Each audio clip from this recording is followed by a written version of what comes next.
Chapter 6:12. However, the universal temple could be abandoned, but the earth veins of the untainted land had to be protected. For this reason, Feng Zichen decided to build 12 ancestral magi palaces in the untainted land to protect the earth veins. The 12 ancestral magi were extremely honorable, so the palaces that worshipped them naturally could not be inferior. The universal temple of the human clan, which was at the level of acquired treasures, was definitely not worthy of their status.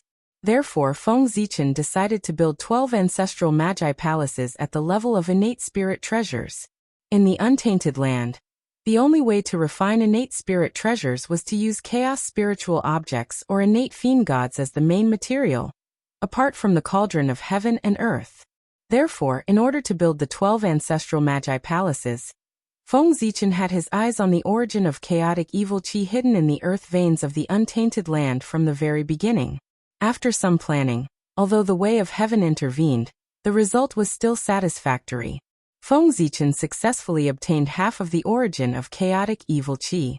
Although it was only half of the origin of chaotic evil qi, it could be seen from the fact that it could transform into a primordial origin level ferocious beast that it contained enormous power.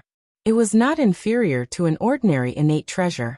In other words, this half of the origin of chaotic evil qi, if used properly, could be refined into an innate treasure. Rumble. With a thought, Feng Zichen gathered endless starlight and turned it into a blazing Dao fire, burning toward the pure origin of chaotic evil qi and the innate fiend god's corpse. The previous incarnation of the innate fiend god's corpse was not simple. Even the weakest of them had a cultivation not inferior to the late sage to be. They were the mainstays of the demon clan, figures who could dominate the untainted land. Unfortunately, they were unlucky and were killed by Feng Zichen when they were controlling the innate fiend god beast. Not only did their cultivation turn into flowing water, but their treasures and their bodies all fell into Feng Zichen's hands and became his collection. Rumble. Endless starlight. It made the Dao fire more brilliant and vigorous. Terrifying heat spread, setting off layers of heat waves and distorting the void. Even the laws of the world were showing signs of melting. Under such a terrifying temperature, the origin of chaos seemed to have been ignited, releasing an endless amount of mysterious energy. The innate god's corpse, on the other hand, slowly melted into a viscous liquid and fused with the chaos origin source. Feng Zichen's face lit up with joy when he saw that the innate god's corpse had completely merged with the chaos origin. Success! In the starry sky, a ray of gray light slowly floated up and down. It seemed to be connected to the Tao of the heavens and earth, emitting a mysterious fluctuation. This flowing light was formed from the convergence of the quintessence of chaos and the innate fiend god's corpse. It possessed an extremely profound energy that was like the quintessence of the Tao. If a mortal were to obtain it, they would be able to transform into a top-notch Khanate godfiend with the potential to enter the primordial chaos. If an origin Tao immortal obtained it and entrusted his own Tao to it, he would be able to nurture a Khanate treasure that was completely compatible with him. This was the Khanate Tao source. What a great treasure! Looking at the Khanate Tao source that was emitting an inexplicable attraction, even Feng Zichen found it hard to calm down. If he didn't already possess the primordial chaos Tao bell and the heavenly cycle star map, he probably wouldn't have been able to suppress the impulse in his heart. He wouldn't have been able to stop himself from imprinting his Tao on it, so that he could nurture a primordial treasure that was most suitable for him. Fortunately, his cultivation hadn't reached the level of primordial chaos Daoyuo Jingxian. Even if he imprinted his own Tao on it, he wouldn't be able to nurture a Khanate treasure. At best, he could only nurture a supreme-grade Khanate spirit treasure or the embryo of a Khanate treasure. In addition, Feng Zichen had many Khanate treasures on him. Therefore, he suppressed the greed in his heart. However, Feng Zichen's cultivation hadn't reached the level of primordial chaos Daoyuo Jingxian. It would be difficult for him to refine this Khanate Tao source into a Khanate treasure. However, this wasn't a problem for him, because he didn't plan to refine the 12 ancestral magi palaces with the traditional refining method. Ancestral magi palaces come. Ancestral magi palaces come. In the starry sky, Feng Zichen calmed his mind and focused his mind. His hands linked together and drew countless divine runes. He gradually connected with the ancestral magi palaces that were silent in the primitive land. Rumble. For a moment, under Feng Zichen's call, the primitive land trembled inexplicably. Streaks of terrifying aura soared into the sky and set off endless wind and clouds. Rumble. As the terrifying aura spread, 12 ancient palaces gradually appeared in the ruins where the 12 tribes of the wizard tribe were originally located. Ancestral Magi Palaces. This was the residence of the 12 ancestral magi in the past. It was built by the people of the wizard tribe. They weren't spirit treasures or divine objects. They were just ordinary palaces. However, the 12 ancestral magi lived here for a long time. They were tainted with the Tao of the ancestral magi and possessed extraordinary power.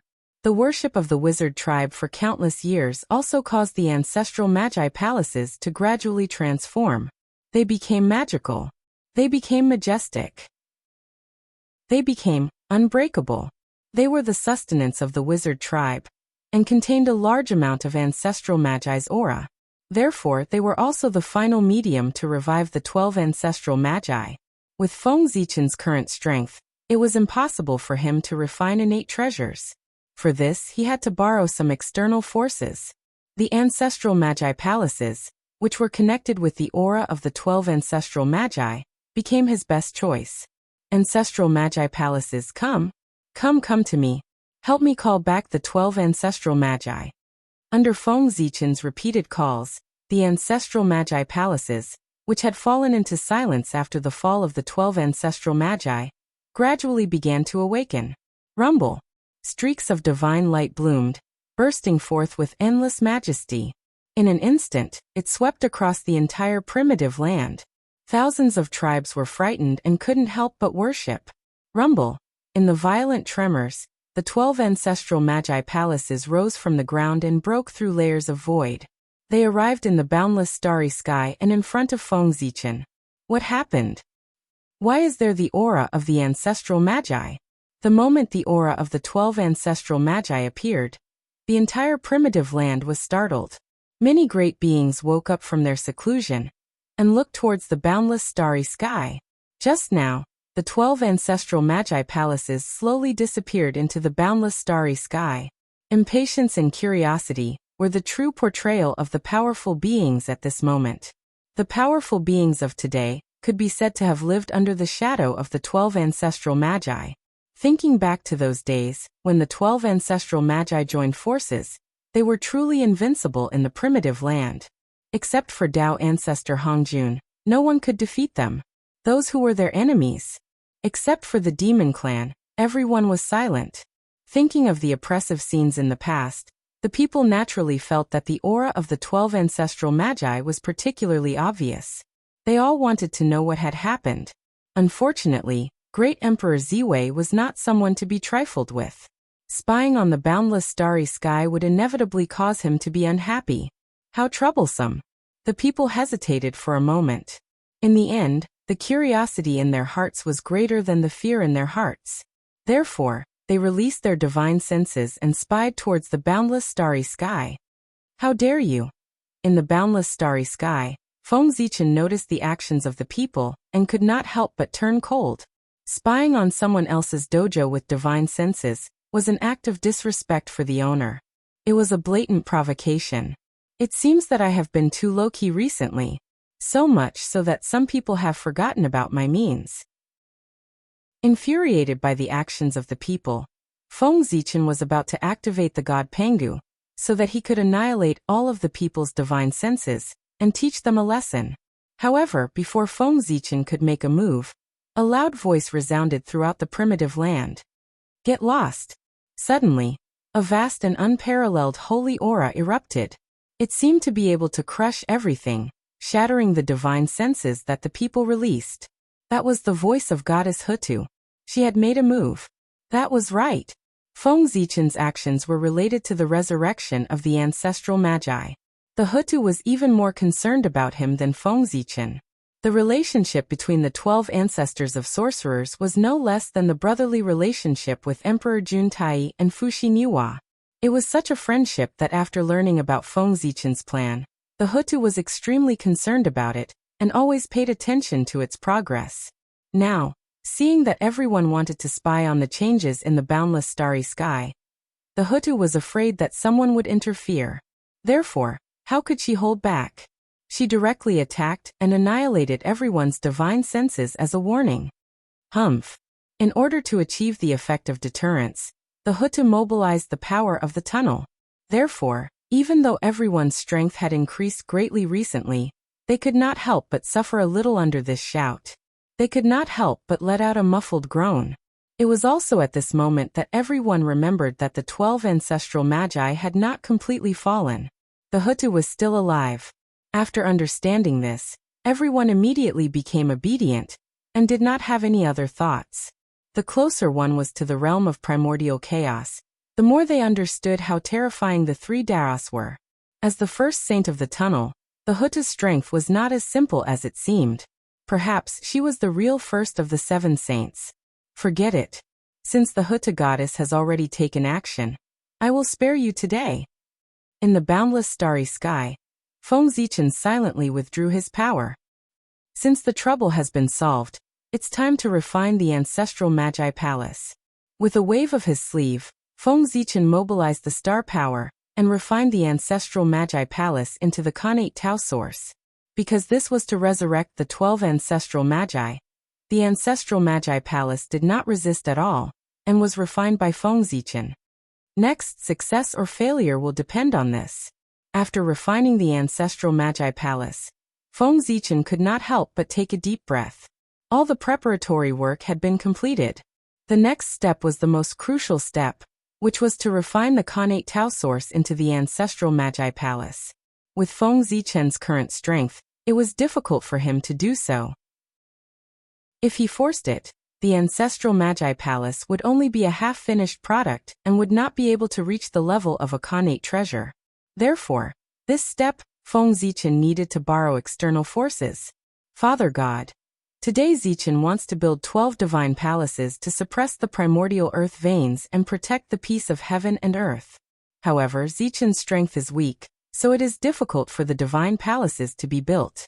He needs to borrow the strength of the 12 ancestral magi.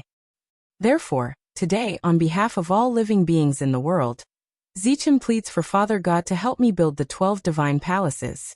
After saying that, Feng Zichen respectfully took out the Panga token, wizard token, held it above his head with both hands, bowed slightly, and bowed to the void. This was the external force that Feng Zichen wanted to borrow. With Panga's ability, it would be easy for him to refine the ancestral Magi Palace, and it would be in the most perfect state. Of course, it was obviously impossible to ask Pangu to help with the resurrection of the 12 ancestral Magi. If it were not for the great Magi and demon war, how could the primordial world suffer such a catastrophe? This was a sin that the Magi and demon race could not wash away. Therefore, Feng Zichen begged Pangu to help with the excuse of protecting the primordial world. This was not a lie, this was the truth. Wasn't the purpose of building the 12 divine palaces to protect the primordial earth veins? As for resurrecting the 12 ancestral Magi, that was just a side effect. As if listening to Feng Zichen's prayer, a mighty force suddenly descended from the unseen world. It was as if a cool breeze blew past, causing layers of ripples. Feng Zichen could not help but be in a trance for a moment. After that, when he came back to his senses, the mighty force had disappeared completely. At this moment, Feng Zichen vaguely felt that the surroundings seemed to be a little different. Surprised, Feng Zichen could not help but look at the Khanate source of Tao. Feng Zichen was especially shocked by what he saw. In front of him, there was no longer any Khanate source of Tao, but a very familiar divine palace quietly appeared there. Panga's palace. That's right. What appeared in front of Feng Zichen was a divine palace that was exactly the same as the Panga's palace. However, different from the Panga's palace of the Magi tribe, the Panga's palace in front of him was full of the aura of a Khanate supreme treasure. Obviously, it was a Khanate supreme treasure. But the original Panga's palace did not leak any aura, isolated from the past, present and future, independent of heaven and earth, as if it did not exist. It was more mysterious than the original. That's it. Looking at the Panga's palace in front of him, Feng Zichen felt as if he was in a dream. It was too fast. This was a Khanate supreme treasure. In the blink of an eye, it was refined. Even if the materials were already prepared, it was too fast. It had to be said that the Pengu was the Pengu. His ability was far beyond the imagination of the world. However, this time, the Pengu's attack was obviously different from before. In the past, when did he not cause a huge commotion when he appeared? But this time his attack was like a cool breeze, without the slightest sign. It was obviously different from before. What was the reason for the Pengu's change? However, this was not what Feng Zichen should be worried about. The most important thing now was to set up the ancestral Magi's palace. Split. With a thought, Feng Zichen took out the Pengu token, releasing endless light, shining on the Pengu's palace in front of him. Rumble. Under the illumination of the Pengu token, the Pengu's palace suddenly emitted endless rays of light, as bright as the sun, so dazzling that people could not open their eyes. After a long time, the light slowly faded. The Pengu's palace in front of him had long disappeared, turning into 12 majestic divine palaces. They were the 12 divine palaces. The Pengu's palace was divided into 12, and its level naturally fell. From the original Khanate supreme treasure, it fell to a high-grade Khanate spirit treasure. Chapter 613. The 12 upper-grade primordial spiritual treasures emitted shocking waves of energy. They lay across the boundless starry sky as if they could suppress everything. 12 capital heaven divine killing formation. After a moment of careful observation, Feng Zichen discovered that although the 12 divine halls were independent, their auras were still connected. Moreover, their positions faintly followed a certain path of the Great Tao. As a result, although the 12 divine halls were only upper-grade primordial spiritual treasures, the aura they emitted together was no less than that of a primordial treasure. There was no doubt. This was the 12 capital heaven divine killing formation. Only the 12 capital heaven divine killing formation could have such a powerful ability to raise the strength of the person who set it up by a whole realm. The 12 divine halls of the Pengu divine hall, which was refined by Pengu himself, naturally controlled the 12 capital heaven divine killing formation. With the 12 divine halls suppressing the earth veins and the 12 capital heaven divine banners, the earth veins of the untainted land will be safe. Feeling the power of the 12 divine halls, Feng Zichen could not help but smile. It should be known that the combined power of the 12 divine halls was comparable to that of a primordial chaos Daoyuo Jingxian. With the 12 capital heaven divine banners, their strength was bound to be further enhanced. At the very least, it was equivalent to 2 primordial chaos existences working together to protect the untainted land. And this was under the condition that the earth veins' own power was not added. The earth veins formed a large cycle of its own, and evolved the shadow of the deity Pengu. It gave birth to infinite creation, and possessed a certain degree of self-protection. The primordial spiritual chi refined by the earth veins was also a means to protect the earth veins. In the future, if anyone wanted to touch the earth veins, they would definitely pay the price. Few on the Ziwei star. Feng Zichen looked at the untainted land from afar, and felt that everything was different. In the void, there seemed to be a faint breathing sound, which was in accordance with the rhythm of heaven and earth. It contained endless mystery and enchantment. That was the breathing sound of the deity Pengu. In the untainted land, as the endless earth veins flowed, a huge and blurry figure loomed over the entire eastern land. He was the god of Pengu. The Pengu god was created by the power of the earth veins. One could see that as the earth vein flowed, the god Pengu was also breathing. He was drawing in strands of chaotic energy from the outer realm, and refining them into the earth vein to strengthen its source. At the same time, as the divine Pengu inhaled and exhaled, the negative auras that the sinkhole couldn't absorb, such as evil auras, were slowly absorbed and refined by the divine Pengu, becoming nutrients for the growth of the earth vein. Believe, as long as there is no more chaos in the primordial world in the future, with Pengu's godly abilities, he could definitely turn the untainted land into a holy land. Unfortunately, this was impossible.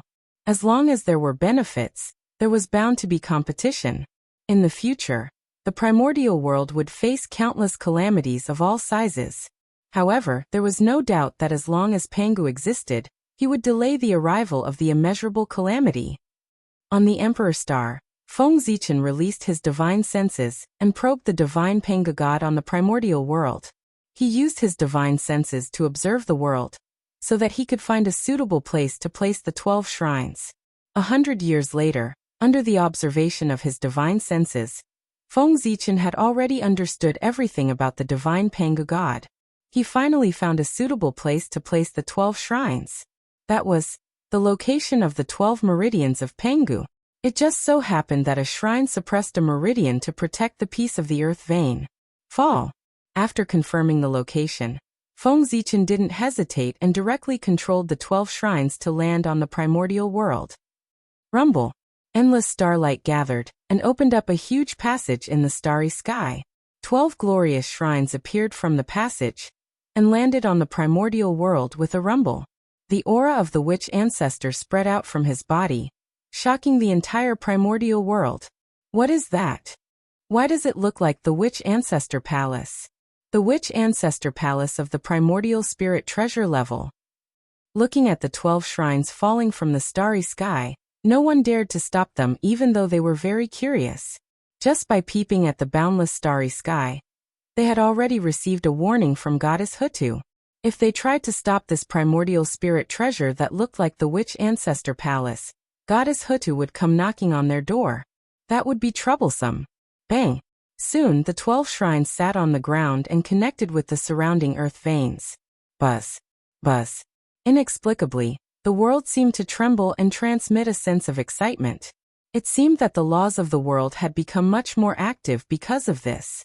At the same time, with the return of the 12 shrines, the blurry Pangu celestial being became much more stable, and an inexplicable change took place. Wisps of qi of creation gushed out from his body, as if he was nurturing something. Go Du Tian Divine Banner.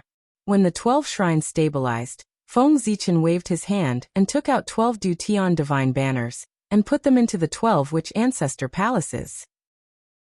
In an instant, the primitive world changed again.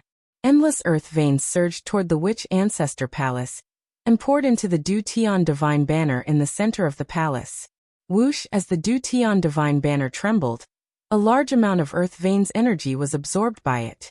Then, a divine light flashed and the 12 Du Tian Divine Banners disappeared. What replaced them were 12 terrifying gods and demons of different forms. The 12 witch ancestors. At this moment, if someone walked into the witch ancestor palace, he would realize that the gods and demons that appeared in the palace were the 12 witch ancestors. However, they were all in a strange state at this moment. Although they had the appearance of the witch ancestors, they seemed to be in a daze. They had form but no spirit. It was referring to them. That was right. How could it be so easy for powerful figures like the 12 ancestral sorcerers to return? This time, the Du Tian Divine Banner borrowed the power of the earth veins, and evolved the physical bodies of the witch ancestors. However, the primordial undying true spirits of the 12 witch ancestors had been completely shattered. It was not so easy to reform them. Therefore, the 12 witch ancestors in front of him were in a daze.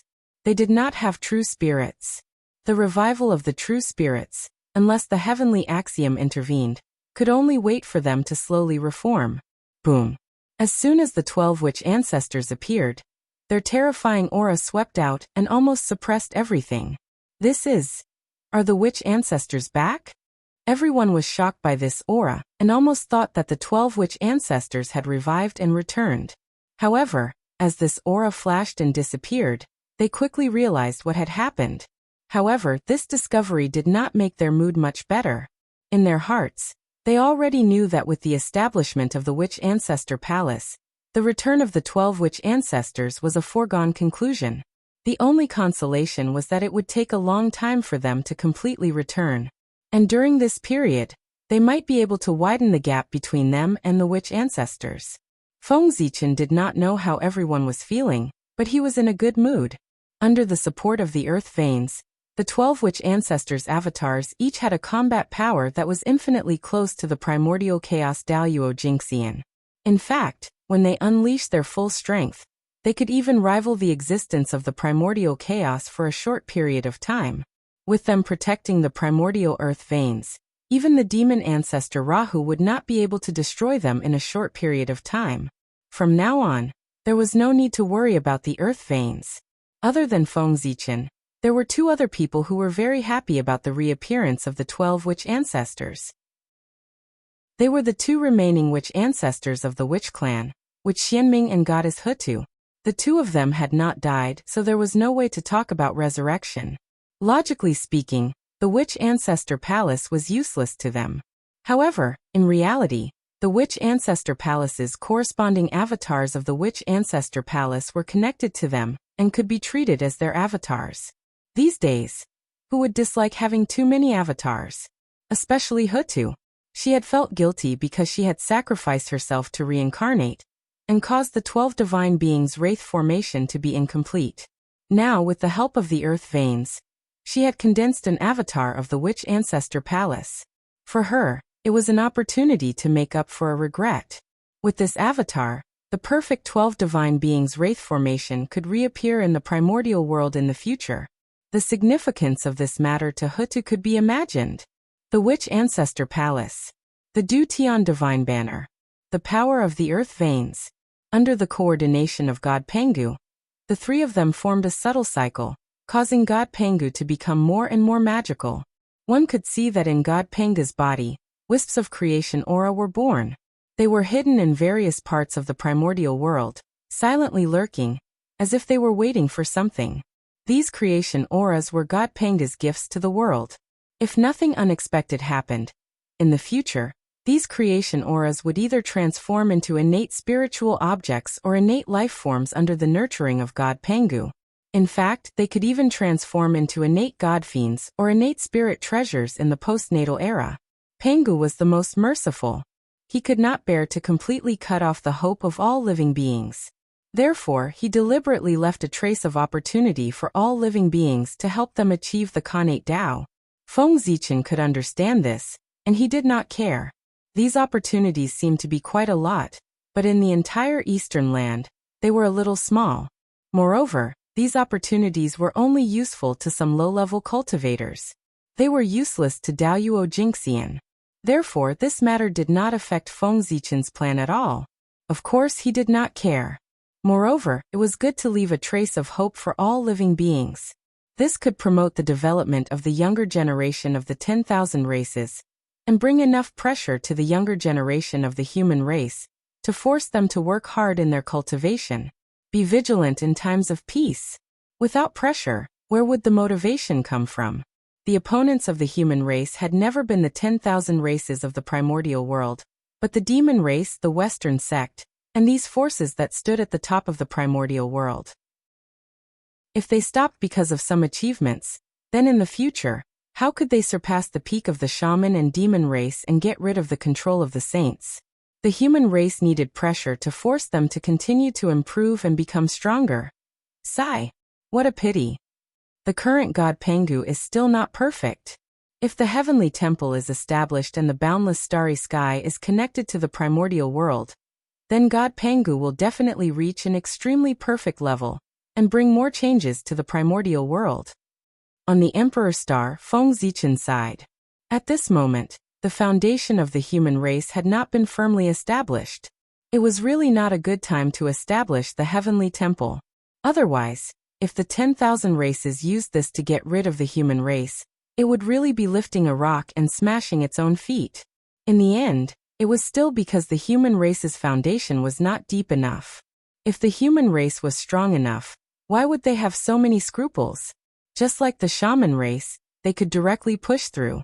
The current human race, there was no lack of top-notch experts, nor was there a lack of low-level cultivators. The only thing they lacked was middle-level cultivators who could shoulder the burden. If they wanted to make up for this, they could only spend a lot of time nurturing them. They could not rush it at all.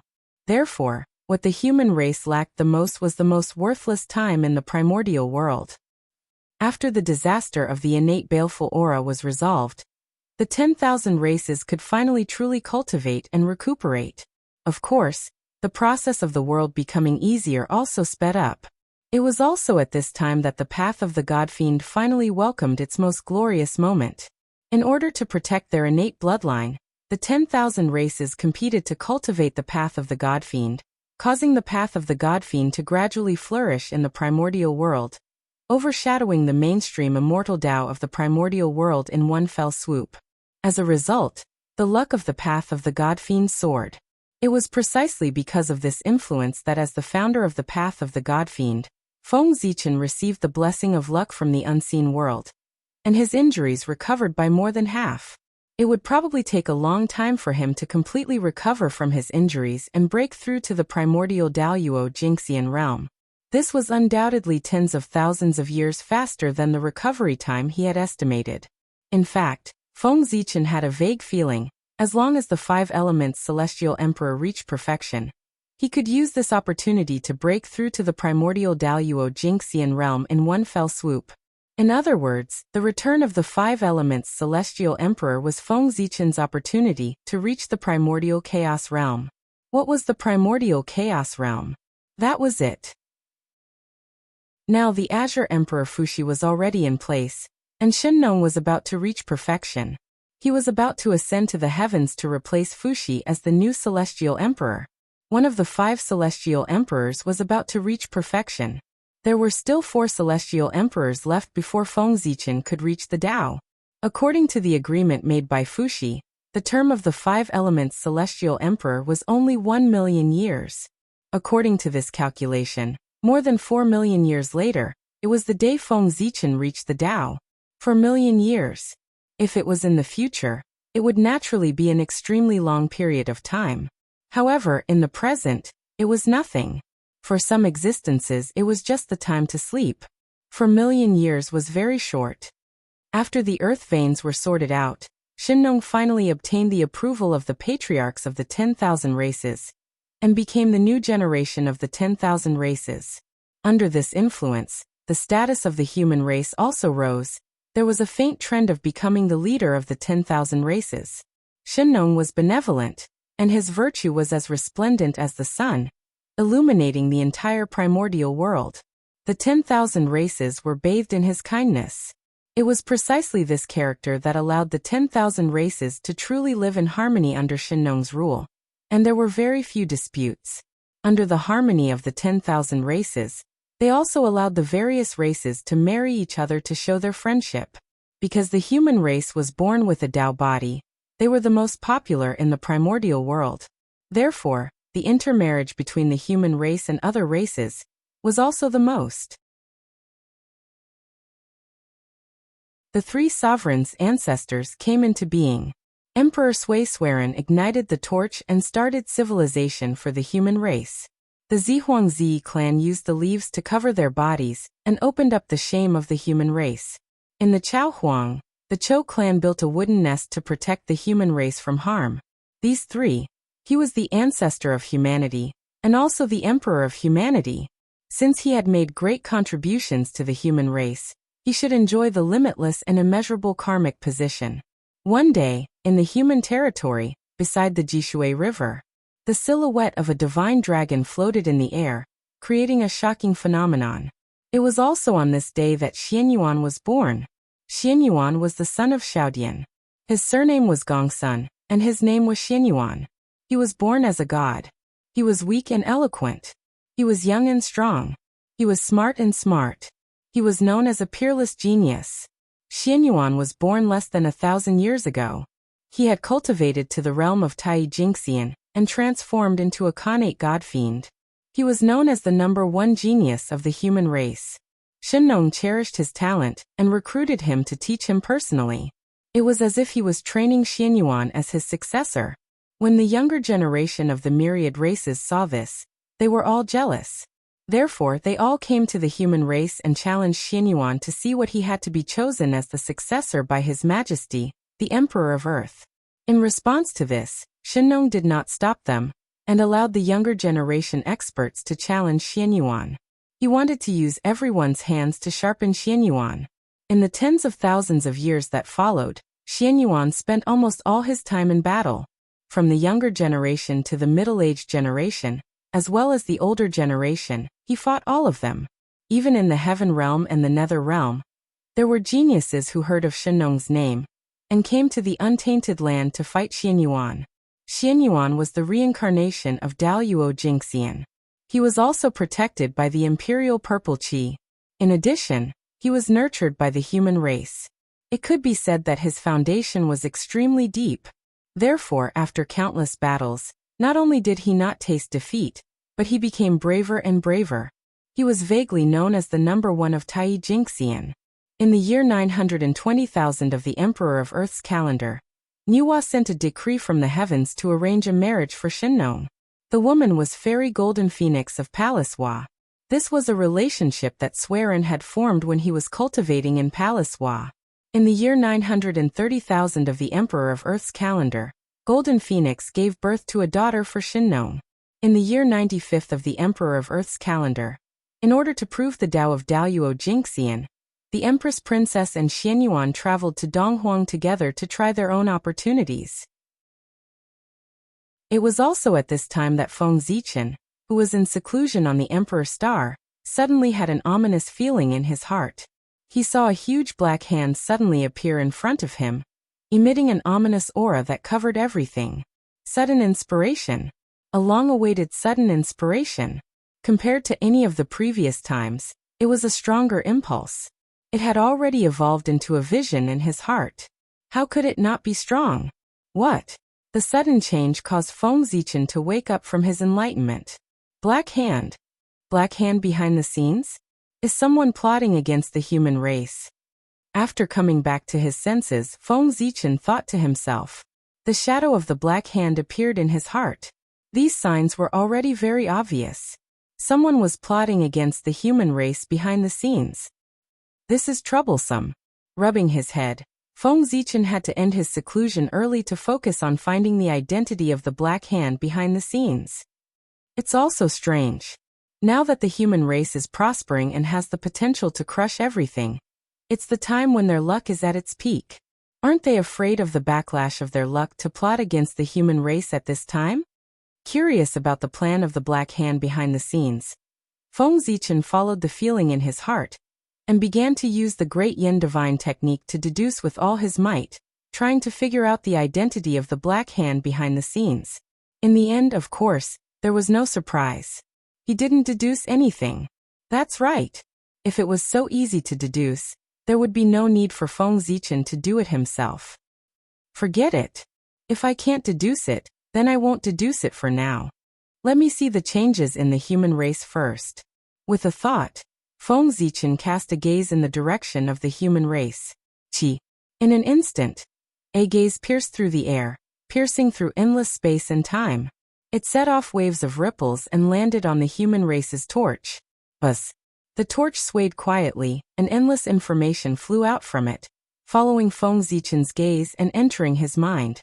In just an instant, Feng Zichen understood the changes in the human race over the years. The signs of great prosperity. Overall, Feng Zichen was quite satisfied with the changes in the human race over the years.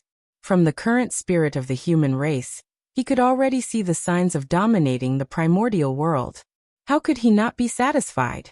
It was just that. The girl went to the East Sea. Is this the legendary Jingwei filling the sea?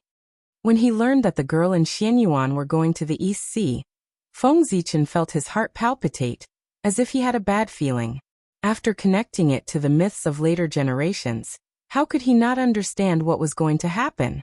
However, there was one thing that he was very puzzled about. The current human race was no longer the human race in Feng Zichen's impression. It was the same for the dragon race. History had long changed. The dragon race and the human race were unbreakable allies. In this way, why would the crown prince of the dragon race attack the daughter of the human emperor? Moreover, not to mention why the crown prince of the dragon race would attack, even the current girl was very different from the legends of later generations. Her father was the human emperor, Shinnong, and his cultivation was unfathomable. Her mother was the first golden phoenix of the primordial world, and her cultivation was at least in the realm of sage to be. As their descendant, the girl could be said to be blessed by heaven. She was born as a Khanate god-fiend with the cultivation of a golden immortal. And now, after tens of thousands of years of cultivation, The girl's realm had reached the peak of Tai Jingxian and was about to break through the realm of Daoyuo Jingxian. In addition, by her side, there was Xian Yuan, a half-step Daoyuo Jingxian existence. Therefore, if they wanted to plot against the girl, they would at least have to send out an expert at the level of Daoyuo. However, Feng Zichen didn't think that the dragon race would send out a dragon at the level of Daoyuo Jingxian to deal with the girl. This didn't make sense at all. The dragon race had no reason to attack their allies. Even if the dragon race wanted to tear up the agreement with the human race, it would have to be the ancestral dragon himself. The other dragons didn't have the right to do so. However, no matter how much Feng Zichen didn't believe it in his heart, the results of his several deductions were telling him that the girl was indeed in danger of dying.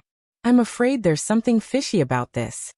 Could it be that someone wants to use this to destroy the relationship between the human race and the dragon race? With that thought, Feng Zichen had a guess in his heart. No matter what, as long as the girl died at the hands of the dragon race, it would definitely cause a huge rift in the relationship between the human race and the dragon race. The girl was the daughter of the human emperor. If she died at the hands of the dragon race, then the human race would have to ask the dragon race for an explanation no matter what. The dragon race would have to give this explanation even if they didn't want to. If it was the dragon clan that killed the girl, their status would also be extremely noble. Then the dragon race, who had always been protective, might not let him pay with his life. And this would become the fuse that would break the relationship between the human race and the dragon race. The person behind the scenes might have such a plan. Moreover, according to his plan, if nothing unexpected happens, the chances of this person's plan succeeding are very high. However, he didn't know about my existence, so there was a huge mistake.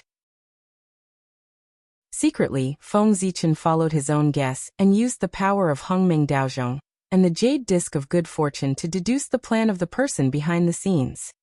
What a good scheme! If he really succeeds, then the human race will be in big trouble. However, judging from the method of the person behind the scenes to conceal the secrets of heaven, even if his cultivation hasn't stepped into the realm of primordial chaos, he's not far away. A person with such a cultivation level doesn't cultivate properly to achieve the great path, but comes out to plot against the human race. What is he planning? After learning about the other party's plan, Feng Zichen didn't feel relieved. Instead, he was even more puzzled. The prosperity of the human race was driven by the way of the heavens. Anyone who obstructed the prosperity of the human race was going against the heavens and had a worrying ending. This person's cultivation level was so high that he couldn't not understand this. But even so, he still put the plan to obstruct the human race into action. How should he put it? This person either had some amazing plan, or had some irreconcilable hatred for the human race. It's really strange. Where did this bastard come from? After thinking for a long time, Feng Zichen couldn't figure out who was plotting against the human race. He couldn't help but be secretly annoyed. I don't care who you are. Since you want to plot against girl, then I'll follow behind her. As long as you dare to make a move, you will definitely reveal a flaw. With a thought, Feng Zichen left Ziwei Star and rushed to Emperor Nvuo's palace to look for Ao Shui. It was related to the dragon race. It was better to bring Ao Shui along. Besides, he and Ao Shui hadn't traveled to the East Sea for many years. They could take advantage of this opportunity to visit their old home. Rumble. On this day, violent fluctuations suddenly erupted in the East Sea. It was as if there were primordial chaos experts fighting. A terrifying power swept out, making everyone breathless. On the other hand, the primordial world was not affected because of the suppression of the 12 shrines. The East Sea was suspected to be a battle between primordial chaos experts. Naturally, it attracted the attention of the primordial chaos experts immediately. Swish, swish, swish, almost instantly, terrifying gazes looked towards the East Sea. There were two extremely blurry figures that were constantly intertwining. Is it Great Emperor Ziwei? Then, who is the other person? Feng Zichen didn't hide his identity, so everyone could recognize him. However, unlike Feng Zichen, the other person seemed to be a little secretive.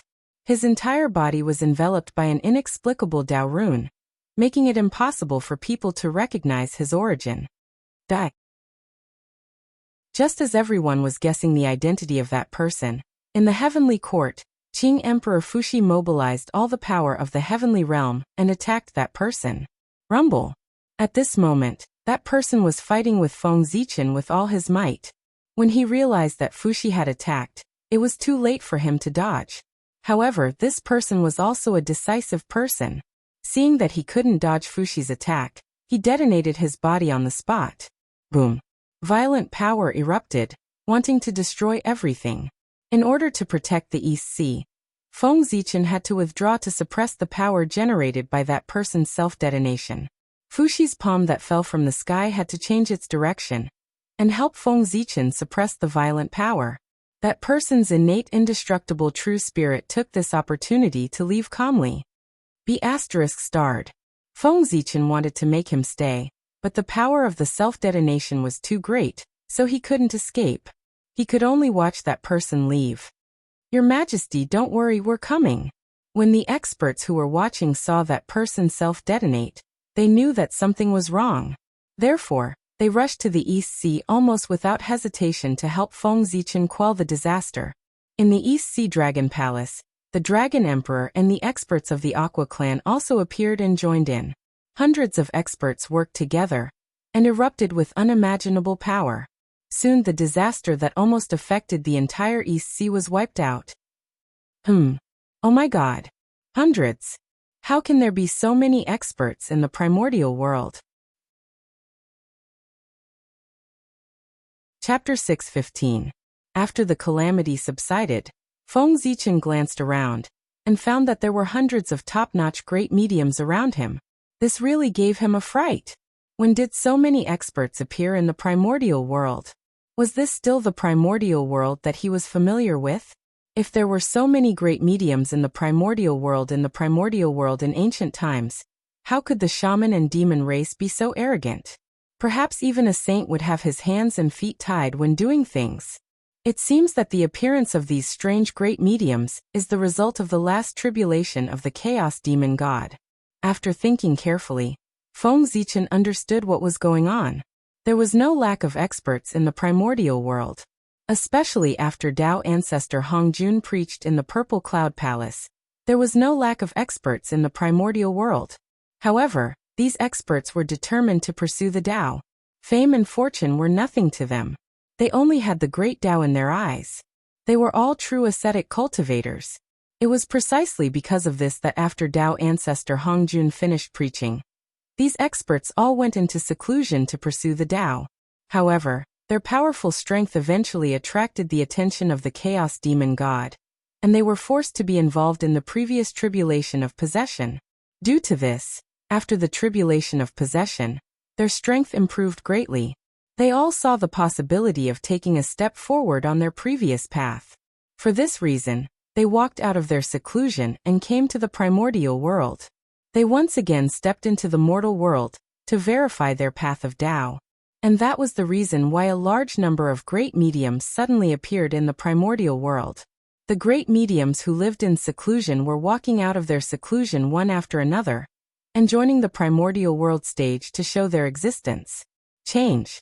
There had never been a change since ancient times. Many experts appeared together. The power hidden in the dark of the primordial world gradually surfaced to show the most complete side of the primordial world. At the same time, this was also a great era. It was even more brilliant than when the shaman and demon race fought for hegemony in ancient times. The heroes fought for hegemony, each with their own style. Fellow Taoists, do you know the origin of that person? Suppressing the fluctuating emotions in his heart, Feng Zichen asked everyone softly. The identity of the person behind the scenes was mysterious, and Feng Zichen could not recognize him at all. But just because he couldn't recognize it didn't mean that the others couldn't either.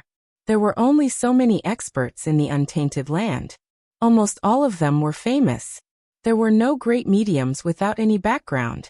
Feng Zichen was young, so he didn't know much about the experts from the ancient, and immemorial era. However, they were all experts from ancient times. They had a clear understanding of the experts of the untainted land. It was very likely that they could recognize the origin of that person. It was still the same sentence. Once it existed, there would be traces left behind. Unless they transcended everything, they would definitely leave some influence on others. Half-step primordial chaos existences weren't cabbages that could be found on the roadside. Hearing this, a few great divines who were more familiar with Feng Zichen couldn't help but frown. It seems familiar, but also unfamiliar. That person is very cautious. The divine abilities he uses are all clearly concealed, making it impossible for others to see through his true origins. But there is no complete secret technique in the world. Although that person tries his best to hide, Poor Wei and the others can still vaguely see some traces of the Purple Cloud Palace from his methods. In other words, that person must be one of the 3,000 guests of the Purple Cloud Palace back then. However, seeing this is already the limit of Poor Wei and the others. As for the true identity of that person, Poor Wei and the others can't do anything about it. After a while, Zenyuanzi explained to Feng Zichen. The 3,000 guests of the Purple Cloud Palace? Hearing this, Feng Zichen roughly understood what was going on. The experts who had escaped from the world might not necessarily be on their side. It was not impossible to stand on the opposite side of them and be their enemy. Wasn't that the person just now? I'm sorry to trouble you, fellow Taoists. This information is enough. Feng Zichen's heart was full of twists and turns, but his expression didn't change at all. He thanked everyone. It's okay. You're welcome, Your Majesty. Poor Wei and the others didn't help much? Zenyuanzi and the others shook their heads and said politely. Since there's no problem here, Poor Wei and the others will take their leave first. Just as they were chatting, the other powerful figures saw that the disaster had been resolved and left one after another. Then Zenyuanzi and the others who Feng Zichen was familiar with also left one after another. Hehe. Interesting. The primordial world is getting more and more interesting. Looking at the figures of the leaving crowd, Feng Zichen sneered in his heart. Perhaps Zenyuanzi and the others really didn't recognize the origin of that person, but among the hundreds of powerful figures present, there were definitely people who recognized the origin of that person. However, that person didn't intend to tell Feng Zichen about it. In the end, the reason was still for benefits. Not everyone was happy to see the human race become more and more prosperous. The destiny of heaven and earth was limited. The more the human race occupied, the less other places occupied. Just this point alone affected the interests of too many people. Therefore, for the sake of their own interests, they might not dare to go against the general trend, but they could still secretly hinder the development of the human race. Scheming against the girl was the beginning of everything. What an eventful year. After everyone left, Feng Zichen didn't leave. He stood above the East Sea with his hands behind his back, as if he was thinking about something. He was recalling the appearance of the powerful figures present, trying to see the connection between them and that person from their expressions. Since they were from the Purple Cloud Palace, it was hard to guarantee that they didn't have a few comrades. Perhaps, the plan against the human race this time wasn't carried out by one person, but by many people working together. As expected, I can't tell. After recalling it several times in his mind, Feng Zichen still didn't find any problems. In the end, he had no choice but to give up. That was true. Everyone was smart. How could they make such a low-level mistake? In the 950th year of the Earth Emperor calendar, when the Empress concubine and the human Xianyuan were traveling in the East Sea, they were attacked by a mysterious expert.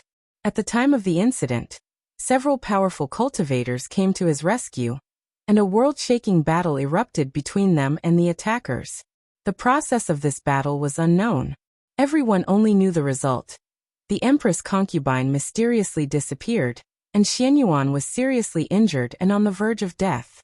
For a moment, all the races were in an uproar.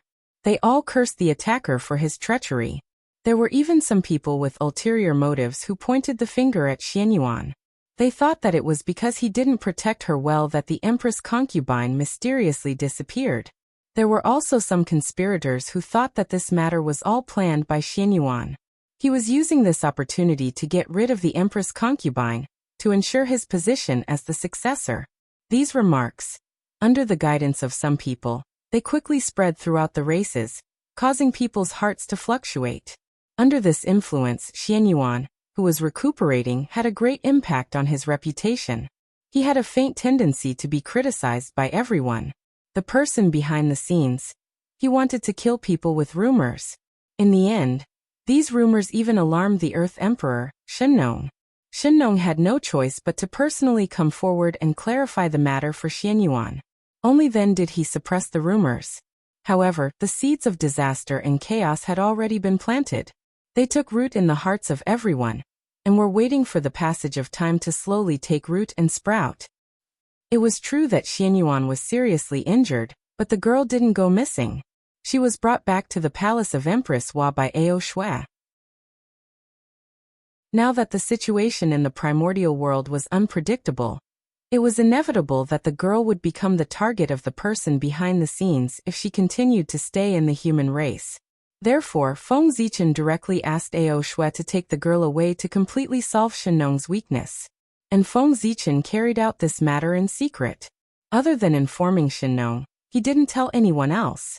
In fact, even the news of the girl's mysterious disappearance, it was all released by Feng Zichen. In order to make things more realistic, he even personally forged the secrets of heaven and confirmed the mysterious disappearance of the girl. Now, anyone who tried to deduce the whereabouts of the girl could only get the answer that Feng Zichen wanted them to know. This was also the reason why the myriad races didn't suspect the authenticity of the girl's disappearance. In their deduction, the girl was secretly exiled by a mysterious attacker. Yes, that's right. From a certain perspective, the situation that Xianyuan was facing now, a large part of the reason was Feng Zichen. This was fishing.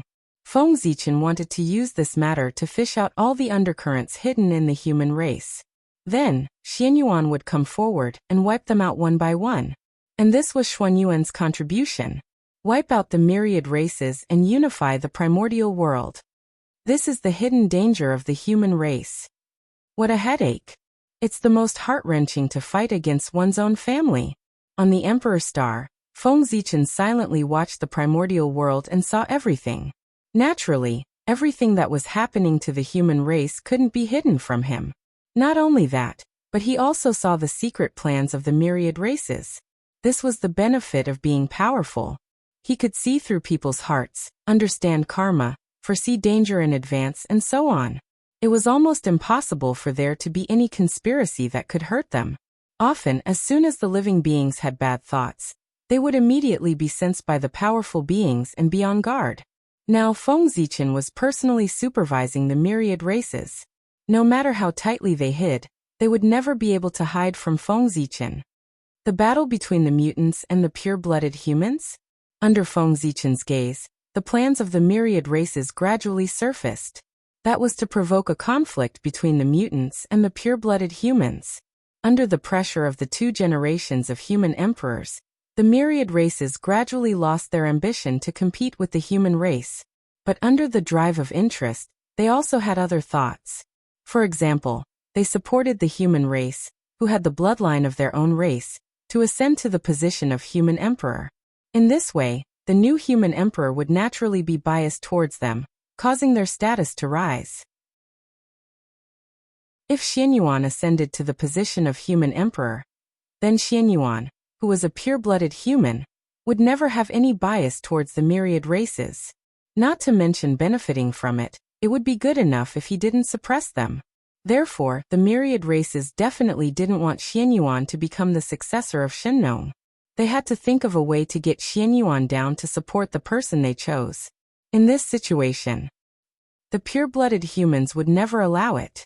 As for the variant bloodline, they were naturally happy to see this happen.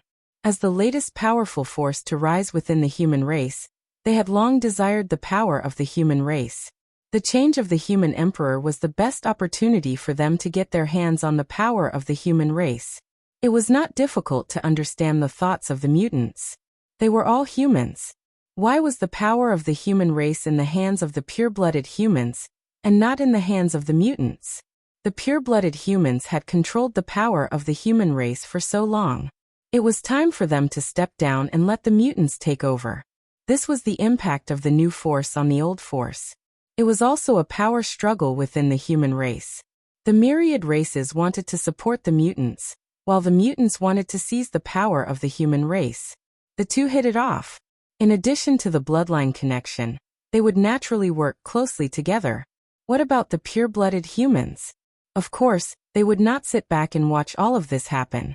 They would definitely take action to curb the development of the mutants. This kind of matter was fundamentally irreconcilable between the two sides. In the end, it would definitely become a war that would affect the entire primordial world. No one could stop it. This was also the last great calamity before the human race became the overlord of the world. And this great calamity might be what the mastermind behind the scenes wanted. The great calamity would definitely be accompanied by great chaos. And the more chaotic the primordial world was, the greater the chance to take advantage of the situation. Since we can't stop it, let's do it. A battle to determine the future of the primordial world. On the Emperor Star, Feng Zichen gradually made up his mind. In this civil strife of the human race, he was undoubtedly on the side of the pure-blooded humans. It was not that he had any opinions about the mutants. In fact, whether it was the pure-blooded humans or the mutants, as long as they had the human race in their hearts, Feng Zichen treated them all equally. And in this civil strife, the reason why Feng Zichen stood on the side of the pure-blooded humans was undoubtedly because the mutants had touched the reverse scale of the human race. If the mutants used their own abilities to oust Xian Yuan, and even the pure-blooded humans, then Feng Zichen would have nothing to say. This was their own ability. With their own powerful strength, they had won everything for themselves. Who could say otherwise? The pure-blooded humans were inferior to others, so there was nothing to complain about. But now, in order to fight for the power of the human race, the mutants did not hesitate to join forces with the 10,000 races. This was something that Feng Zichen could not tolerate no matter what. Behind closed doors, it was their own business how they fought. But if outsiders were to join forces to bully their own people, that would be a taboo. The actions of the mutants were obviously joining forces with outsiders to bully their own people. To put it nicely, they were blinded by greed. To put it bluntly, they were helping outsiders. In order to seize power, they did not hesitate to join forces with outsiders to bully their own people. How could Feng Zichen dare to let them steal the power of the human race and control the right to speak of the human race? The mutants were also brainless. If they attracted the 10,000 races today, weren't they afraid that they would not be able to get rid of them in the future? Moreover, from the attitude of the mutants towards the 10,000 races, if they were to gain power in the future, they would definitely be close to the 10,000 races and stay away from the pure-blooded humans. This was the rhythm of dividing the human race. They already believed in their hearts that they were different from the pure-blooded humans. Chapter 6:16. In the end, between the mutants and the pure-blooded humans, there was still a fundamental difference. The pure-blooded humans, both the paternal and maternal families were pure-blooded humans. What about the mutants? Other than the paternal pure-blooded human bloodline, they also had the strength of the maternal bloodline. That was the most fundamental difference. Sigh. Since you intend to use external forces to interfere with the change of power of the human race, don't blame me for being ruthless. I hope that this time, I can teach you a lesson. Strength. Only when it belongs to oneself can one be completely at ease. Sighing softly, Feng Zichen already had a comprehensive plan in his heart. With a thought, the incarnation of Fengdu in the netherworld immediately sensed it, and immediately walked out of the bedroom to visit the Hutu in the Hall of Reincarnation. Empress, Poor Wei wants to borrow someone from you. In the Hall of Reincarnation, the ghost emperor of Fengdu said to the Hutu with a smile. Oh, you want to borrow someone from me? That's really strange. Tell me, who do you want to borrow? Hearing Fengdu's request, the Hutu felt that it was very strange and said to him with a smile. Wu Shisan. Ignoring the Hutu's teasing, the ghost emperor of Fengdu said directly. During the battle between the liches and demons, Wu Shisan was the weakest. Therefore, the moment the 12 divine wraith formation was broken, he was directly killed by the backlash. Because he died too quickly, Feng Zichen did not manage to collect his true spirit fragments. However, Feng Zichen could not collect them, but the Hutu, who was always thinking about the witch clan, could definitely collect them. Even if the Hutu could not collect them at that time, she had the only chaos treasure of the primordial world, the 6 paths of reincarnation disc. With this convenience, and after such a long time, she should have collected them by now. Therefore, it was definitely right to ask the Hutu for Wu Shisan's innate true spirit. 13th brother? Why do you want to borrow him? At this moment, the Hutu was curious and asked Fengdu in confusion. In her impression, she did not have any memories of Feng Zichen dealing with Wu Shisan. Even if they were unrelated, why did he want to borrow them? Give him an opportunity. It's also a great achievement for Xianyuan. The Fengdu Ghost Emperor said with a smile. How so? Hutu frowned and asked in confusion. Next, Fengdu told the Lady of Earth about the current situation of the human race and Feng Zichen's plan. You mean to let 13th brother reincarnate into the Magihuman tribe and become the leader of the Magihumans? Then, with your own strength, you will unify the non-human tribes so that you can lead the experts of all the races to compete for the throne of the human emperor with Xianyuan, the candidate that you have chosen. After hearing Feng Zichen's plan, Hutu was even more confused. Although Xianyuan was not bad, how could he be a match for Wu Shisan? If the two of them fought, wouldn't that be tantamount to giving up the throne? If that was the case, what was Feng Zichen after? That was why Hutu was puzzled. Yes. Fengdu Ghost Emperor nodded, indicating that Hutu was right. But why? Hutu felt that things weren't that simple and continued to ask. Of course it's to wipe out the myriad races in one fell swoop. At this moment, Fengdu Ghost Emperor said in a deep voice. Then without waiting for Hutu to ask, he took the initiative to say, therefore the battle between Wu Shisan and Xianyuan can only be lost, not won. Yes. That's right. Feng Zichen's plan was to act out a wave of mutants in all the races. If he let Wu Shisan reincarnate as a human and become the leader of the mutants, then wouldn't the internal strife of the human race be controlled by him? Feng Zichen? Both sides are my people. What do you have to fight with me? He was able to casually arrange the 10,000 races and make arrangements for them. So, you're borrowing people from me. Is it to act with you? Hutu shook her head and laughed. That's right. This matter can help Xianyuan, and also give Wu Shisan a great opportunity. It's killing 2 birds with 1 stone. I hope that the Empress will agree. Fengdu Ghost Emperor nodded and asked Hutu solemnly. Feng Zichen, let's not talk about anything else. Are you so confident that I will cooperate with you to act? You have to know that that's the human emperor. The immortal and indestructible quasi-saint karma position. His status is comparable to that of a saint. Aren't you afraid that I'll make the act real, and let Shisan snatch the position of the human emperor from Xianyuan? Hutu seemed to find it interesting. She looked straight into Fengdu Ghost Emperor's eyes and said word by word. The atmosphere suddenly became tense. Haha. If the Empress has such an intention, I naturally won't refuse. I'm even happy to fulfill it. Wu Shisan has a noble status. If he becomes the human emperor, it will definitely increase the foundation of the human race. What reason do I have to refuse? It's just that. I can agree. But the Empress, are you willing? Suddenly, Fengdu Ghost Emperor laughed loudly and said in a clear voice. Wu Shisan was formed from the essence blood of the 12 witches. He was the top innate godfiend with the potential of the primordial chaos. If such a person was given enough time, his future could be said to be limitless. If such a person became the human emperor, Feng Zichen really had no reason to refuse. One had to know that the human emperor was different from other humans.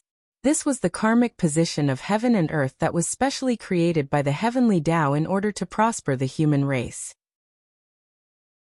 In other words, those who obtained this karmic position were bound to do their best for the human race, and could not betray them in the slightest. Otherwise, the backlash of the human race's destiny and the heavenly Tao would not let them have an easy time. Only the human emperor could not betray the human race. As long as he became the human emperor, It did not matter what his previous identity was, or which force he came from. He could only be a human. So, if Wu Shisan really wanted to join the human race, Feng Zichen naturally raised his hands in agreement. But just as Feng Zichen said if he could agree, how could He be willing? This kind of existence that was destined to become the primordial chaos Daoyuo Jingxian was a treasure in any race. They wanted to worship him, so how could they easily give him to an outsider? Was there something wrong with her brain? It was the same for all races, and so was the witch race. Therefore, Feng Zichen was not worried about what He said at all, because he could not bear to. Yes, I can't bear to. I agree to this matter. I hope you don't forget what you said and give 13th brother a great opportunity. Wizard. He sighed in disappointment, as if she was recalling the glory of the witch race in the past, and said in a low mood. Then she waved her hand and put the true spirit fragments of Wu Shisan that she had collected over the years into the 6 paths of reincarnation, to let him reincarnate. To be honest, He's method of reincarnation was much better than Feng Zichen's. After all, her identity was there. Thank you, Empress. Zichen will never forget what I promised, Empress. Fengdu bowed respectfully to He and slowly left. However, just as he was about to leave, he seemed to have suddenly thought of something and said to He, Empress, there are many powerful people in the primordial world now, and the situation can be said to be changing every day. It's hard to guarantee that no one will have designs on the ancestral Magi Palace. So in my opinion, it's better for Empress to send some great wizards to guard the ancestral Magi Palace in case there are any changes. These days, the powerful people who lived in seclusion came out one after another. There might be some who were not afraid of death, or had a grudge against the ancestral Magi. They would desperately destroy the ancestral Magi Palace to prevent the return of the ancestral Magi Palace. These had to be guarded against. Therefore, Fengdu Ghost Emperor reminded her. You're right. We have to guard against this. Back then my brother and the others provoked a large group of enemies. They might take this opportunity to seek revenge. I'll send Xing Tian and the others to guard the ancestral Magi Palace later. He couldn't help but worry after hearing Fengdu's words. She hurriedly sent the few remaining great wizards to guard the ancestral Magi Palace. In the 960,000th year of the Earth Emperor's calendar, Wu Shisan reincarnated as a human, and was born in the wizard tribe. His name was Qiyu. In the same year, under the secret instructions of Feng Zichen, some of the clansmen of the 5 primordial clans whose paths of cultivation were cut off escaped from their true spirits and reincarnated into the human race. They either assisted Xianyuan or Qiyu. When Qiyu was born, a shadow appeared. The image of the wizard ancestor appeared, and the phenomenon shook the area within 1,000,000 miles. This action not only alarmed the human race, but also the wizard race. Because of this, a great wizard from the wizard race, who had not appeared in the world for a long time, rushed to the human race and personally taught Qiyu how to cultivate. As for the human race, they didn't fall behind either. After realizing Qiyu's talent, they were afraid that he would be abducted by the wizard race. Therefore, in the ancient land of the human race, a peerless figure walked out of the 7 stars continent of the Eastern Sea. He brought the ancient god-fiend scriptures written by the ancient human emperor, Zichen, to teach Qiyu. The 7 stars continent of the Eastern Sea was the true ancient land of the human race. It was created by Feng Zichen in the ancient times. It was located in the hinterland of the Eastern Sea, and was one of the escape routes of the human race. This place had never experienced the massacre of the human race by the demon race. It was the only force of the human race that had been passed down from the ancient times. Back then, the demon race used the power of the entire race to curse the human race, causing the human race to degenerate and become beasts. Of course, the human race in the 7 stars continent of the Eastern Sea was also affected. The dragon emperor of the time, Aotian, the son of the ancestral dragon, couldn't bear to see the human race end up like that. Therefore, he used the power of the entire race to seal the 7 stars continent, completely isolating it from the demon race's curse. It was also from that moment on that the 7 stars continent's spacetime completely froze. It wasn't until Fuxi ascended the throne and unified all races, causing the human race's providence to reach its peak. The humans of the Seven Stars continent were affected by this and broke the seal, reappearing in the world. Because the Seven Stars continent had never experienced war, most of the ancient human race's legacies were preserved there. This also caused the Seven Stars continent to become the sacred land of the human race. At the same time, it was also the sacred land of the god fiend Tao. As such, one could imagine the Seven Stars continent's status in the human race. Most people who were successful in cultivating the god fiend Tao would head to the Seven Stars continent to comprehend the god fiend Tao ancestors' aura and leave behind some of their legacies. Over the years, the Seven Stars continent had recorded the legacies of countless god fiend Tao experts, becoming the sacred land of the god fiend Tao that everyone yearned for. The peerless figures that walked out of this place might not be inferior to the ancestral shamans. This was the true foundation of the human race. Two peerless figures personally taught Chiyu. It could be said that this was a unique treatment for the human race. For a time, Chiyu attracted a lot of attention from all races. As for Chiyu, he lived up to his name as a genius. His talent could be said to be the best of all races. Even Xianyuan was inferior to him. With such a figure, the mutants were naturally very happy. They saw the possibility of surpassing Xianyuan from Chiyu. However, Chiyu was outstanding, but Xianyuan wasn't bad either. After the disappearance of the Empress became depressed day by day. Not long after, she died, due to excessive grief and exhaustion. First, his daughter mysteriously disappeared, and then his wife passed away. This was a huge blow to Shino. Affected by this, Shino gradually became reclusive. He no longer dealt with the affairs of the human race, and handed everything over to Xianyuan. He immersed himself in cultivation to relieve the sorrow in his heart. Under Xuanyuan's rule, the human race could be said to be thriving day by day. Moreover, Xianyuan was a fair person and would not favor any side. Any dispute that reached his hands would be dealt with in the most fair way. All of these made Xuanyuan's name spread throughout the untainted land. Even the mutants couldn't find a reason to attack Xianyuan and pull him down from his position as the successor of the human emperor. Yes, not long after returning from the East Sea, Xianyuan stood up. While recovering from his injuries, he became Daluo Jingxian in one fell swoop, and made up for his shortcomings in cultivation. Xianyuan could be said to be a perfect person. He was simply impeccable. The mutants tried everything to find a reason to attack him. The only reason they could find was the mysterious disappearance of the Empress concubine. However, His Majesty Shino had personally ordered that no one was allowed to discuss this matter. Therefore, the mutants didn't dare to use this matter as a reason to avoid angering Shino.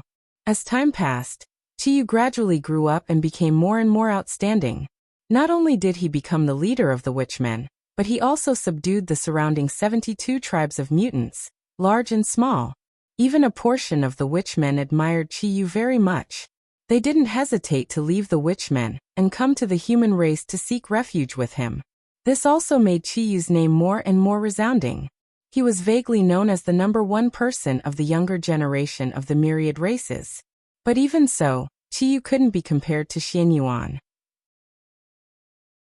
This was because Chiyu was still making contributions, while Xianyuan had already made a name for himself.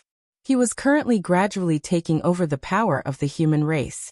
Every decision he made could affect the current situation of the myriad races. Just this point alone was far from being comparable to Xianyuan. In the eyes of everyone, Chiyu was just a junior, a child, and Xianyuan was already an adult. The two were far from comparable. It was precisely because of this that the leaders of the mutants were very depressed. Especially the more outstanding Chiyu's performance, the more depressed they were. Xianyuan had no fault, so they had no reason to oust him. Shino wouldn't replace Xianyuan just because Chiyu was better than Xianyuan. In this way, wouldn't it be a mess?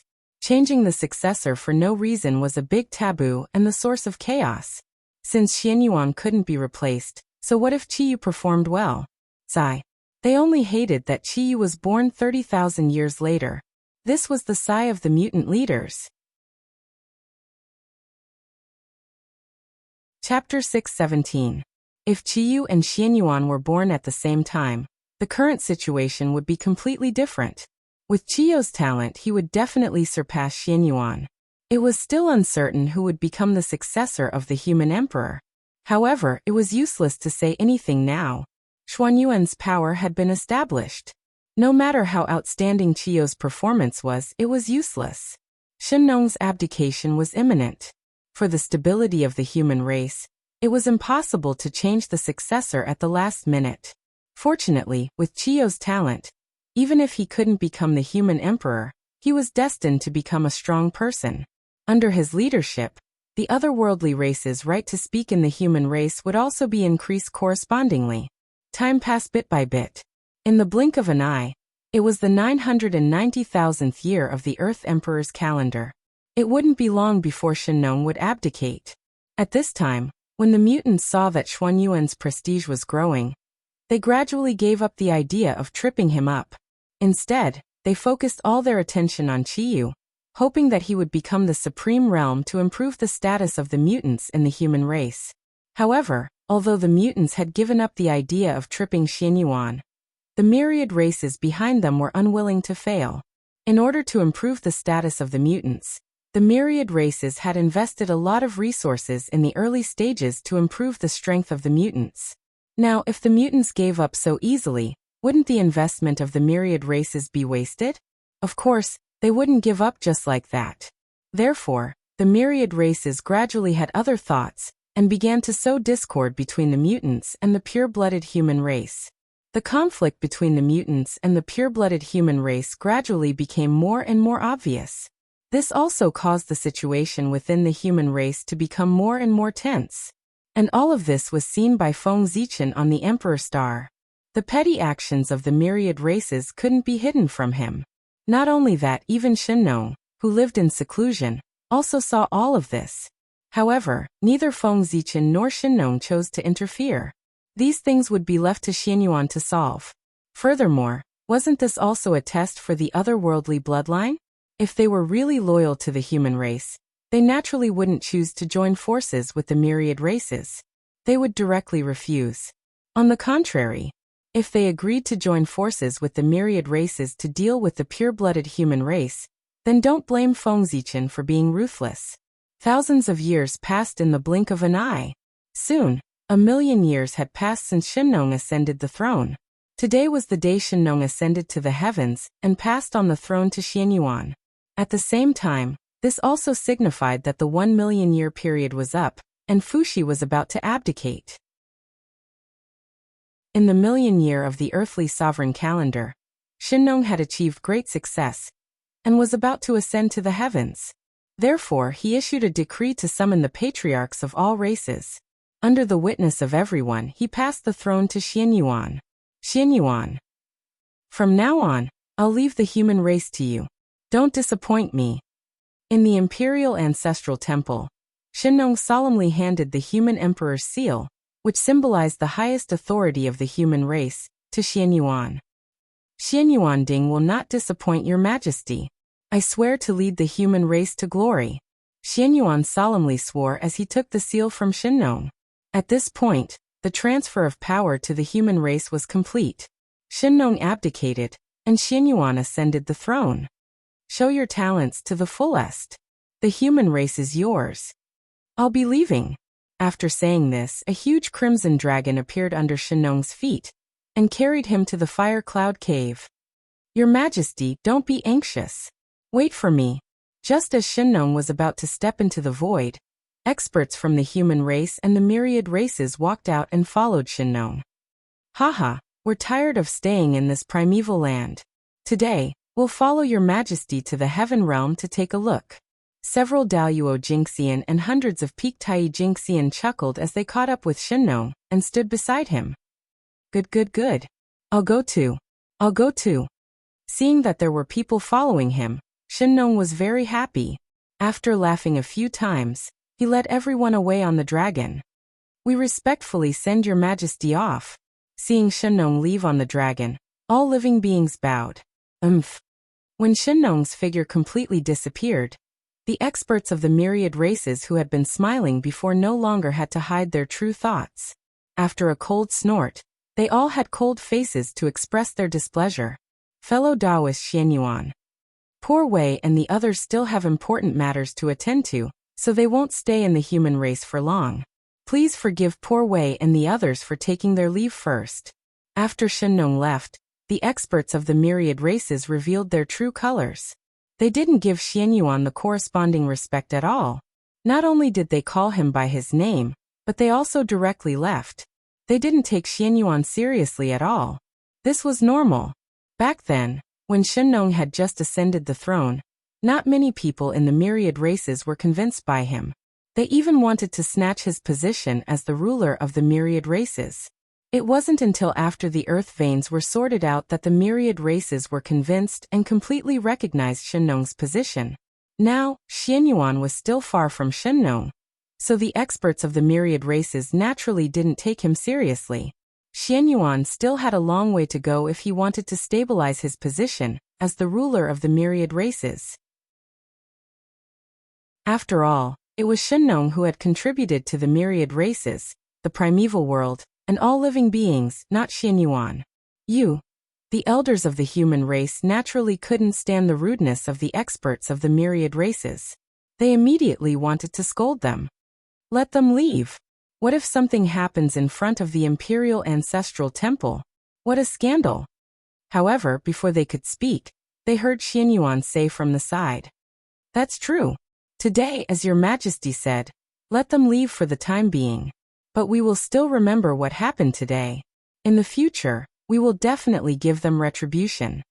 Although they were angry, they forcibly suppressed the anger in their hearts when they remembered that today was a day of great joy. However, what happened next made the faces of the elders of the human race completely darken. Your Majesty, we also have important matters to attend to, so we will take our leave first. Seeing the experts of the myriad races leave, some of the leaders of the mutants also left. This scene almost made the elders of the human race explode with anger. If they weren't worried about being seen as a joke by outsiders, they would have cursed out loud on the spot. But even so, the elders of the human race's faces became extremely ugly. It was fine if outsiders didn't give the emperor face. But their own people didn't give the emperor face. What were they trying to do? Did they deliberately want to be seen as a joke by outsiders? Even Xianyuan couldn't help but secretly clench his fists when he saw this scene. It was obvious that he was suppressing his anger. In fact, it wasn't just Xianyuan who was angry. Even Feng Zichen and Fuxi, who were paying attention to this place, were also very angry. They were extremely disappointed with those mutant leaders who left. They were taking the initiative to cause trouble. They couldn't blame others for suppressing them. With the departure of the experts of the myriad races and some of the mutant leaders, no one was in the mood to continue the celebration. Therefore, this grand event that concerned the human race ended hastily. However, the impact it brought was enormous. After this incident, the conflict between the pure-blooded humans and the mutants was completely exposed. Moreover, after this incident, the dissatisfaction of the mutants towards the emperor was also obvious. If it wasn't handled well, the human race would erupt into the greatest civil strife since its birth. Under this influence, the primitive world gradually became turbulent. Especially the myriad races. They knew that the experts of the human race must hate them to the core, and want to get rid of them as soon as possible. Therefore, they no longer had any scruples when they did things. They almost used all their resources to nurture Qiyu. When he grew up, he could contend against Xianyuan. Because of this, Qiyu's cultivation could be said to have advanced by leaps and bounds. He was about to become Daoyuo. No matter how the situation of the human race changed, it only affected the primitive world, but it couldn't affect the high and mighty heavenly realm. Thanks to the fortune of the world being easier this time, the heavenly realm, which still retained the innate qi, had completely become the center of the primitive world, the supreme world. The heavenly realm was the center of the primitive world. Almost all of the experts lived in the heavenly realm. His changes would affect the entire primitive world. At this moment, a major event was happening in the heavenly realm that could affect the entire primitive world. The celestial emperor was even easier.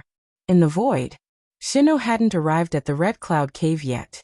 He was stopped by Fuxi, who rushed over and pulled into the heavenly realm. Then, just like when Fuxi ascended the throne, many powerful figures gathered in the heavenly court to crown Shino. At this point, Fuxi abdicated, and Shino ascended the throne. The world respected him as the Flame Emperor, and ancestral Magus Zhurong was the guardian. The Azure Emperor disappeared, and the Flame Emperor appeared. The destiny of the heavenly court changed as well. Boundless momentum gathered and blessed Feng Zichen, who was pushing all of this. Boom! With the destiny of heaven and earth on his body, Feng Zichen's aura soared again. Boundless mana surged out and surged in his body, causing his injuries to recover further. Soon. It's not far from the day when I become a primordial chaos. Silently restraining his aura, Feng Zichen slowly calmed the restless power in his body. 1/5 of the process of becoming a Dao had been completed.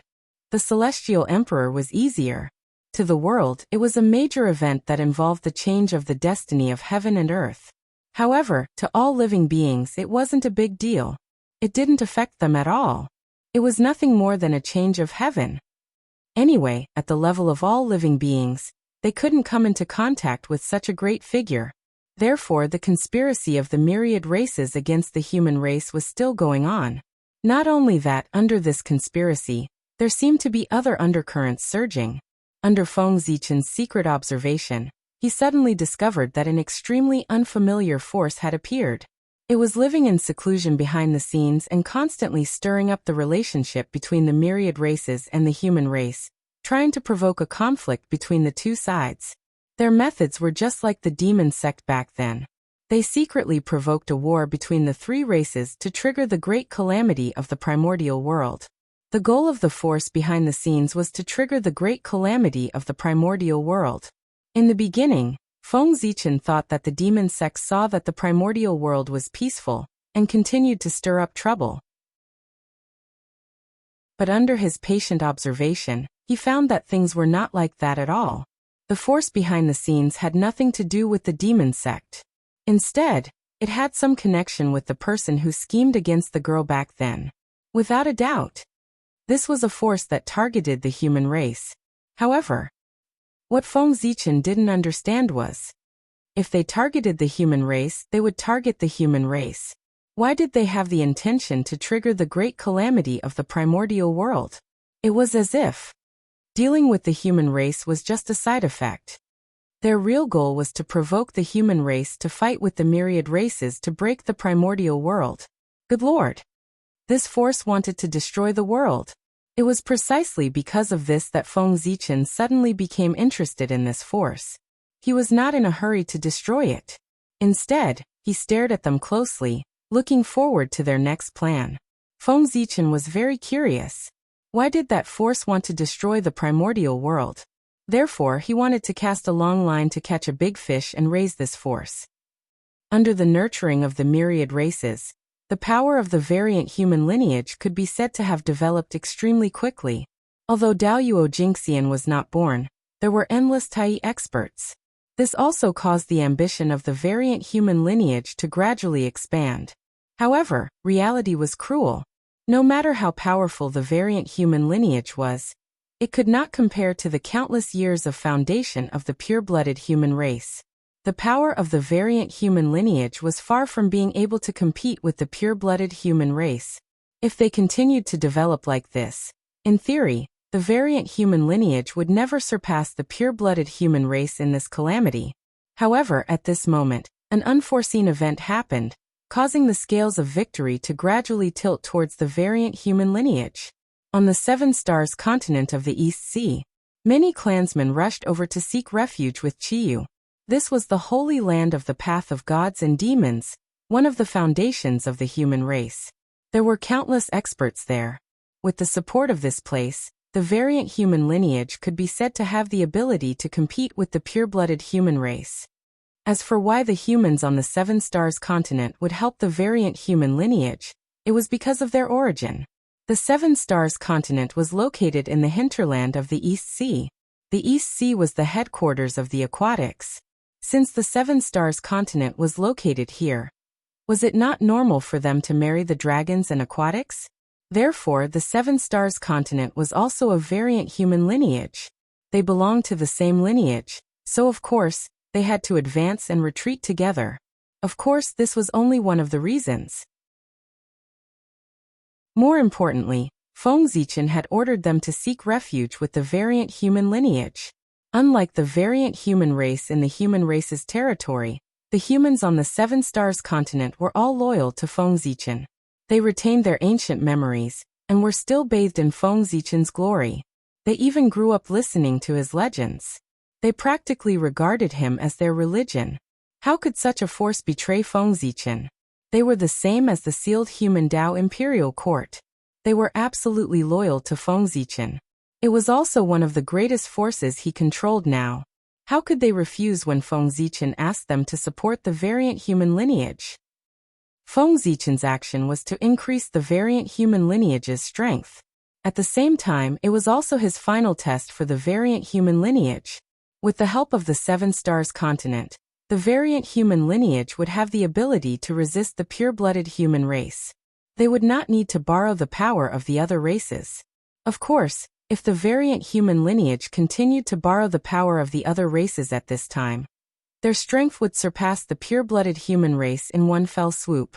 However, in this way, Feng Zichen would be completely disappointed in them. When he attacked, there would be no mercy at all. The opportunity had been given to them. Whether they could seize it or not depended on their hearts. Chapter 6:18. In the end, the decision of the other folk. In the end, they still disappointed Feng Zichen. With the support of the Seven Stars continent and all the other races, the other folk gradually expanded, so much so that they started to have thoughts that they shouldn't have. They wanted to pull Xianyuan down from the throne. As soon as this thought appeared, it grew uncontrollably. Soon, it completely occupied the hearts of the other folk, and they started to take action. How did the Empress Princess disappear? Did Xianyuan do it on purpose? In order to understand his competitors, he set up the Empress Princess. The rumor that had been buried for a long time started to spread again in the great desolate world under the intentional propaganda of the variant humans. In an instant, rumors about Xianyuan spread throughout all the races. The other folk used this as an excuse to force Xianyuan to give an explanation. Otherwise, they would refuse to recognize Xuanyuan's legal status and not respect him as the emperor. In response, Xuanyuan's side was naturally furious, but the pure-blooded didn't want to fall out with him. Therefore, they first gave an explanation and used Xinnong's words as evidence. Unfortunately, no matter how they explained, the other folk wouldn't listen. That's right, the other folk only wanted a reason to target Xianyuan, so that they could have a good reason to attack, and make their next move easier. In this way, why would they care about whether this matter was true or not? To them, in order to achieve their secret, even if the Empress Princess really appeared in front of everyone, the other folk would say that it was fake. It was used by Xianyuan to confuse the world. After the explanation failed, Xuanyuan's side understood the other party's intentions. They were clearly trying to usurp the throne. It could be said that everyone knew what they were thinking. Knowing that the other party was determined to rebel, Xianyuan didn't hold back. He immediately mobilized the army to destroy the other party's forces that had yet to form.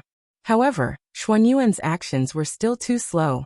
No, to be precise, Xianyuan underestimated the determination of the other folk. In order to seize power, the other folk directly joined forces with all the other races. When Xianyuan attacked the other folk, the ones who stopped him were not the experts of the other folk, but the experts of all the other races. It was the battle with the masters of the 10,000 races that took up too much of Xuanyuan's time. As a result, he wasn't able to take action immediately and destroy the forces of the mutants. Otherwise, how could the mutants resist Xianyuan, who was blessed with the fortune of the human race? They would be easily destroyed by Xianyuan. Unfortunately, with the intervention of the experts of the 10,000 races, everything changed. Xuanyuan's advantage was completely gone. This delay gave Qiyu time to prepare. He directly integrated all the inhuman forces and established the Jiuli tribe to fight against Xianyuan Yaoyao. The Jiuli division was completed. The human race's providence was immediately split into two. Almost half of the human fate flew out of Xuanyuan's body and into Qiu's. As a result, Xuanyuan's strength dropped drastically. At the same time, Qiu's strength skyrocketed, reaching a level where he could rival Xianyuan. In the situation, the tables were turned in an instant. The masters of the 10,000 clans helped. Although they managed to stop Xianyuan, their actions undoubtedly angered the masters of the human clan. As a result, some of the neutral forces completely sided with Xianyuan and worked together to deal with the Jiuli tribe. There were also some human experts who had been living in seclusion. After learning about this, they all came out of seclusion to help Xianyuan. Joining forces with the 10,000 races caused the Jiuli tribe to gradually become the enemy of the human clan. At this moment, some of the leaders of the mutants also realized that they had done something stupid. However, since things had already come to this, they had no way back. They could only brace themselves and continue forward. Defeating Xianyuan was the only way for them to turn the situation around. History books were often written by the victors.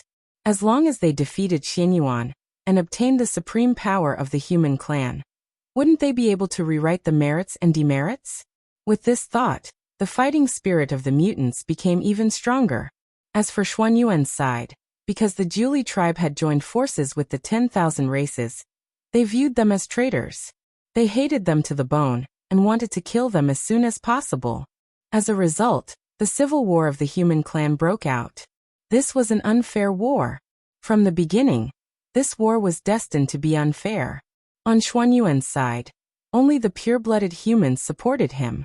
As for the Jiuli tribe, other than the mutants, they also had the support of the 10,000 races.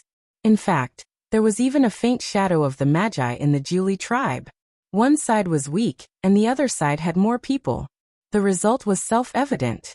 On the other hand, Xuanyuan's side was being beaten back. It was also at this moment that Xuanyuan's reinforcements were finally about to enter the arena. The 12 golden immortals of Chan School had arrived. According to the agreement that everyone had made in the Purple Cloud Palace back then, the candidates for the 3 emperors and 5 emperors were decided by the human race. The candidates for the imperial preceptor were from the 3 sections. In order to show his importance to the 3 emperors, the Grand Pure One descended to the mortal world and personally taught Fuxi. Originally, after this, they should be disciples of Chan School of Jie School. They taught the 2 generations of human emperors respectively. However, under Feng Zichen's secret drive, the authority of the 3 emperors was strengthened and their status became higher. As a result, no one among the disciples of Jie School and Chan School was qualified to take in 2 human emperors as disciples. Arranging for disciples to become the imperial preceptor was to seek merit for them, not to send them to their deaths. Their fate was not strong enough, but they could not become the imperial preceptor. They would be devoured by the imperial purple qi and die. Therefore, the 3 sects could not find a candidate for the imperial preceptor. At that time, the 3 pure ones could not return to the primordial world because they were resisting the chaos fiend god. Otherwise, they would be qualified to take in the human emperor as their disciple. Helpless, the 3 pure ones had no choice but to change their strategy. They changed from taking in disciples to guiding them, just like how Xianqing guided Shenong. In that case, although they did not have as much merit as becoming the imperial preceptor, it was better than nothing. The 12 golden immortals of Chan School came for merit. Putting aside the strength of the 12 disciples of the heavenly lord of primordial beginning, the Dharma treasures on them were good. Therefore, with the help of the 12 golden immortals and the power of their connate numinous treasures, Xuanyuan's side gradually gained the upper hand. However, the good times did not last long. Seeing that the situation had reversed, Qiyu made up his mind and invited a large number of experts from the Magi to suppress the 12 golden immortals. Just like that, the 2 sides exchanged blows and the battlefield gradually fell into a stalemate. It was also at this moment that the hidden forces finally made their move. They pretended to be experts of the myriad races and suddenly attacked the 12 golden immortals, severely injuring them. The 12 golden immortals were severely injured and completely lost their combat strength. As a result, the strength of Xuanyuan's side was greatly reduced. Qiyu took the opportunity to launch an attack. He broke through the front line in one fell swoop and advanced into the hinterland of the human race. For a moment, Xuanyuan's side was in danger. However, the changes in things were often not as they wished. Because of the heavy injuries of the 12 Golden Immortals, a hidden big shot of Chan School, the deputy sect master of Chan School, the ancient Taoist Randang. He was a big shot in the Sage-to-be realm. Since others bullied the weak and dealt with the 12 Golden Immortals, Taoist Randang naturally had to find a way to get back at them. As the Sage-to-be entered the scene, the situation changed again. Chiyu's side gradually fell into a disadvantage. The word Sage-to-be represented everything. This was the top combat strength of the primordial world, enough to turn the situation around. If nothing went wrong, Xianyuan and Taoist Randang would join forces, and soon calm the internal strife of the human race. However, the person behind the scenes obviously did not want the battle to end just like that. Therefore, an unknown Sage-to-be expert walked out and stalled Taoist Randang, buying some time for Chiyu's side to catch their breath. Interesting. It's getting more and more interesting.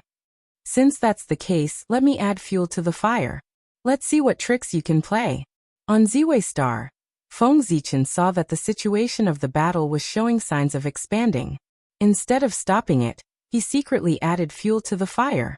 With a thought, Feng Zichen issued a decree.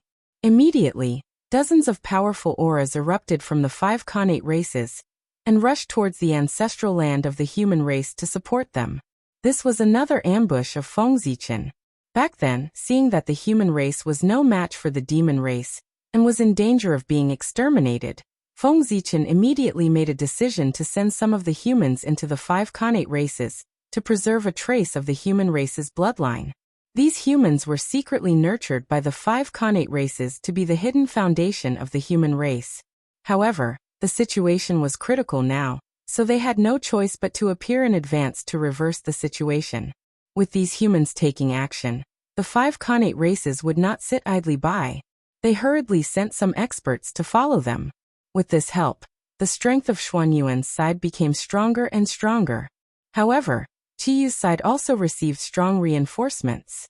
Under the pressure, the 10,000 races had no choice but to use their own foundation to fight against Xuanyuan's side. At the same time, the power behind the scenes was also secretly involving the energy of Xuanyuan's side. But do you think that's the end? Seeing that this place was so lively, some people who had ulterior motives secretly joined in. For example, the demon sect. They provoked the various forces and forced them to join in the civil war of the human race, causing the range of the war to become wider and wider. Some ancient demon gods were unwilling to be left out. Under the persuasion of the demon sect, they joined the war. In order to help Chiyu, the witch race was also dragged into the war. The forces in the sky did not dare to be left out. They sent people to the lower realm in an attempt to seek some merit. Chaos, it was all chaos. Now the Xian sect, the demon sect, the witch race, the heavenly court, the 5 Khanate races, the ancient demon race, and so on, all the major forces of the primordial world had joined in the war, causing the situation to become more and more complicated. Before this, who would have thought that a mere civil war of the human race would evolve into a showdown between the major forces of the primordial world? It would be strange if no one was secretly controlling it. At this moment, almost all the great divinities, their gazes were focused on the human race. They nervously stared at the changes in the situation. They were afraid. This war had affected too many forces and experts. If it was not handled well, it would turn into a disaster that affected the entire primordial world. Therefore, they had to keep an eye on this war at all times to control the impact of the war within a certain range. The primordial world could not withstand the torment. The situation has developed to this point. The person behind the scenes should not be able to hold back and make a move. Let me see what your purpose is in provoking the great calamity of the primordial world. Apart from the crowd, Feng Zichen was also paying attention to the situation. He was waiting for the person behind the scenes to make a move. If he did not make a move, he would not have the chance to make a move when the outcome was decided. Boom. Just as Feng Zichen was waiting for the mastermind behind the scenes, a sudden change occurred in the field. two terrifying figures suddenly appeared in the void and charged towards Xianyuan and Qiyu at the same time. Judging from their cultivation, they had already stepped into the half-primordial chaos realm. Seeing this on the Emperor's star, Feng Zichen was about to save them. However, just as he was about to make a move, four mysterious figures suddenly appeared outside the boundless starry sky and charged towards the depths of the starry sky. Their targets? They were the four great ferocious beasts that had been sealed. Obviously, they had come to save the four great ferocious beasts. Fellow Taoists, it's been a long time. Retracting his hand that was about to save them, Feng Zichen smiled at the four people who were rushing over. These four people were not strangers. They were four of the 9 chaos demon gods that had fought against the incarnations of the saints back then. Feng Zichen had fought with them before, so he was naturally no stranger to them. In the face of Feng Zichen's greeting, the 4 chaos demon gods were all silent. They just quickly used their supernatural powers to try to save the 4 great ferocious beasts. Fighting 1 against 4, Feng Zichen did not dare to be careless. He carefully manipulated Panga's divine power to deal with the 4 of them. At the same time, he also quietly released a trace of his mind to pay attention to the changes in the human battlefield. If they had the complete fate of the human race, Xianyuan and Qiyu would not be afraid of the sneak attack of the 2 half-primordial chaos existences. Unfortunately, they only had half of the fate of the human race. Therefore, under the sneak attack of the 2, although Xianyuan and Qiyu did not die, they were seriously injured. After failing their attack, the 2 did not stop. Instead, they used their supernatural powers and continued to charge forward. Another attack could kill Xianyuan and Qiyu on the spot. However, they did not have the chance. Seeing that the 2 of them were in danger, Fuxi and Shinnong attacked at the same time. Each of them blocked an assassin and fought with them. It was also because the fate of the human race had not reached its peak. Otherwise, Fuxi and Shinnong would definitely be able to unleash the combat strength of the primordial chaos realm and easily suppress the 2 of them. They would not be trapped in a bitter battle like they were now. You're courting death. The powerful beings who were watching the battle were shocked and angry when they saw that someone dared to make a move under their noses. Almost without hesitation, they grabbed at the 2 people who were fighting with Shinnong and Fuxi. Fellow Taoists, please stop. Suddenly, a clear voice came from the void. It was like the sound of the Tao was trembling slightly. It deduced endless magical methods and shattered everyone's supernatural powers. Who is it? While everyone was puzzled, dozens of familiar and unfamiliar figures appeared in front of everyone. It was familiar. It was the Tao that everyone had heard somewhere. It was unfamiliar. It was the other party's expression. It was completely different from what they remembered. It was as if he was a different person.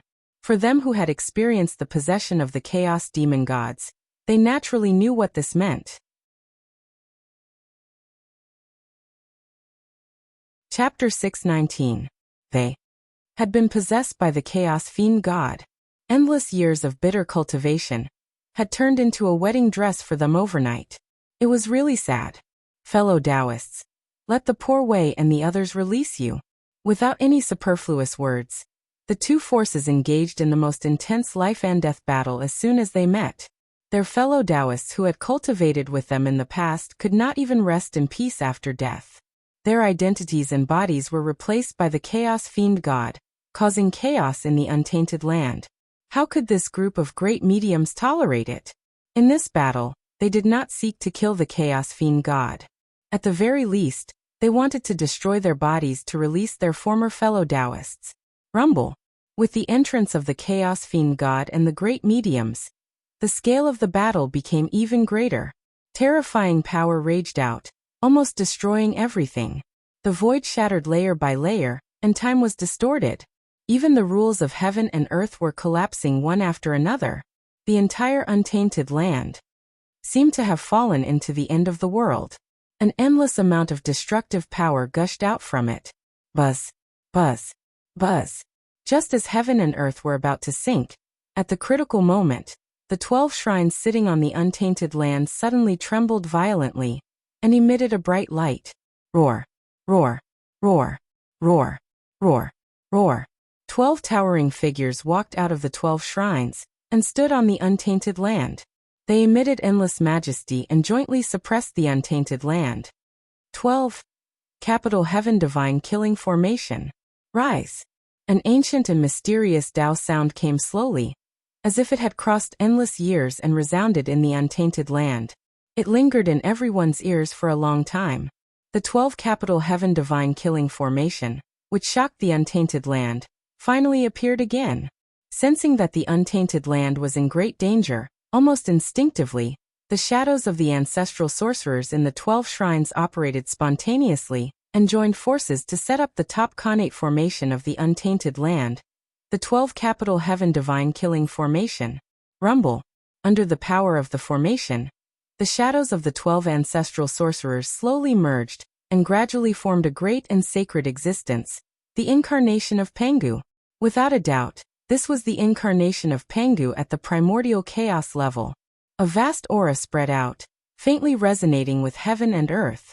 An inexplicable power appeared, making the rules of heaven and earth more active. Even the terrifying fluctuations raging in the untainted land were slightly restrained. Bang! As soon as Pengu's incarnation appeared in the world, he did not do anything. In the netherworld realm, the prehistoric geomancy map automatically recovered, broke through the void, crossed the realm, and flew into the hands of Pengu's incarnation. Suppress. Grabbing the prehistorical geomancy map, Pengu's incarnation shook and unfolded it. Immediately, an extremely vast and profound power surged out from the great desolate geomancy map. It whistled into the ground and turned into a hazy film of light, protecting the ground firmly. Rumble. After that, no matter how powerful and terrifying the shockwaves from the battle were, they were unable to shake the great desolate land in the slightest. It was also thanks to Feng Zichen's timely establishment of the 12 shrines. Otherwise, after this battle, no matter who won or lost, it would cause great damage to the untainted land. It was comparable to the apocalypse. After Feng Zichen's efforts, the changes in the Eldritch World line were getting bigger and bigger. Originally, according to the normal course of history, the battle between the liches and demons should be the largest battle in the history of the untainted land. However, as Feng Zichen continued to cause trouble, everything changed. After the battle between the liches and demons, the calamity of the Chaos Fiend God broke out first, followed by the calamity of the Khanate ferocious beasts, and then the calamity of the demon sect. Finally, the demon ancestor Rahu took action to cause chaos in the untainted land. The scale of each battle was larger and larger, and the range of experts involved was also increasing. First, it was a chaotic battle between half-step primordial chaos experts, and then it developed into a fierce battle between existences at the level of primordial chaos Daluo Jinxian. In the end, it evolved into dozens of existences with the combat strength of primordial chaos, engaging in a life-and-death battle. It was really exciting. Right now, another battle that was not inferior to the scale of the battle between the liches and demons was taking place in the untainted land. Boom. Boom. Boom. Legendary existences fought in the depths of the void. Terrifying fluctuations erupted one after another, shaking the past, present, and future. As a result, the universe was out of order, and the heaven and earth were out of balance. Strange and unpredictable scenes appeared one after another in the untainted land, which was extremely shocking. The heaven and earth were bright and dim, and the laws were looming. Terrifying fluctuations spread between the heaven and earth, oppressing the minds of all living beings. It was unknown how much pressure it brought to them. If it were not for Pengu's incarnation doing its best to suppress the untainted land, preventing the land from sinking in the battle, it was unknown how many innocent creatures would have been affected by this battle and turned into ashes. As time passed, the battle gradually entered a white-hot state. Both sides could no longer control their strength, so all kinds of magical powers flew around. Even the heaven realm and the boundless starry sky were affected. Under such circumstances, Feng Zichen, who was beating the 4 chaos demon gods in the boundless starry sky, had to divert part of his strength to protect the heaven realm. The heaven realm had now become the center of the untainted land, and he could not let it be destroyed in this battle. However, Diverting part of his strength to protect the heaven realm was also a kind of pressure for Feng Zichen. He was not the only one who had not fully recovered from the injuries left by the battle with the demon ancestor Rahu. Even the Zhousing map and the small Mount Buzhou had not recovered. In addition, the 4 ferocious beasts were suppressed in the boundless starry sky, which also greatly dispersed the power of the god Pangu. Therefore, the power of the god Pangu was greatly weakened by the continuous dispersal of the power of the god in the boundless starry sky. As a result, when Feng Zichen faced the 4 chaos demon gods, he did not have an overwhelming advantage, and could only barely maintain his undefeated position, with a trace of strength left, to support other battlefields. At this point, if there was no power to break the balance, then both sides would be in a stalemate. At this time it was completely a battle of attrition, to see who could hold on first. The one who could not hold on first would be the loser. Right when the battle was in full swing, at the center of the untainted land and right below the heaven realm, the ruins of Mount Buzhou and the current location of the World Tree had suddenly welcomed an unexpected guest. This person's figure was blurry, and his entire body was coiled by a thin layer of chaotic energy, causing others to be unable to see his appearance clearly. Obviously, he'd put on a disguise to conceal his true origins. No one knew his name, his origins, or what sort of ability he'd utilized to actually allow him to stroll through the surroundings of the World Tree, and the last day's domain that the Heaven Dao had personally set up, and he wasn't affected in the slightest. TSK. This obviously showed that the ability of the Heaven Dao was truly capable. The last day's domain that it set up was really something that no one could stop. How many waves has it been? All those years ago, the experts of the demon sect came and went as they pleased. Now it seemed like this unknown existence was the same. The last day's domain hadn't been of any use at all, and it seemed as if it didn't exist in the eyes of these experts. It was truly dangerous for him to protect the World Tree. The World Tree was so beautiful that everyone that saw it couldn't help but exclaim with admiration towards its greatness. They were unable to figure out how such a perfect life could exist in the world, and it was simply like a miracle. This was something that even this unknown existence was no exception to. Alas! This is the World Tree. What a shocking existence! He lightly stroked the striations on the World Tree as if he was stroking the most precious piece of art in the world, and he sighed with slight reluctance. Reluctance? There was no doubt about it. Based on this person's tone, it was obvious that he'd specially come here for the sake of harming the World Tree. What a pity! Such a great life is about to be destroyed at the hands of the poor way. If you want to blame someone, then blame yourself for being related to the safety of the untainted land. If you want to destroy the untainted land and establish the earth, fire, water, and wind once more, then you're your greatest weakness. So long as you're destroyed, then the heavens and the earth would be out of balance and combine once more. At that time, it would be the fortuitous encounter of the poor way. Looking at the World Tree, that person muttered to himself. Judging from his expression, he seemed to be explaining the reason for his actions to the World Tree, and also seemed to be convincing himself to make the final decision. Perhaps it was these mutterings that strengthened that person's determination. After he finished speaking, there was no longer any hesitation in his eyes.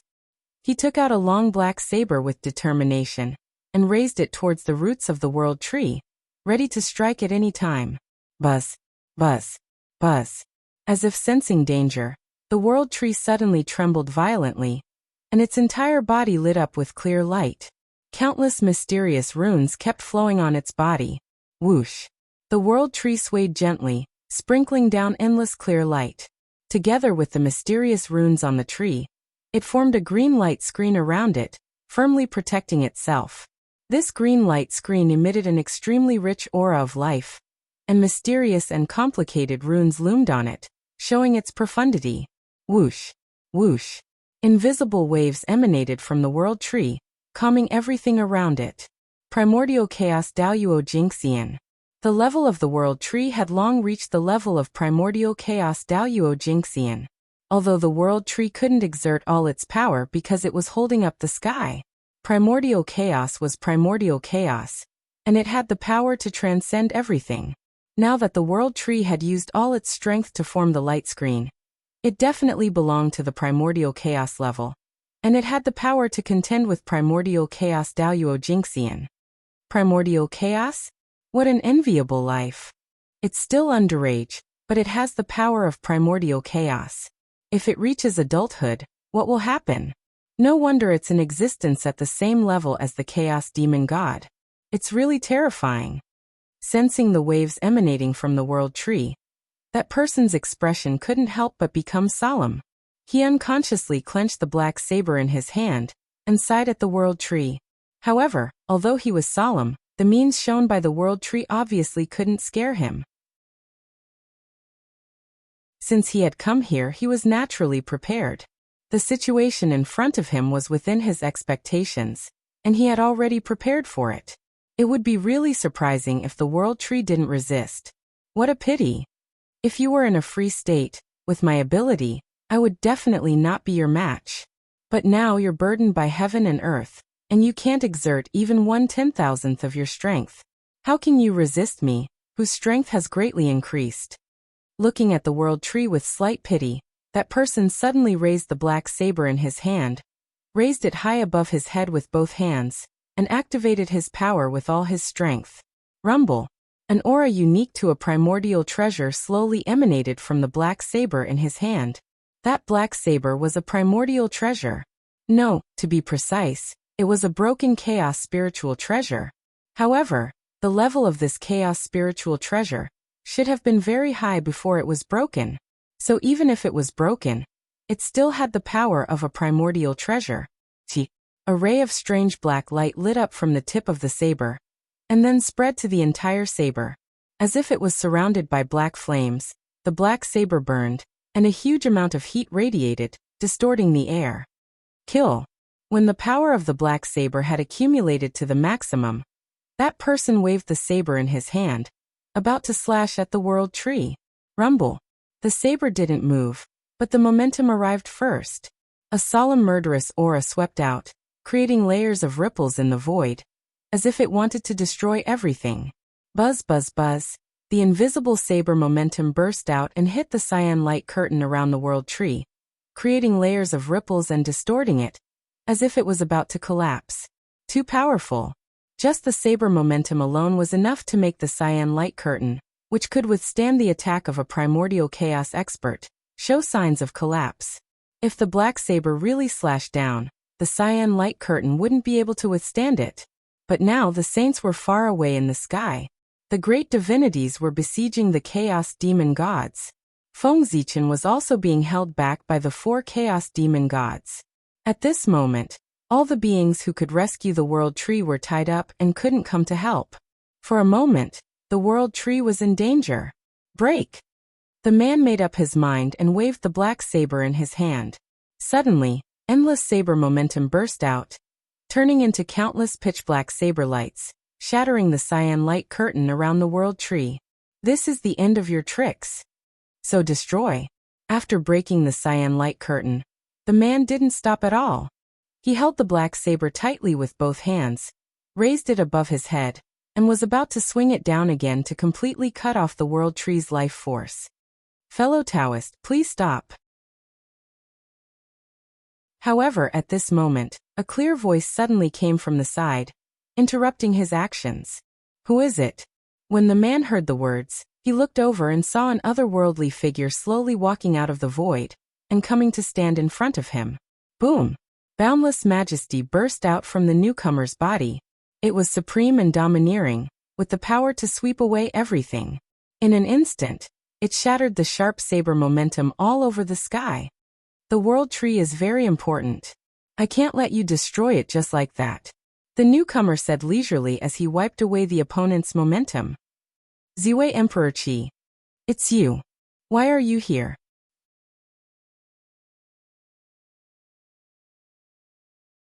Chapter 620. After recognizing the identity of the person, the mysterious man could not hide the astonishment on his face, because it was impossible for the person to appear here. The leader of the 4 imperial gods, Emperor Zhongtian Ziwei Polaris Supreme Yellow. Why can't it be me? Seeing the other party's expression, Feng Zichen said with some amusement. No, Weren't you held back by the chaos demon god, and unable to escape in the boundless starry sky? Why did you suddenly appear here? Forget it. That's not important. Anyway, you alone can't stop the poor way. After seeing Feng Zichen appear, the man was puzzled at first and seemed to be greatly shocked. But soon after, he seemed to have thought of something and suddenly relaxed. He said with a nonchalant expression, "Fellow Taoist, you're really confident. You and I are both half-step primordial chaos. Fellow Taoist, are you so confident that you can firmly suppress me?" Hearing the other party say this, Feng Zichen could not help but be a little amused. He was the four imperial gods. Although his realm was the same as the other parties, which was the peak of the sage to be, half-step primordial chaos. But his combat strength, with the support of the karmic position of heaven and earth, could reach the third heaven of primordial chaos or even stronger. In this way, how could the other party, a half-step primordial chaos, be his opponent even if he had a connate cardinal treasure in hand? Therefore, in Feng Zichen's opinion, the other party's words were simply ridiculous. Fellow Taoist Ziwei, although I don't know what means you used to come here, poor way, but I'm sure you must have paid a great price to come here. After all, there are still four primordial chaos demon gods in the boundless starry sky. Dealing with them must have taken a lot of your energy. I just don't know how much strength fellow Taoist Ziwei can exert in this state. What's more, you were all seriously injured when you fought demon ancestor Rahu that day. Now, I'm afraid you haven't recovered yet, right? At this moment, the mysterious man seemed fearless. He was not afraid of Feng Zichen. In his heart, he had already determined that Feng Zichen's strength was far from his peak level. Not to mention the mysterious man, no one would think that Feng Zichen could exert all his strength in this state. Just as the mysterious man had said, the boundless starry sky was being attacked by the chaos demon god. Feng Zichen must have put all his energy there to prevent the four ferocious beasts from breaking out of the seal. The consequence of this was that Feng Zichen, who appeared here, would not be able to display his strength at his normal level. It would already be considered good if he could reach even 1/10,000th of his prime.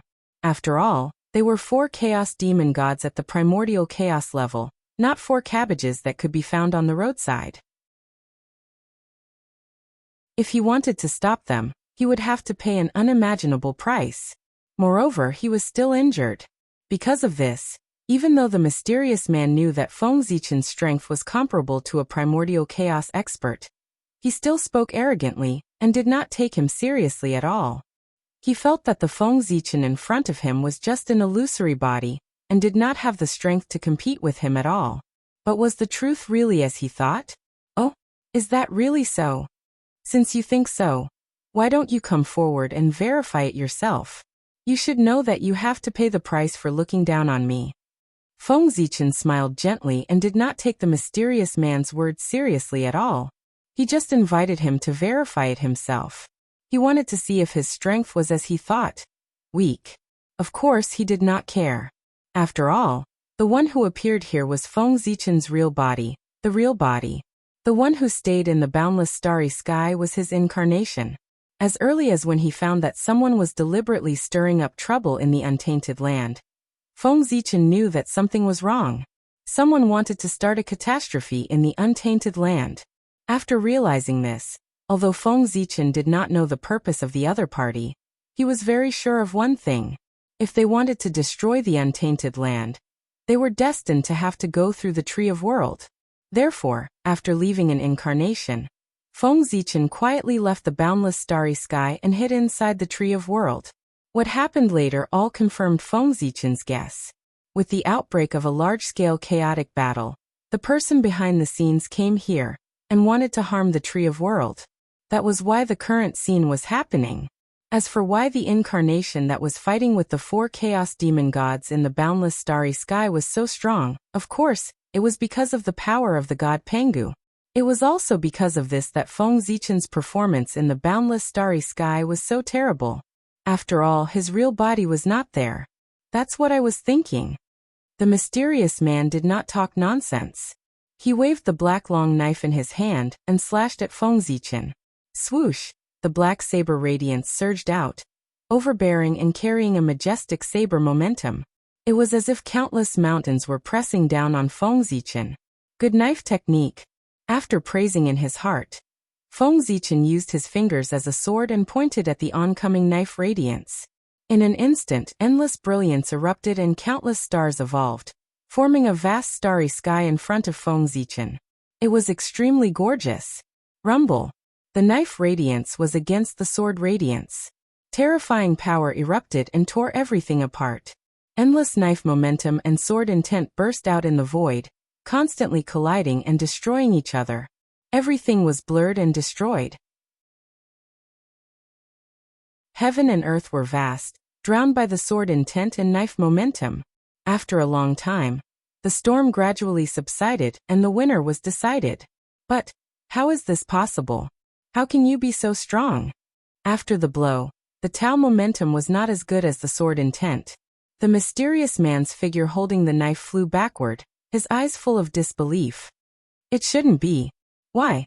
Clearly, most of your strength is concentrated in the boundless starry sky to resist the 4 chaos demon gods. But why do you still have such powerful strength? Using the knife to support his injured body, the mysterious man could not believe the facts in front of him and muttered absent-mindedly. He was injured. Under the other party's casual blow. His full-strength blow was no match for the other party's casual blow. This undoubtedly meant that the other party was not in a weakened state as he had imagined. On the contrary, the other party was very strong. Judging from the fact that he could easily injure him, the other party's strength was not inferior to an ordinary primordial chaos expert. Poor thing. What are the 4 emperors? The supreme beings between heaven and earth, the embodiment of the will of the primitive world. They manage the primitive world on behalf of the heavenly Tao and have supreme power and strength. Even the real primordial chaos Daoyuo Jingxian would not dare to say that he could defeat the 4 emperors in the primitive world, let alone you who have not become primordial chaos Daoyuo Jingxian. On the opposite side, Feng Zichen sighed with pity and said to the mysterious man, overconfident. He was talking about the other party. Defeating the other party with one blow was nothing to him. It was a normal thing. After all, he had the strength of primordial chaos Daoyuo Jingxian, and the other party was only an ant at the half-step primordial chaos level. If it were not for the innate treasure in his hand, he would have been seriously injured by that blow. He would not have had the chance to talk to Feng Zichen. Primordial chaos Daoyuo Jingxian? Poor Wei was careless. I didn't expect that fellow Taoist trump card was much more than Poor Wei imagined. Even in the face of 4 primordial chaos demon gods, you still have the strength to defeat Poor Wei. With a bitter smile, the mysterious man said with difficulty. He had miscalculated. But it was not his fault. Who would have thought that great Emperor Ziwei was so powerful that he still had the strength of primordial chaos Daoyuo Jingxian? While facing 4 primordial chaos Daoyuo Jingxian, he was ridiculously strong. Fellow Taoist, now that things have come to this, can you tell me where you came from? After sealing the surrounding space and completely blocking the escape route of the mysterious man, Feng Zichen walked forward and asked softly. He was really curious. These days, even primordial chaos demon gods and demon sects had given up on destroying the untainted world. The mysterious man who suddenly appeared in front of him did not seem to be a primordial chaos demon god. Instead, he was Gao Zhen of Xianmen.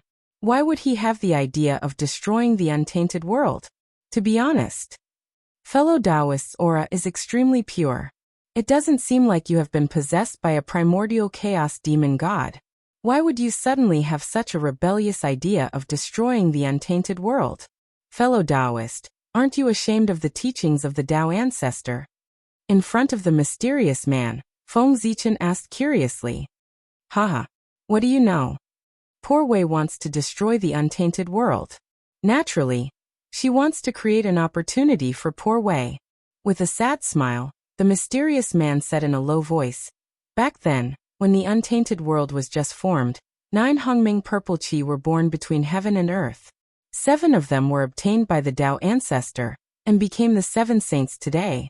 As for the remaining 2 Hongming purple qi, one of them escaped from the world, and completely disappeared. The other one blended into the untainted world, to become the foundation of heaven and earth. Porway said so. I think you should understand what I mean. As if he had completely given up hope, the mysterious man frankly stated his purpose. Hiss. Fellow Taoist, what a good idea. After listening to the mysterious man's explanation, Feng Zichen could not help but secretly click his tongue. Destroying the untainted world to extract the Hongmeng purple qi. How should he describe this method? There was really a slight possibility of becoming a saint. Destroying the untainted world. Although there was a great karma and great karma, once one became a saint, all of this would not be a problem. Saints were immortal and indestructible. It was not a joke.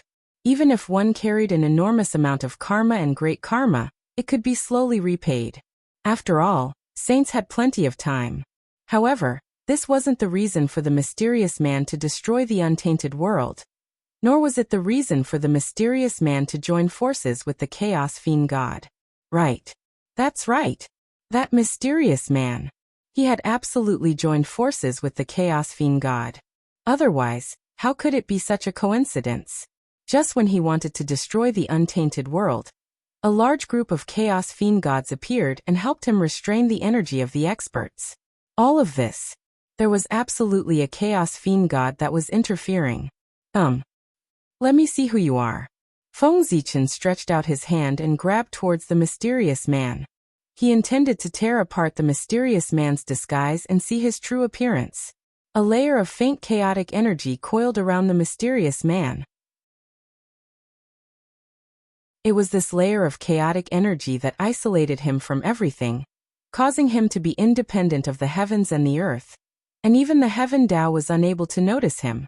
Thus, he was able to pass through the last day's domain safely. Similarly, it was because of this layer of chaotic energy that no one was able to discern his origins. Huff huff, Feng Zichen stretched out his palm, and it seemed as if he'd grabbed the entire heavens and the earth. Peerless energy emanated from him, squeezed space, and completely restrained the mysterious man. Break! Feng Zichen exerted his strength in secret, and was about to tear apart the disguise on the mysterious man. However, at this moment, an unexpected event occurred. The black saber in the mysterious man's hand suddenly emanated dazzling brilliance, and then boundless energy surged out from within it, and forcefully blasted Feng Zichen's restraints away. Who is it? With a command in his heart, Feng Zichen withdrew the Hongmeng Daozhong, and he froze the space here before carefully sizing up the surroundings. Swoosh! Right at the instant Feng Zichen withdrew the Hongmeng Daozhong, the black saber tore through the sky, and boundless saber might erupted as it slashed down fiercely at him. Clang! The Hongmeng Daozhong shook lightly, and then it directly moved horizontally before Feng Zichen, and collided with the black saber. Bang! After one blow, the black saber was directly knocked away by the Hongmeng Daozhong, and fell into the depths of the void. Suppress! At this moment, Feng Zichen shouted and manipulated the Hongmeng Daozhong into the depths of the void, completely suppressing the black saber. In the void, the mysterious man who suddenly appeared tried to retrieve the black saber, but under the suppression of the Hongmeng Daozhong, he could not recall it no matter what he did. For a moment, he could not help but feel a little anxious. What a good trick! Accompanied by an embarrassed voice, another mysterious figure walked out of the void. However, his strength was undoubtedly a level higher than the mysterious man who was suppressed by Feng Zichen. He had already entered the level of primordial chaos Daoyuo Jingxian, Chaos Demon God. You are the Chaos Demon God. I remember you. You were one of the 9 Chaos Demon Gods who fought against the incarnations of the sages. So you are the one he is relying on? Feng Zichen glanced coldly at the mysterious man, and said indifferently. Yes, it is me. With me here, you can't touch him. The Chaos Demon God took a step forward and said. Ha! What a joke. Do you think you can do it alone? With a disdainful laugh, Feng Zichen grabbed the Hongmeng Daozhong, and was about to suppress the Chaos Demon God together with the mysterious man from before. What an arrogant junior. He is really arrogant. Since he alone is not enough, how about adding us? While they were talking, another 4 Chaos Demon Gods walked out of the void. Including the previous one, There were now 5 chaos demon gods standing in front of Feng Zichen. In addition to the 4 chaos demon gods in the boundless starry sky, the 9 primordial chaos demon gods who fought against the incarnations of the sages had all appeared. They all attacked Feng Zichen at the same time. 1 against 9. 5 chaos demon gods? They are indeed powerful. But not enough.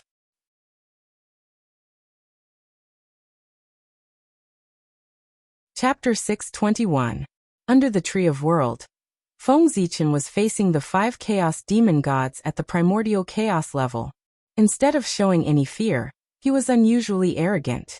He pointed at the chaos demon gods with one hand and said that they were no match for him. He was extremely arrogant and did not take them seriously at all. It was as if he was not facing the 5 high and mighty chaos demon gods, but 5 Tom, Dick and Harry. You. When such arrogant words reached the ears of the 5 chaos demon gods, they were so angry that they were speechless. I have been in the chaos for many years, but I have never seen such an arrogant junior like you. Kid, let me see what you can do. Let me see what gives you the confidence to look down on the 5 of us. After a long time, the chaos demon gods finally calmed down. They were angry and directly attacked Feng Zichen. Rumble. With a thought from the demon god of chaos, heaven and earth changed accordingly. The great path appeared, the Dharma was faintly discernible, and endless visions appeared, evolving into all kinds of mysterious superpowers. They blasted toward Feng Zichen with overwhelming force. Boom. It was as if the sea of stars had exploded and the world had collapsed. Dazzling light burst out and almost drowned everything. Heaven and earth lost their color, and only a terrifying power swept across everything as if it was going to destroy the past, present, and future. Come on then. However, Feng Zichen was not afraid at all. Hongmeng Daozhong Dai. Feng Zichen grabbed the Hongmeng Daozhong and slammed it toward the superpowers that were coming toward him. Clang. The sound of the bell was faint and boundless. It was like the sound of the Great Path, and contained supreme power. It had the ability to destroy all Dharma and superpowers. Rumble. Endless sound waves burst out and directly destroyed everything. In an instant, everything ceased to exist. Time, space, Great Path, and Dharma. At this moment, all of them lost their meaning. All that could be seen was the boundless aura of Hongmeng. Boom. The chi of Hongmeng surged, and surged like a raging ocean. Boundless waves surged violently toward the 5 chaotic demon gods, attempting to drown them. Wherever the Hongmeng chi passed, the divine powers of the 5 chaotic demon gods were submerged, devoured, and became a part of the Hongmeng chi, making the Hongmeng chi even more powerful. Not good. It's Hongmeng's chi. Run. Seeing the ocean-like Hongmeng aura surging toward them in a more powerful manner after devouring their superpowers, the 5 chaos demon gods' expressions changed drastically. At this moment, they couldn't care less about their reputation. Before the aura of Hongmeng rushed over, they hurriedly hid in all directions. Boom, boom, boom. The aura of Hongmeng was vast and mighty. It wreaked havoc in the void for a long time before it gradually subsided. As the aura of Hongmeng retreated, everything around them changed. The void was gone. Even the last day's domain that the heavenly Tao had specially set up to protect the Tree of World was completely assimilated by the surging aura of Hongmeng. After a long time, the Tree of World once again appeared in front of everyone in the primordial world. A huge divine tree stood between heaven and earth like a pillar of heaven and earth, holding up heaven and earth. Great and shocking. The sudden change completely alarmed the great divine powers and the chaos demon gods who were fighting on the other side. At this moment, they seemed to be shocked by the greatness of the Tree of World. They simultaneously stopped what they were doing and temporarily stopped fighting. The Tree of World? Is this your real goal? No wonder you guys were so crazy and reckless when you attacked. It turns out that your goal was to destroy the great desolate world. The great divine powers weren't fools. After seeing the Tree of World and thinking of the strange actions of the chaos demon gods, they naturally understood the other party's true intentions. What a good move. If His Majesty Ziwei hadn't been more skillful and ambushed under the Tree of World in advance, the primordial world would have been in danger today. Thinking of this, everyone couldn't help but feel a lingering fear. If Great Emperor Ziwei hadn't been there, the consequences would have been unimaginable. After figuring this out, the powerful divines began to have misgivings and stopped fighting with the chaos demonic god. Instead, they began to confront him. They couldn't fight anymore. If they were careless, the aftermath of the battle would exceed the limit that Panga's incarnation could withstand. Then the primordial world would really be in danger. The great divine powers were worried about the primordial world and didn't want to continue fighting. As for the chaos demon gods, they were worried about the changes at the Tree of World and chose to wait and see. For a moment, both sides reached a strange consensus. They looked at the Tree of World together. Cough, cough, cough. Accompanied by a series of violent coughs, the 5 chaos demon gods crawled out of the void in tattered clothes. Their battered figures no longer had a trace of their previous arrogance. Junior, I have underestimated you. You have mastered the power of Hongmeng. How amazing! However, do you think you can defeat us like this? You should know that there are 5 of us. But you're alone. Are you really that confident to fight against 5 of us? Perhaps it was because he had been defeated by a junior and lost face, but the chaos demon god's words were inevitably tinged with shame and anger. However, in addition to shame and anger, there was also some greed in the chaos demon god's tone. That was the Qi of Hongmeng, the legendary power that was comparable to the power of the Great Path. In an instant, infinite laws appeared and filled the sky with boundless power. As if the sky was falling, they pressed down on Feng Zichen. Good timing. Feng Zichen was fearless.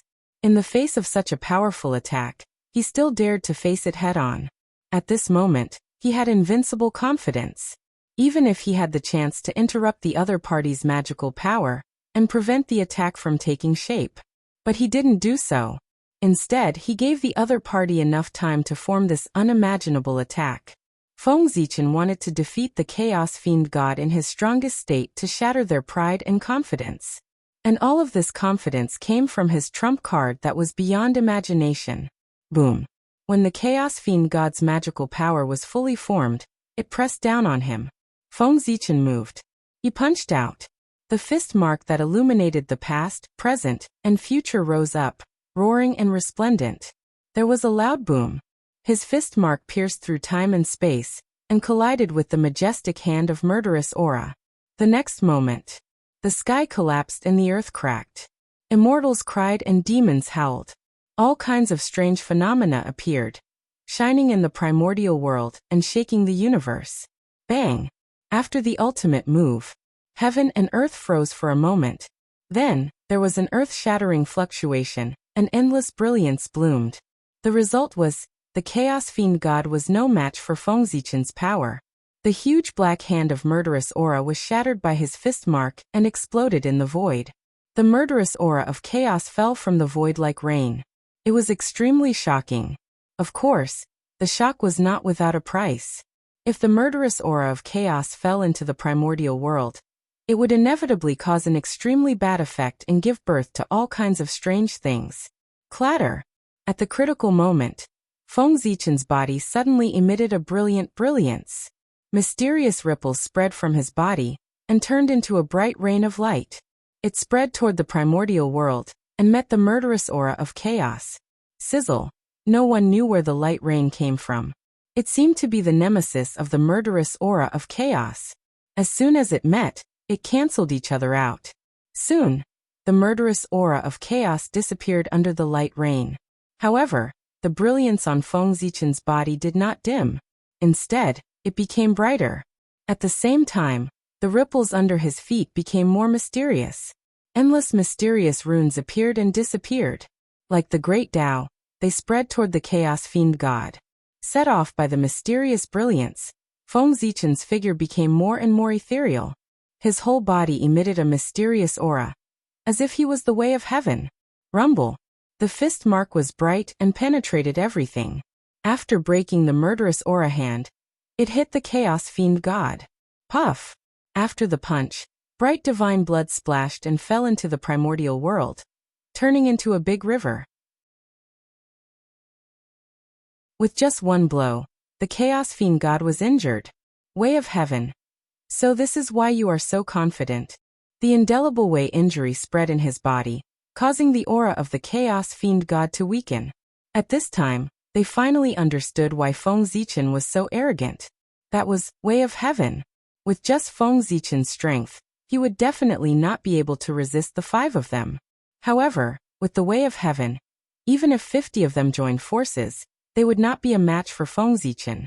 With the support of the way of heaven, Feng Zichen easily obtained the power to defeat the 5 of them.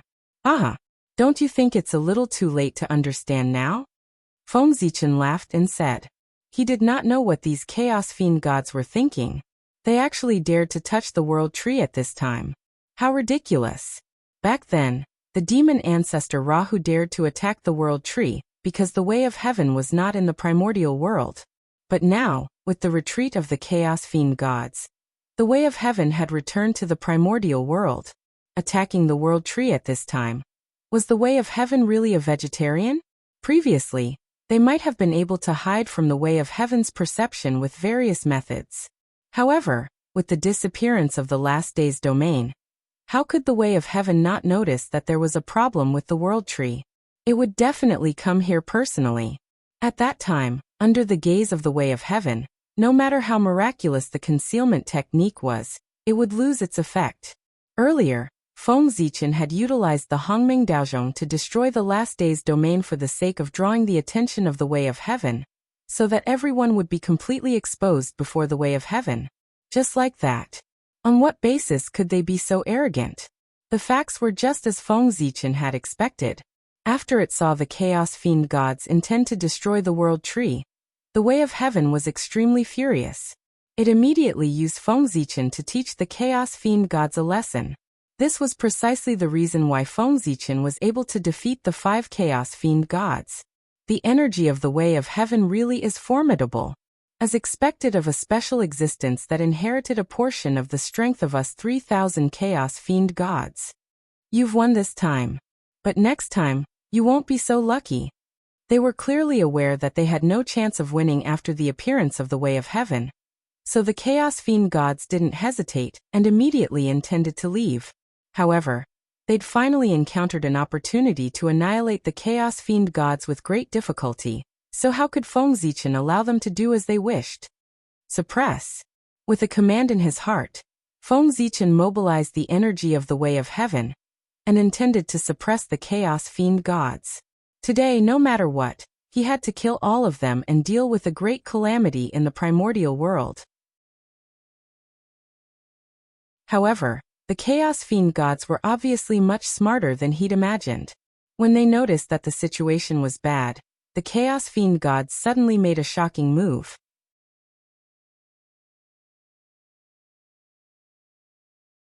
Chapter 622. Pardon. At the same time, the 5 chaos demon gods were vaporized and turned into the purest origin of heaven and earth. Rumble. The mighty power of the way of heaven fell, but it encountered a power of the same origin as itself. For a moment, the mighty power of the way of heaven and earth resonated with the origin of heaven and earth, rendering Feng Zichen's attack completely ineffective. The mighty power that suppressed everything fell, but it passed through the body of the chaos demon gods and did not cause any harm to them. Interesting. However, you are dreaming if you think you can escape from me with this. Feng Zichen was not discouraged by the failure of his attack. If the chaos demon gods could be dealt with so easily, they would not be the biggest threat in the untainted land. Refine. With a thought, Feng Zichen manipulated the power of the way of heaven and condensed a huge tripod cauldron in the void, absorbing the origin of heaven and earth that the 5 chaos demon gods had turned into. This was a supreme great magic power, the furnace of the way of heaven.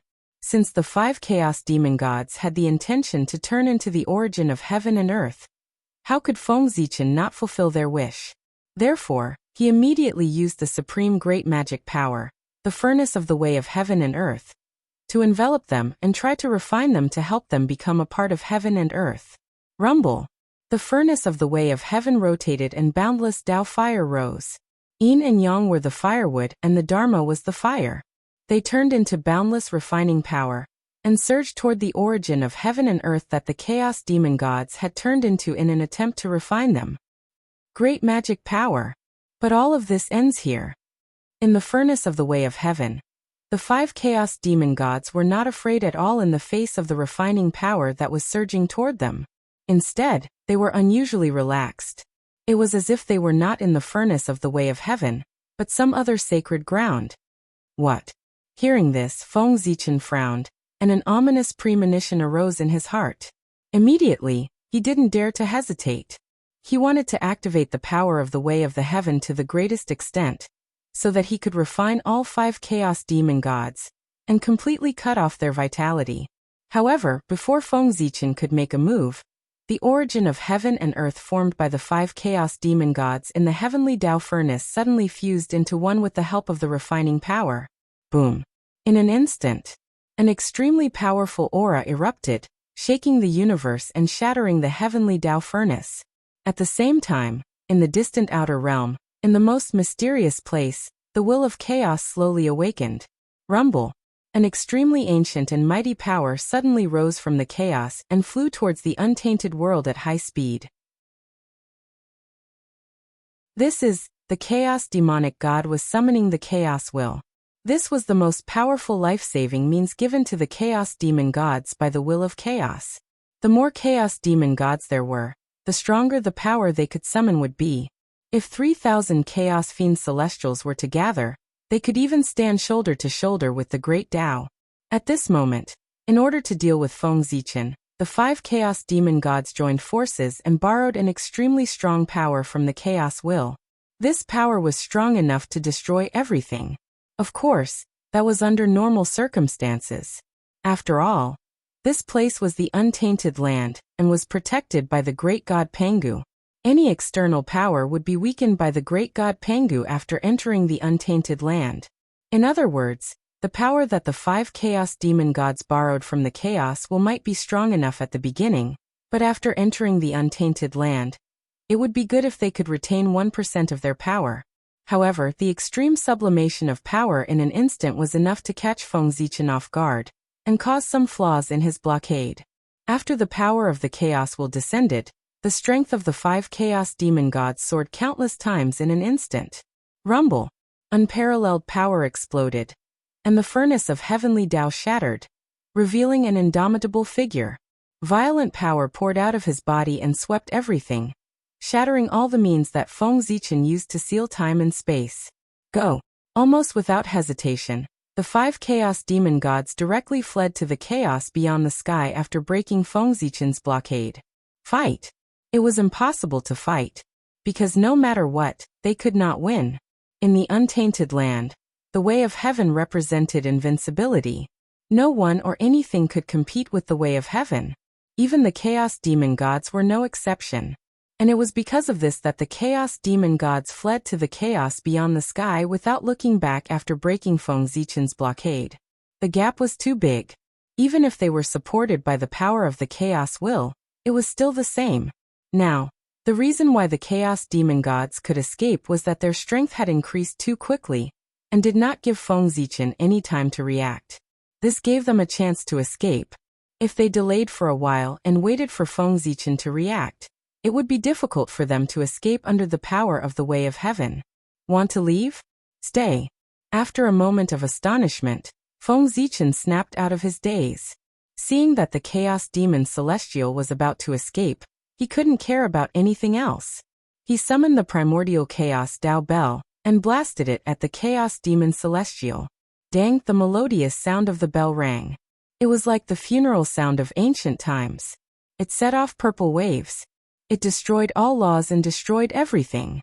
At this moment, under the activation of the power of the way of heaven, the power of Hongming Daozhong was fully displayed by Feng Zichen. In an instant, an endless amount of primordial qi appeared. At this moment, the entire world turned purple. Everything was drowned out and could no longer be seen. It was a vast expanse. When everything was over, Hongming Daozhong retracted the Hongming qi. The scene that appeared in front of him was shocking. Time, void, great Tao, law, everything no longer existed. It had completely turned into a state of nothingness.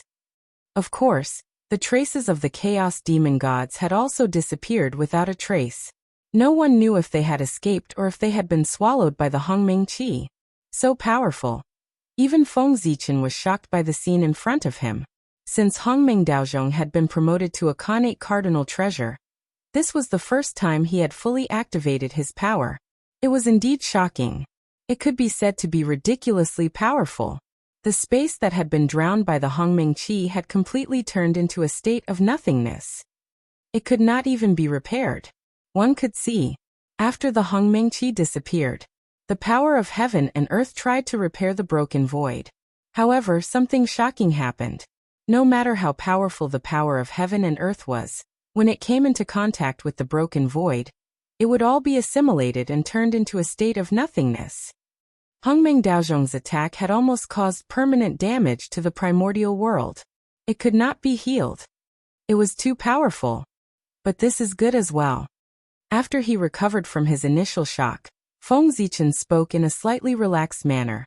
Even though Hongming Daozhong's attack had caused permanent damage to the primordial world, it wasn't necessarily a bad thing. After all, this was where the world tree resided. The space here had completely transformed into a state of nothingness, and it could be said to have provided a natural layer of defense for the world tree. Even the energy of heaven and earth would be assimilated by it, let alone experts with great divine abilities. Every single one of them would probably die. With such a force protecting the world tree, it was simply countless times stronger than the last day's domain. Even though it wasn't completely safe, it was probably very difficult for a situation like this to occur. With a plan in his heart, Feng Zichen stopped paying attention to the broken void, and he converged his attention onto Hongming Daozhong instead. As for the broken void, he allowed it to exist to deter those with ulterior motives. Tsk. This group of chaos fiend celestials really fled quickly. Feng Zichen couldn't help but speak with slight disappointment as he glanced at the interior of Hongming Daozhong. There, a ball of quintessence of the heavens and the earth was floating there silently, while emanating boundless profundity. It was the quintessence of the heavens and the earth that the 5 chaos fiend celestials had transformed into.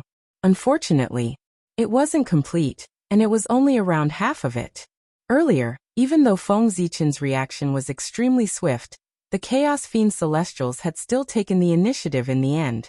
So when Feng Zichen made a move, he was half a step too late, and he wasn't able to kill all of them. However, he wasn't completely without gains. Hongming Daozhong's attack had forcefully severed the bodies of the chaos fiend celestials, and it had forcefully left behind half of their quintessence. In other words, even though the chaos fiend celestials hadn't perished, their strength had been directly reduced by around half, and it would take an unknown amount of time and price to fully recover. It's not completely without gains. At the very least, this quintessence is enough for Hongming Daozhong to improve by a small step again. With a thought, Feng Zichen directly activated Hongming Daozhong to devour the quintessence of the heavens and the earth. Currently, Hongming Daozhong was only a lower-grade innate true treasure. Presumably, after devouring the quintessence of the heavens and the earth, it would definitely improve by another level and become a middle-grade innate true treasure. A mere lower-grade innate true treasure already had such powerful power. What would it be like when it was upgraded to a middle-grade innate true treasure? Feng Zichen was looking forward to it. At this very moment. Don't you have anything to say?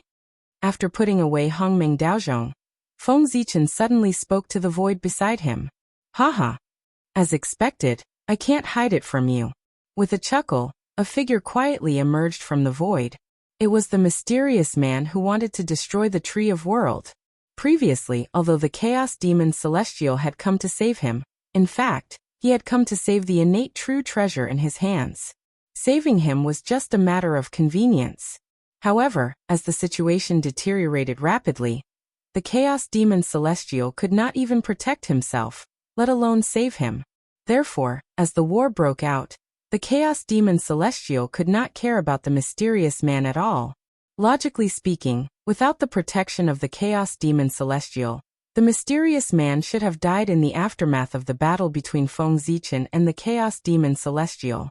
After all, a battle between Origin Immortals was far beyond the reach of a half-step Origin Immortal. However, he did not expect the mysterious man to use some unknown means to attach himself to the Tree of World.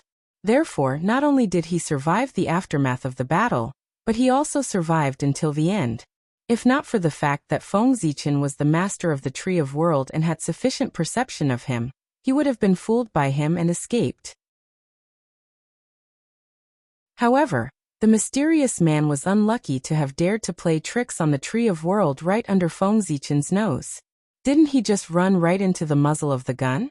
I really don't understand. Is the temptation of becoming a saint so great? How could it cause you to fall so low? You must know that with your talent, fellow Taoist, you'll be able to ascend to the supreme origin Tao realm one day. Why do you have to commit such evil acts for the elusive position of a saint? Looking at the mysterious man in front of him, Feng Zichen lamented bitterly. With his eyesight, he could naturally see that the mysterious man had not been possessed by the chaos demon Celestial. That was why Feng Zichen was puzzled. To be able to reach half-step origin immortal through hard work alone was proof of his great talent. At the very least, it would not be difficult for him to become a Chaos Daluo Jinxian.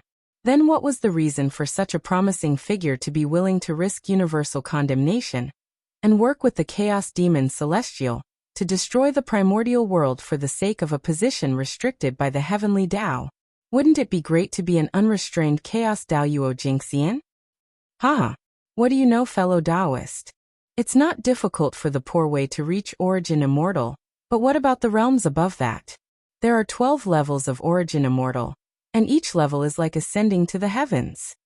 If she only relies on hard work, I'm afraid the poor way will never reach the peak of origin immortal in her lifetime, let alone the infinite Tao realm. That's why the poor way needs a position of saint. As long as she becomes a saint, with the help of the heavenly Tao, the poor way will have a chance to set foot in the infinite Tao realm, and the more mysterious realms above it, let alone the peak of origin immortal. Do you understand now, fellow Taoist? The mysterious man seemed to have thought of the future prospects and spoke with some fervor. Hearing this, Feng Zichen was a little speechless. What this person said might not be unreasonable. Although becoming a saint had all kinds of inconveniences, there were more benefits. Just as the mysterious man had said, with the help of the heavenly Tao, it was easier for a saint to reach a higher realm than a primordial Daluo Jinxian. If not for this, how could the 3 pure ones and the others be willing to become saints and be manipulated by the heavenly Tao? Obviously, that was because the benefits of becoming a saint were far greater than the price he had to pay. But this was not the reason why he betrayed the primordial world. If it was for strength, if he could betray the primordial world, then this world was not far from destruction. Therefore, this person's actions could not be tolerated. Moreover, this person thought, wasn't it a little too much? Now he had not even reached primordial chaos, and he was already thinking about higher realms.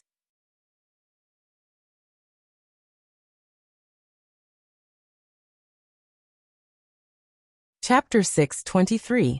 Fellow Taoist, now that things have come to this, let me reveal your true face. As he spoke, Feng Zichen stretched out his hand and grabbed the mysterious man.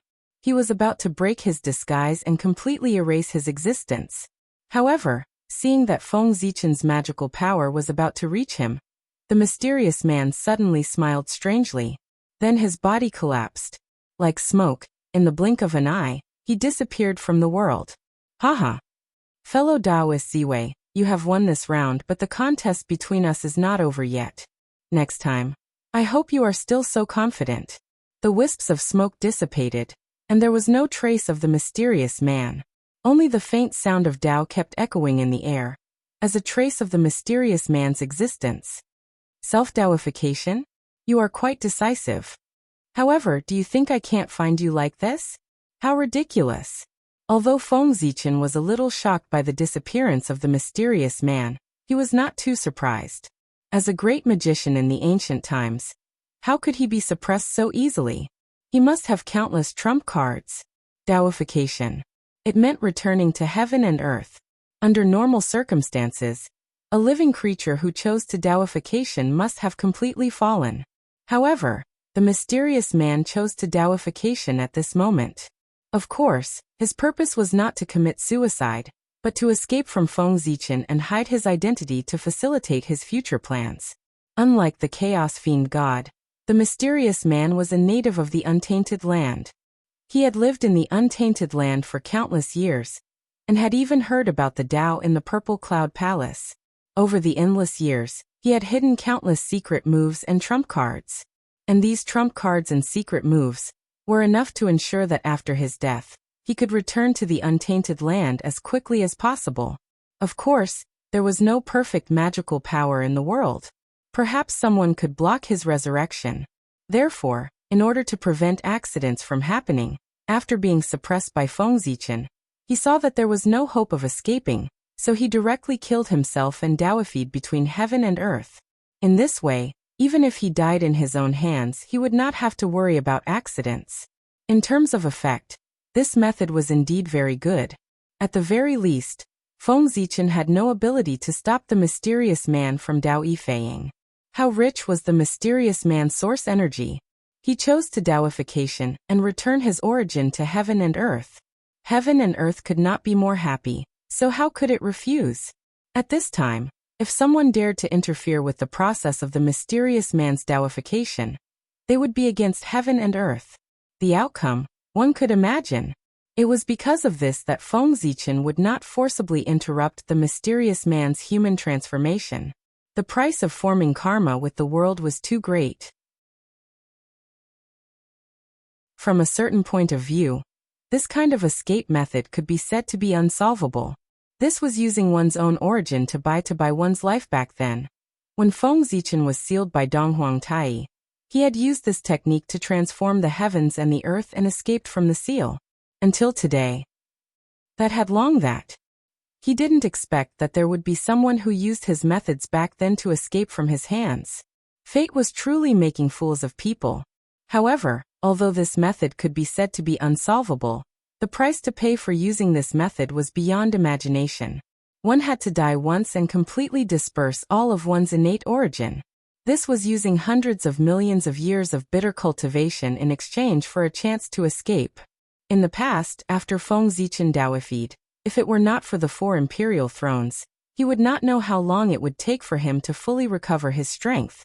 In other words, although the mysterious man had escaped from Feng Zichen, his strength was bound to drop to the freezing point. It would be wrong to be able to maintain the combat strength of Daoyuo Jingxian. Now was the best time to kill him. Just a few golden immortals of the great overarching heaven could completely destroy his life force. As for not knowing the identity of the mysterious man and his whereabouts, how could he kill him? There was no need to worry about this. The mysterious man's movements were very fast. He did not give Feng Zichen a chance to tear apart his disguise. However, from the moment he used a special method to possess the World Tree, he had exposed too much information. With the ability of the World Tree, if one wanted to possess his body and not be rejected by him, the person who possessed him must have unimaginable achievements in the wood element. After all, the World Tree was the leader of the primordial spiritual roots.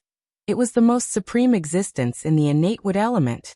If one wanted to not be rejected by him, apart from having an innate spiritual root, one could only have unimaginable achievements in the innate wood element. One of the 3,000 guests of the Purple Cloud Palace, and one had unimaginable achievements in the innate wood element. More importantly, this person had just died. Even if he was resurrected in time, his strength would drop greatly. With these 3 conditions added together, there were not many people in the primordial world who met them. In this way, wouldn't the range be narrowed down? After all, there were only 3,000 guests of the Purple Cloud Palace. Among these 3,000 people, it might be a little difficult for Feng Zichen to find a powerful person who had just died and was good at the innate wood element. However, for Zhen Yuanzi, the great void Taoist, the Kuimping Patriarch, and the others, these powerful people of the Purple Cloud Palace, it was an extremely easy task. At most, it would take some energy. They had all heard of the Purple Cloud Palace. They saw each other all the time. Who didn't know each other? Even someone like the Nether River Patriarch, who was a loner, was remembered, let alone other people. As long as these powerful people took action, They would find the mysterious man even if he was hiding in the chaos beyond the sky. As long as he had existed, there would definitely be traces left. By following these traces, they would be able to locate the traces of the mysterious man. As for whether those powerful people would be willing to help, of course they would.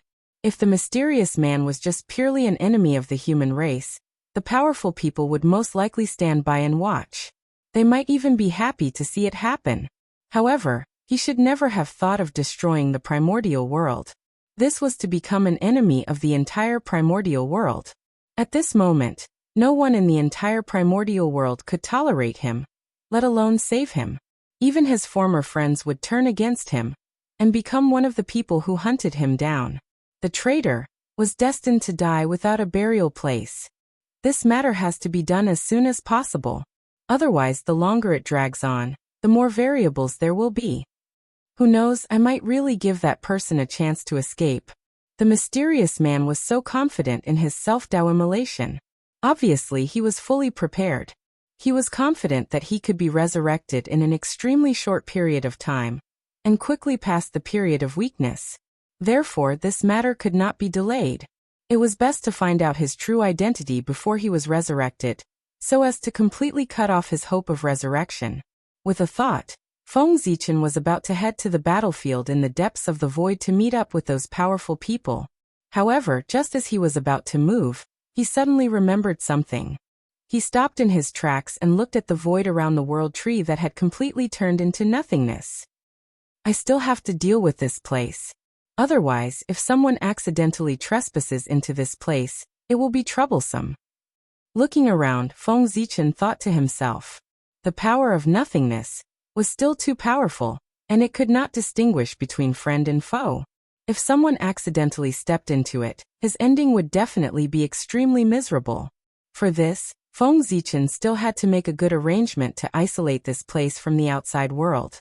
If someone still barged into this place, then the other party's purpose was worth pondering. Thinking about it, he would not be wronged. See you. With a thought, Feng Zichen raised the Hongmeng Daozhong. Dang, in an instant, the sound of a bell rang. The aura of Hongmeng covered the sky and earth and turned into a huge purple net, completely enveloping this place and completely isolating it from the outside world.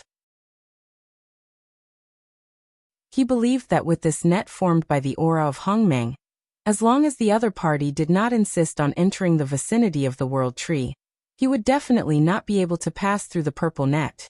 That's good. Let's go. Putting away the Hongmeng Daozhong, Feng Zichen transformed into a purple aura of Hongmeng, and carefully passed through the bounded domain of nothingness, to leave this place. Under the power of nothingness, there was no time or space in this place, which eliminated the possibility of someone breaking through the air and arriving here. Similarly, if one wanted to leave this place, the ordinary method was also different. Because this place did not exist in the first place. Since it did not exist, how could one leave? Only the aura of Hongmeng had the power to create something out of nothing and could freely travel through this place. Just as Feng Zichen was traveling through the bounded domain of nothingness, the other two battlefields also changed. First was the boundless starry sky. After seeing that the 5 chaos demon gods were defeated, the 4 chaos demon gods who were fighting with God Pengu directly withdrew and left. The Pengu celestial being did not stop them. They were not the original bodies of the chaos demon gods, so there was no point in them staying.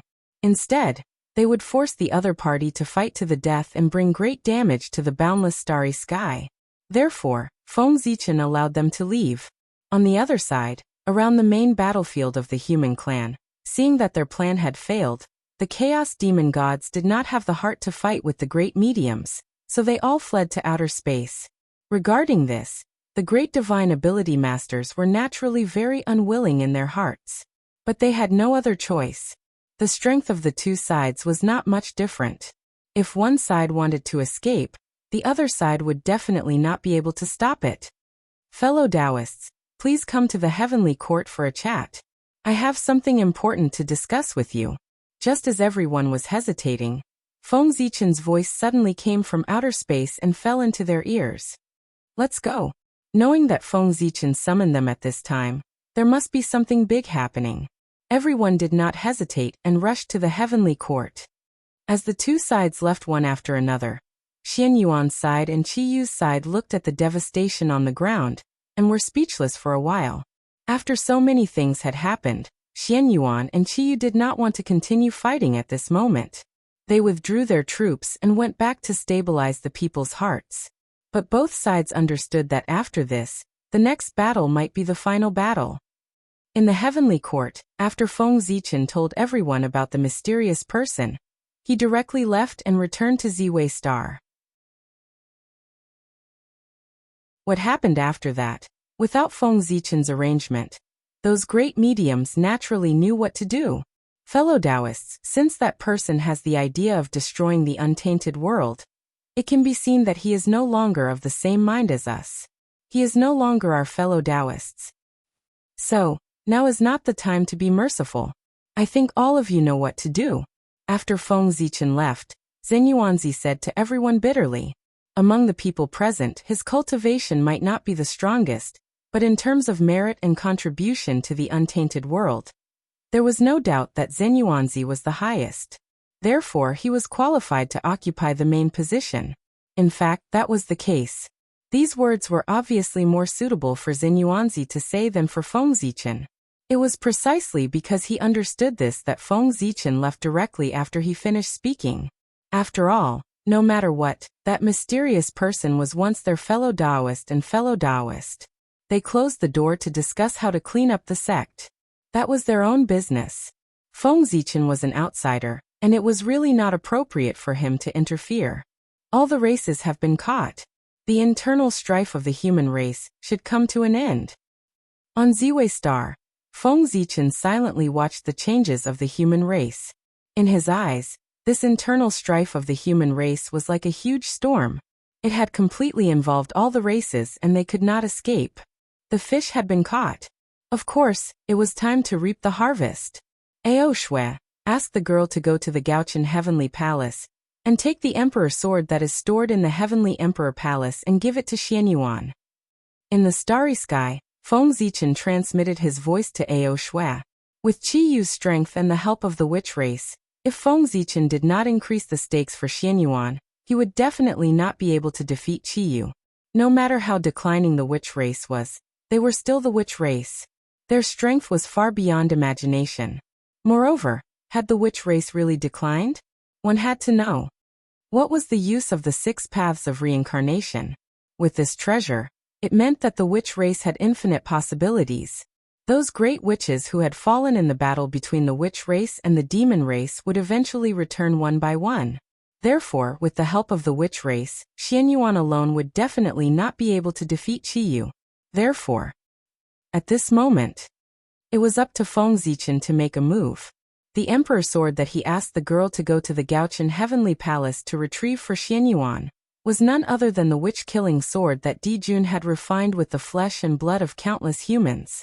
After the witch race calamity, this sword, along with the Heavenly Cycle Star banner, fell into the hands of Feng Zichen. The achievement of this sword could be said to have created the blood and tears of the human race. Therefore, this sword carried the thick resentment that came from the bodies of the innocent humans who had died tragically. In order to eliminate the resentment of this sword, Feng Zichen placed it in the Heavenly Emperor Palace and baptized it with the willpower of the human race day and night. Finally, it was forged into a supreme divine sword that protected the human race. This sword had no name. It was its duty to protect the human race. Therefore, this sword's killing power was unparalleled. The best protection was to kill. Killing all the enemies would naturally give one the greatest security. The witch-killing sword. It was one of the strongest postnatal supreme treasures. After being baptized by the willpower of the human race, it had undoubtedly become stronger.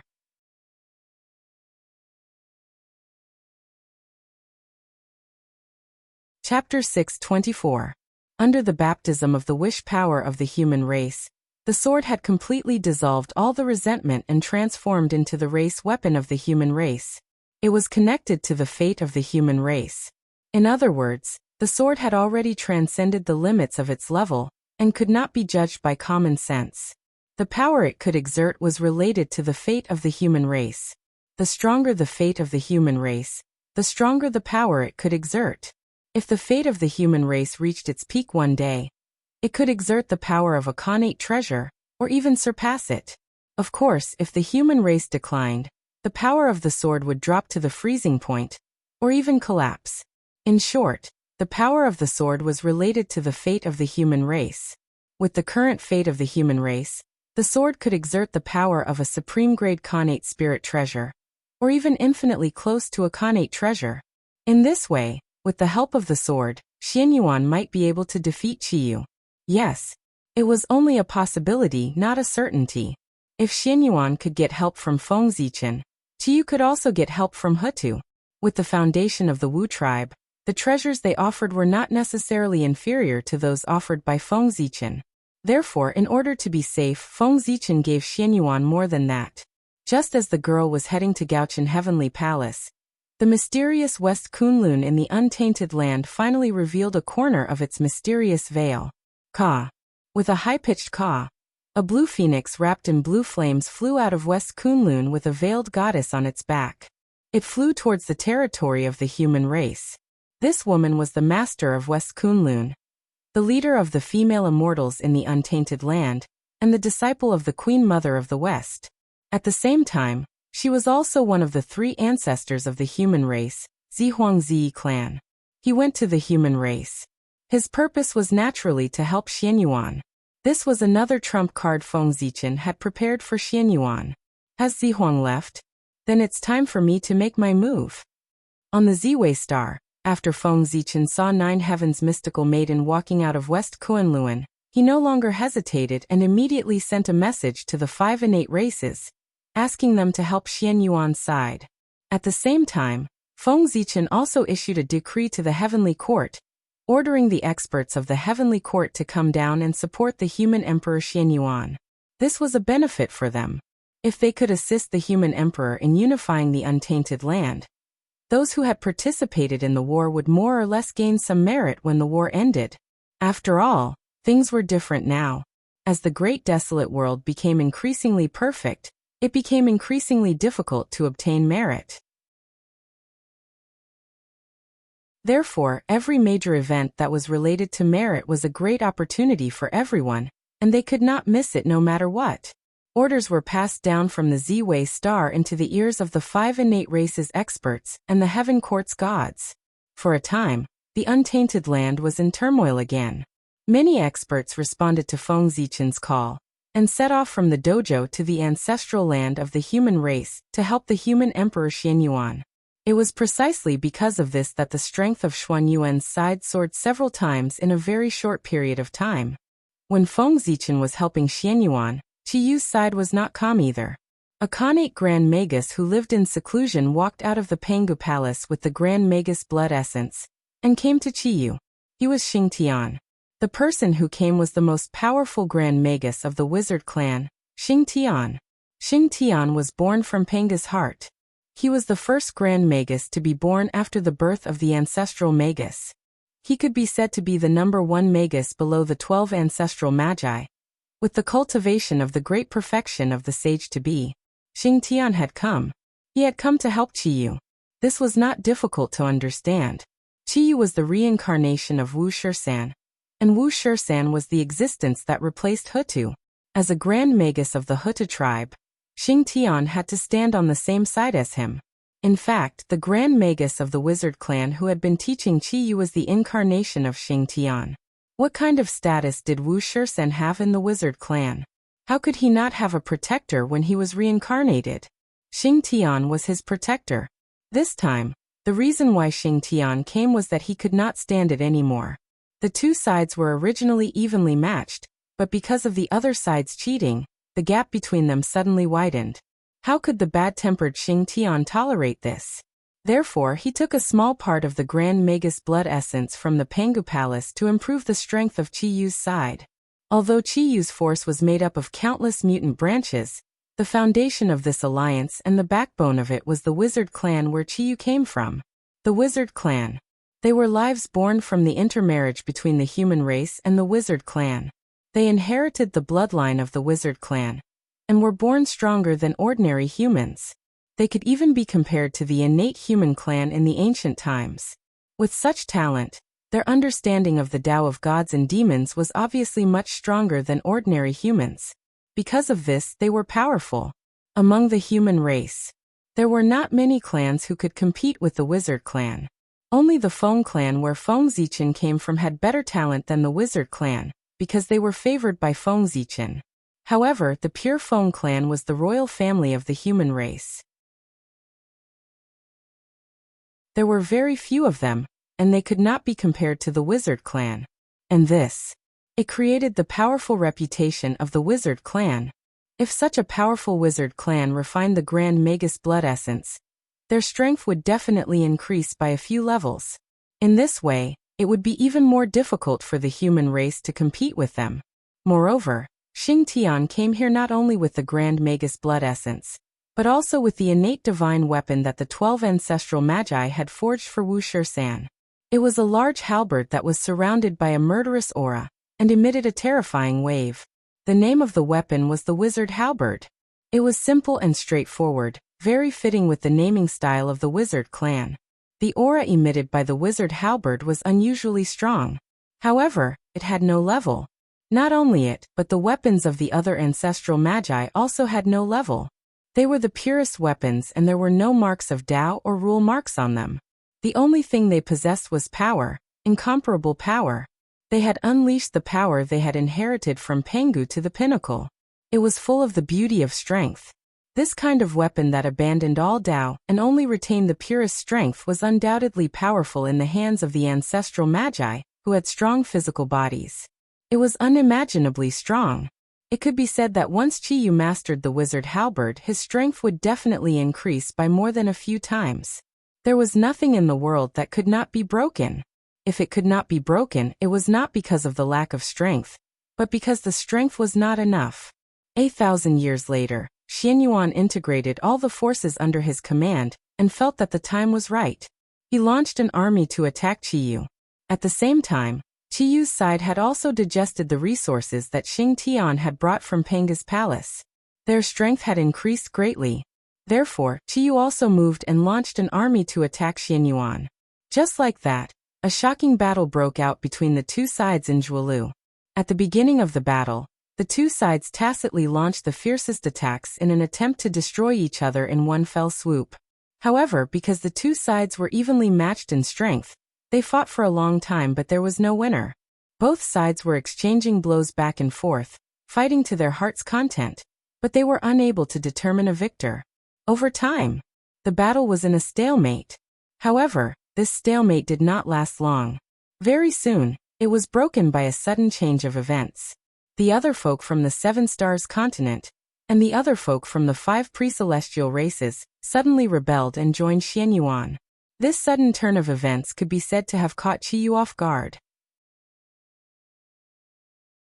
Similarly, because of these mutants' betrayal, the strength of Xuanyuan's side increased, while the strength of Qiyu's side decreased greatly. As a result, the situation changed immediately. The previous evenly matched situation was completely reversed. Qiyu's side was defeated by Xuanyuan's side and fled in a sorry state. During this period, Qiyu tried to turn the tide and reorganize his army to fight Xianyuan due to the death. However, before he could make a move, what greeted him was the joint attack of all the top experts on Xuanyuan's side. Xianyuan, Xiannu of the Ninth Heaven, Taoist Randang, Yinglong, and a series of quasi-saint experts joined forces to kill Qiyu. The result could be imagined. Even though Qiyu's combat strength was unparalleled, facing the joint attack of so many existences of the same realm as him, he could not avoid being defeated and captured. That's right, Qiyu was suppressed and captured alive by everyone. Originally, Qiyu had the chance to self-destruct. However, the scene of ancestral witch self-destructing had really shocked everyone. Therefore, before Wu Shisan entered the cycle of reincarnation, Hutu had restricted him so that he could not self-destruct. And this became the main reason why Qiyu was captured. Imagine. At the critical moment, when Qiyu wanted to self-destruct and end all of this, he suddenly realized that he could not do it. That moment of shock and absent-mindedness became his biggest flaw. Suddenly losing his mind during the life-and-death battle was the main reason why Chiyu was captured. Fellow Taoist, what do you mean by this? Just as Chiyu was captured, Xing Tian said coldly to the peerless figure from the Seven Stars continent in the void. At this moment, Xing Tian was very angry. As he spoke, the violent aura around him could not help but pour out and suppress the other party. However, the other party was obviously not a good person. Just as Xing Tian's berserk aura was about to reach him, a mysterious aura suddenly rose from the body of the exceptional being from the Seven Stars continent and neutralized the aura that was bearing down on him. This was the ability to turn everything into void. It was because of this that Xing Tian was afraid and resisted the urge to attack and talk to the other party. Otherwise, with Xing Tian's bad temper, he would have already killed the other party. Haha. Fellow Taoist Xing Tian, what do you think I mean? The matters of the human race will be settled by the human race themselves. Why do you, an outsider, have to interfere? The peerless figure from the Seven Stars continent laughed and comforted Xing Tian. Humph. I'm only here to save Chiyu. I have no intention of interfering in the affairs of the human race. Chiyu has the potential of an ancestral wizard. He must not be lost to the human race. With a cold snort, Xing Tian explained. Just now, when he saw that Chiyu had been captured, he rushed over in a hurry to try to save Chiyu. However, he did not expect that halfway through, he would be blocked by Chiyu's other teacher, a peerless figure from the Seven Stars continent. It was also at this moment that Xing Tian realized that he had misjudged. That person who usually did not show his strength was actually so powerful that he was not weaker than him at all. In fact, he was even stronger than him. That was very terrifying. There were not many such people in the human race. Other than Feng Zichen in ancient times, only Fuxi and Shenong in the human race had such powerful strength. Then, which one of the three people was he? Since fellow Taoist knows Chiyu's identity, why don't you ask the Lady of Earth for her opinion? If Chiyu is really in danger, why wouldn't the Lady of Earth take action? Just as Xing Tian was feeling puzzled, he heard the person say slowly, "What? This?" Hearing this, Xing Tian could not help but become a little bewildered. That's right. With the strength of the ancestral wizard of Earth, everything that happened here naturally could not be hidden from him. But even so, the ancestral wizard of Earth still did not make a move. Didn't that mean that everything was under the control of the ancestral wizard of Earth? Thinking of this, Xing Tian felt a little relieved. He felt that he was worried for nothing. The ancestral wizard of Earth was not in a hurry. Why was he in a hurry? However, after being relieved, Xing Tian could not help but have greater doubts in his heart. Who was this person? He even knew Chiyu's true identity? Could it be? With a thought, a bold idea appeared in Xing Tian's heart. You are. Xing Tian suddenly raised his head and was about to call out the other party's identity. However, in front of him, the person had already disappeared without a trace, leaving only an empty void. Zichen clan. At this moment, Xing Tian finally spat out a name in a discouraged manner. He suspected that the person in front of him was Feng Zichen. Only he would know so much about the Magi. Is it really you? Magi Pangu, the Zichen clan. After muttering silently, Xing Tian turned his head and rushed to the nether realm. He wanted to confirm his guess from the Lady of Earth. Tsk. Was I still recognized? As expected of my good friend. Just after Xing Tian left, the peerless figure from the Seven Stars continent, oh no, it should be Feng Zichen, leisurely walked out of the void. He looked in the direction where Xing Tian left and sighed. That's right. The peerless figure from the Seven Stars continent. It was Feng Zichen. In this world, who else but Feng Zichen had achievements that no one else could surpass on the path of gods and demons? And who else could be comparable to the ancestral wizard? No matter what, Chiyu was the reincarnation of Wu Shisan, and his status was extremely noble. Who in the human race was qualified to be his teacher? Fuxi had descended into the world, and the Grand Pure One had personally accepted him as a disciple. Even if Wu Shisan's status was not as high as Fuxi's, it was not far away. In this case, he could not casually find someone to teach Qiyu. Otherwise, if it was not done properly, it would bring shame to the Magi.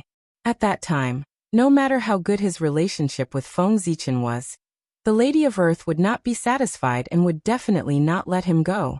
It would even ruin the relationship between the two clans.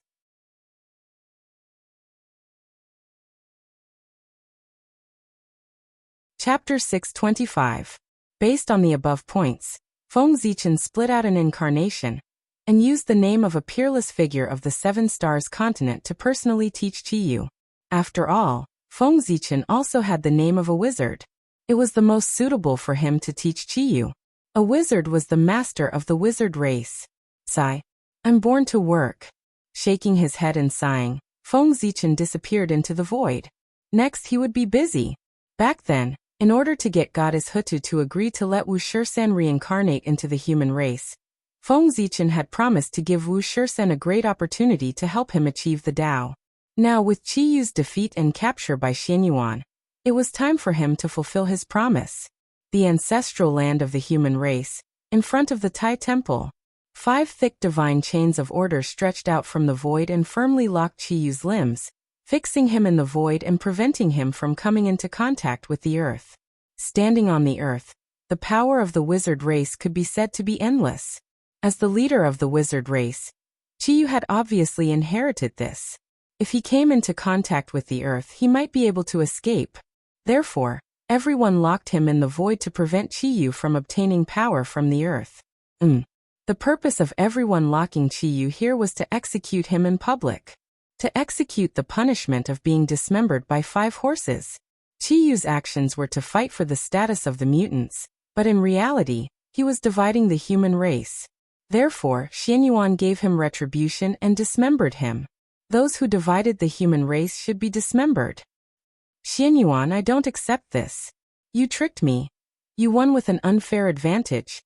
Qiyu was still unconvinced as he was locked in the void by the divine chains of order.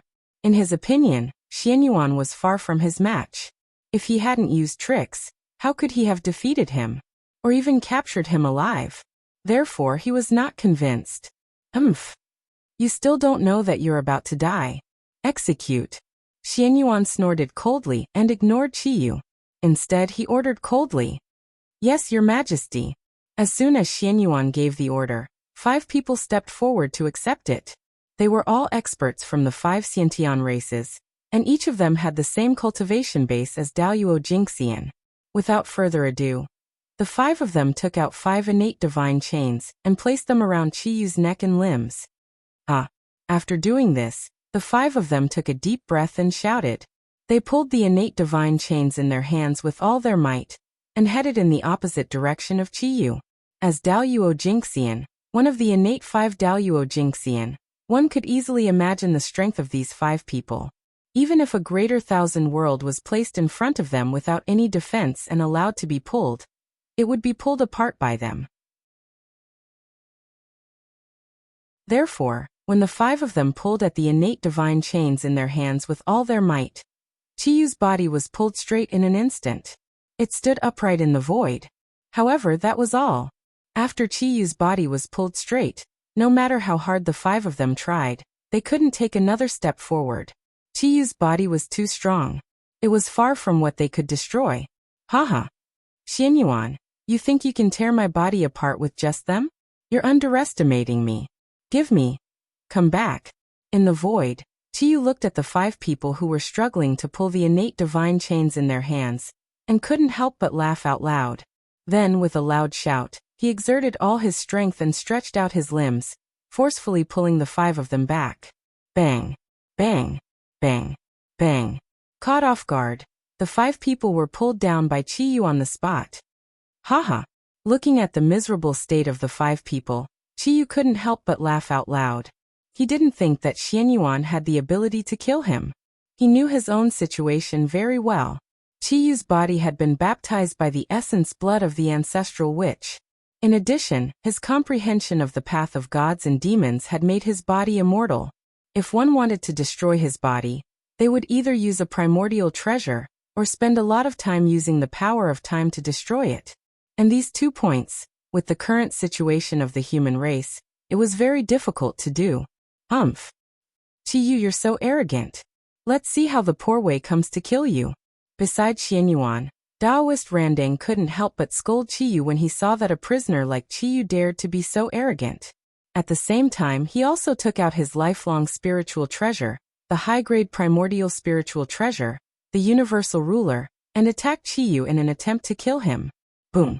A ruler surrounded by clear light flew out from Taoist Randang's hand and turned into a huge universal world that pressed down on Qiyu. A vast world fell down and smashed onto Qiyu's body. One could imagine the power that erupted. On the spot, Qiyu let out a loud wail. Pain, it was too painful. But that was it. Apart from the pain, the attack of the universal ruler did not cause any harm to Qiyu. Boom. Boom. Boom. The universal ruler smashed down again and again, causing Qiyu to roar angrily. However, his aura did not weaken at all. After a while, Taoist Randang could not help but feel a little tired because he had continuously activated the universal ruler with all his might. He then put away his Dharma treasure with a resentful expression. At this moment, without the universal ruler blocking him, Qiyu appeared in front of everyone again. Yes, compared to before, there was not much change. Under Taoist Randang's crazy attacks, Qiyu was not injured at all. This time Taoist Randang was really embarrassed. His words were beautiful previously, but the result? Ahem. Your Majesty, Qiyu's body has been baptized by the blood essence of the Magus and has reached the indestructible realm. I'm afraid it's difficult to destroy it with ordinary methods. In order to hide his embarrassment, Taoist Randang first coughed a few times before explaining to Xianyuan. Boom. Boom. Boom. Just as Taoist Randang was speaking, a few mighty figures who did not believe in evil used their own methods and attacked Qiyu. The result was the same as before. It was useless. Ha! Trash, a bunch of trash. You want to kill me with just you? Dream on. Even though he was trapped in everyone's divine abilities, Qiyu still had the mood to mock them. You. Everyone was embarrassed when they heard that. However, everything that had happened just now proved that Qiyu was telling the truth. For a moment, everyone felt aggrieved. Qiyu, don't be arrogant. Watch me kill you. Xianyuan sword slash. Seeing how arrogant Qiyu was, Xianyuan could not help but be a little angry. He raised the Xianyuan sword and slashed at Qiyu. Swoosh, swoosh, swoosh, 5 sword lights shot out from the Xianyuan sword and slashed at Qiyu's neck and limbs. It was strange that Qiyu's body, which no one could hurt before, was as fragile as tofu under the 5 sword lights. It was easily cut by the sword lights. In the blink of an eye, Qiyu's head and limbs were separated from his body. His whole body was divided into 6 parts. This was not surprising. The predecessor of the Xianyuan sword was the Wu-killing sword that Dijun had specially refined to deal with the ancestor of sorcery. The power of this sword could easily break the body of the ancestor of sorcery, let alone Qiyu's body.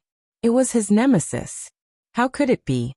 Even though his body was divided into 6 parts, Qiyu still did not die. He just looked at his split body in a daze, his eyes full of disbelief. His almost indestructible body was so easily cut down by someone? He's not dead? Just when Qiyu was in a daze, he heard Xuanyuan's surprised voice. Guards! Suppress Qiyu's body in the 5 lakes and 4 seas, so that it can never be gathered. Then, before Qiyu could react, Xuanyuan's majestic voice continued. Yes. After that, Qiyu heard someone take the order and leave with his broken body. After that, Qiyu's consciousness fell into a deep sleep, and he had no idea what happened next. Today, I will use the power of the 6 forces to refine your broken body. When you break out of the seal in the future, you will have the confidence to become a primordial chaos Daluo Jinxian. After everyone had suppressed Qiyu's body parts, Feng Zichen appeared silently. He performed a supreme grand superpower to draw in the innate 6 directions force, and infused it into the 6 parts of Qiyu's body. This tribulation was also a kind of opportunity for Qiyu. As the saying goes, there can be no construction without destruction. Although Qiyu's body was divided into 6 parts, Feng Zichen drew the power of the 6 forces for him to refine his body. In this way, when Qiyu's body was reunited in the future, he could use the power of the 6 forces to break through to the realm of primordial Daluo Jingxian. This was a great opportunity. It was just that the price he had to pay was a little high. However, this price was nothing compared to becoming a primordial Daluo Jingxian. After arranging everything, Feng Zichen left.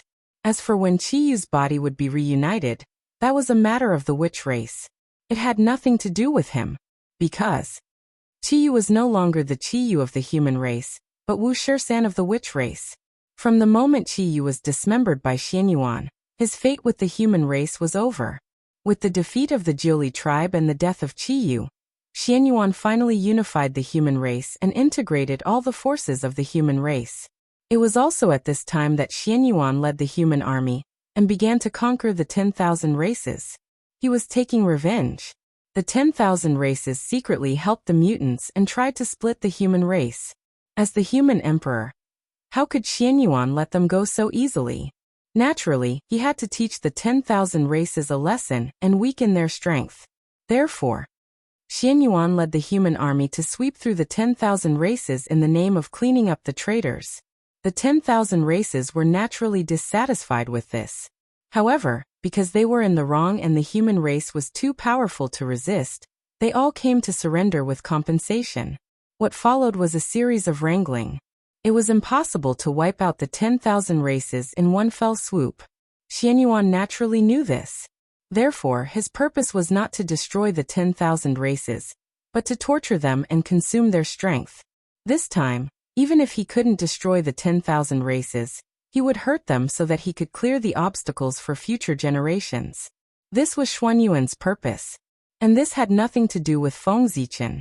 He believed that with Xuanyuan's means he could handle all of this. At this moment, Feng Zichen was dealing with another matter.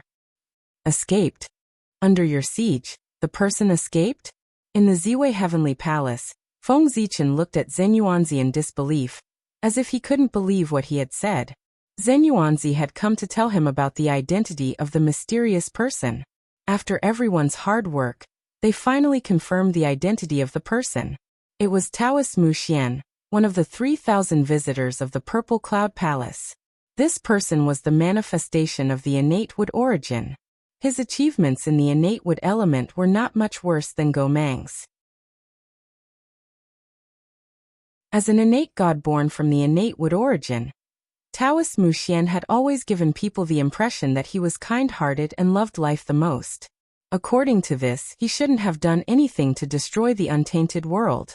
However, after repeated confirmation by everyone, it was indeed him. This made it difficult for everyone to accept. How could such a good person suddenly become a great demon that could destroy the heavens and the earth? With curiosity, everyone went to explore Taoist Mu Xian's mental journey, trying to find the reason for his change. When a group of great divine abilities joined forces, the power that erupted was undoubtedly astonishing. They were the incarnations of the Great Path, the favorites of heaven and earth. Under their joint efforts, the origin of heaven and earth would be alarmed, and even saints would have to retreat. From this, one could see how powerful they were. Therefore, under their joint efforts, they really found some clues. The change of Taoist Mu Xian. It was related to the demon god of chaos who had possessed him. At that time, the demon god of chaos had failed to possess Taoist Mu Xian. Seeing that he was about to be swallowed by Taoist Mu Xian, he was extremely unwilling, and made the demon god of chaos do something shocking. He used all his strength to integrate his remnant spirit into Taoist Mu Xian's innate indestructible true spirit. Although this greatly increased Taoist Mu Xian's strength, it also made him under the influence of the remnant spirit of the demon god of chaos all the time. Because of this, Taoist Mu Xian's temperament changed greatly, and he had the idea of destroying the untainted world and refining the Hongmeng purple qi to become a saint. As for the demon god of chaos, he felt that having a saint on his side would be helpful to his future plans, so he helped him. The previous world-destroying action was because of this. After finding the reason for Taoist Mu Xian's depravity, everyone felt pity in their hearts, but they also knew that he couldn't be left alive. If a person who knew the details of the untainted world stood on the opposite side of the untainted world, the consequences would undoubtedly be terrible. Thinking of this, everyone was more diligent in finding the whereabouts of Taoist Mu Xian. With the joint efforts of everyone, they soon found the whereabouts of Taoist Mu Xian. At that time, Taoist Mu Xian had just been resurrected, and before he had time to look around, he was surrounded by a group of great magicians. Logically speaking, a powerless great ability user would naturally be captured without being able to put up any resistance when faced with several dozen great ability users who were at their peak. However, the truth was often unexpected.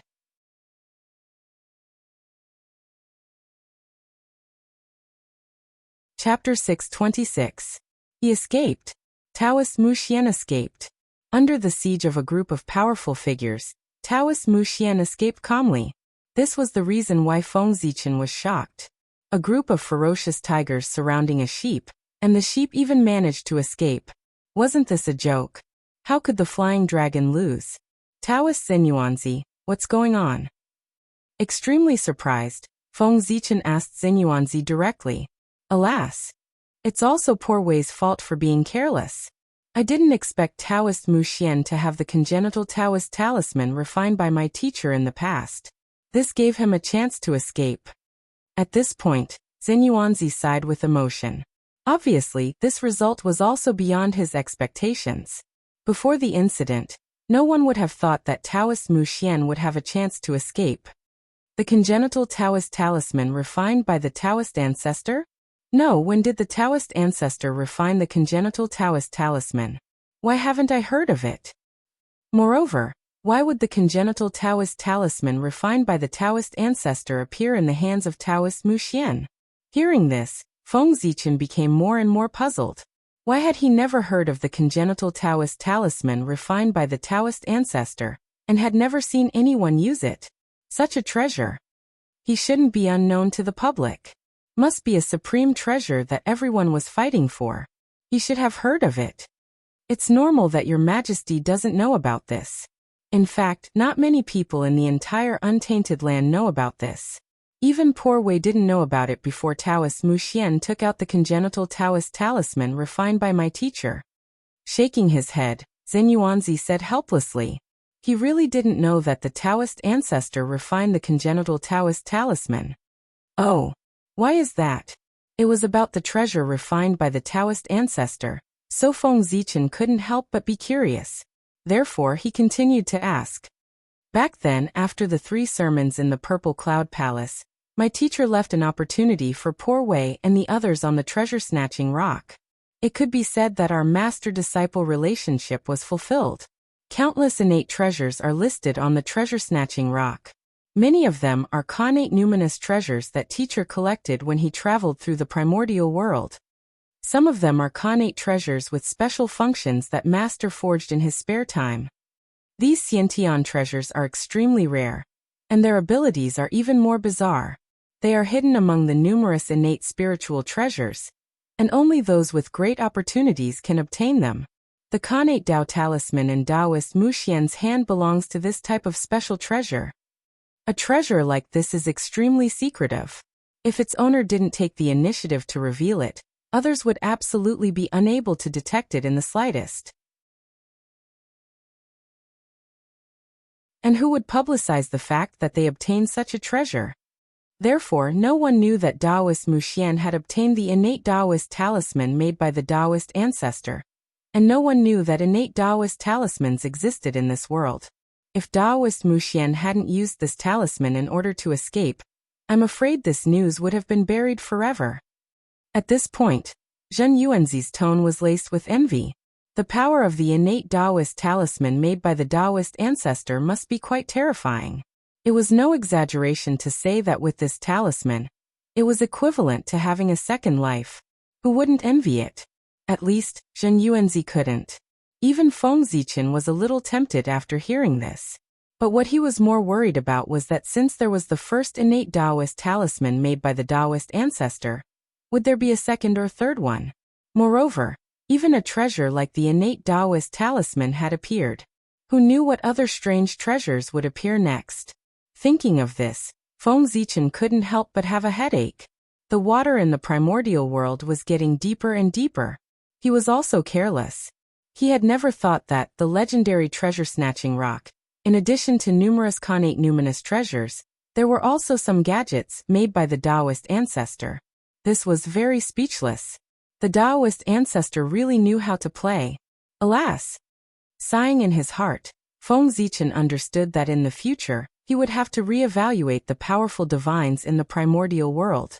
Even Taoist Mu Xian had the innate Taoist talisman made by the Taoist ancestor. Who knew what other people had in their hands? Maybe someone had an offensive jade talisman made by the Taoist ancestor. That would be exciting. Thinking of this, Feng Zichen comforted Zhen Yuanzi, "Don't worry. I see. You can't blame the others for this." Who would have thought that Taoist Mu Xian had the innate Taoist talisman left by the Taoist ancestor? Fortunately, Taoist Mu Xian used the innate Taoist talisman to escape, instead of fighting desperately with you. Otherwise, the consequences would be unimaginable. Feng Zichen didn't know the specific power of the innate Taoist talisman. But since it had something to do with Taoist Hongjun, its power couldn't be underestimated. From the fact that Taoist Mu Xian could easily escape from the encirclement of many powerful divines by relying on it, it could be seen that the power of the innate Taoist talisman was definitely extremely powerful. If Taoist Mu Xian didn't use this Taoist talisman to escape, but used it to attack the powerful divines, the power of the innate Taoist talisman might explode. If they were caught off guard, one or two of them would really die completely. This time, the experience of the powerful divines was really exciting. Who says so? Fortunately, poor Wei and the others went with many people.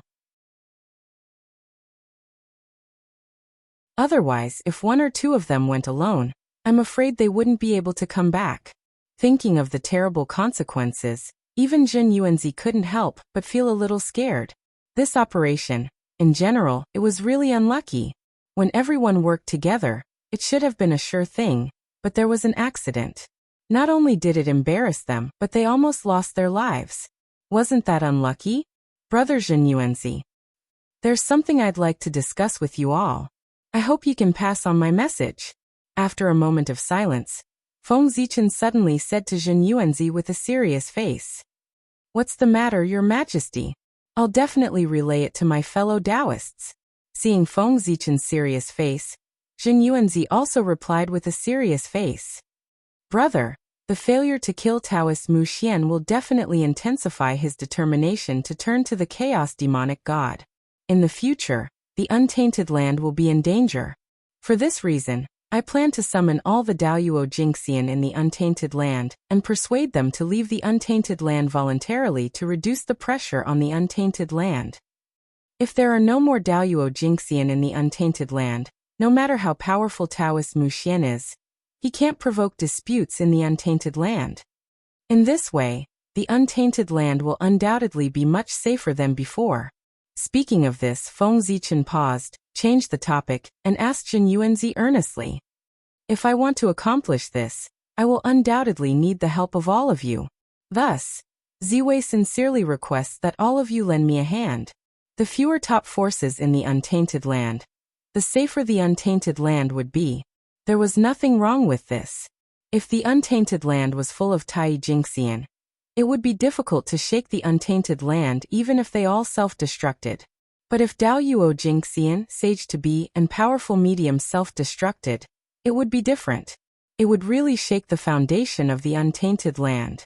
In order to prevent this from happening, Feng Zichen took this opportunity to try to move all the masters above Daoyuo Jingxian in the untainted land away. This. After hearing Feng Zichen's words, Zhen Yuanzi didn't immediately agree. He was a little hesitant, because he saw through Feng Zichen's real purpose. Why would he need Zhen Yuanzi's help just to move the Daoyuo Jingxian? With the strength of Great Emperor Ziwei, who would dare to disobey an order from Daoyuo Jingxian in the untainted land? Did they really think that Great Emperor Ziwei wouldn't kill? It was clearly something that Great Emperor Ziwei could do easily, so why would he ask for Zhen Yuanzi's help?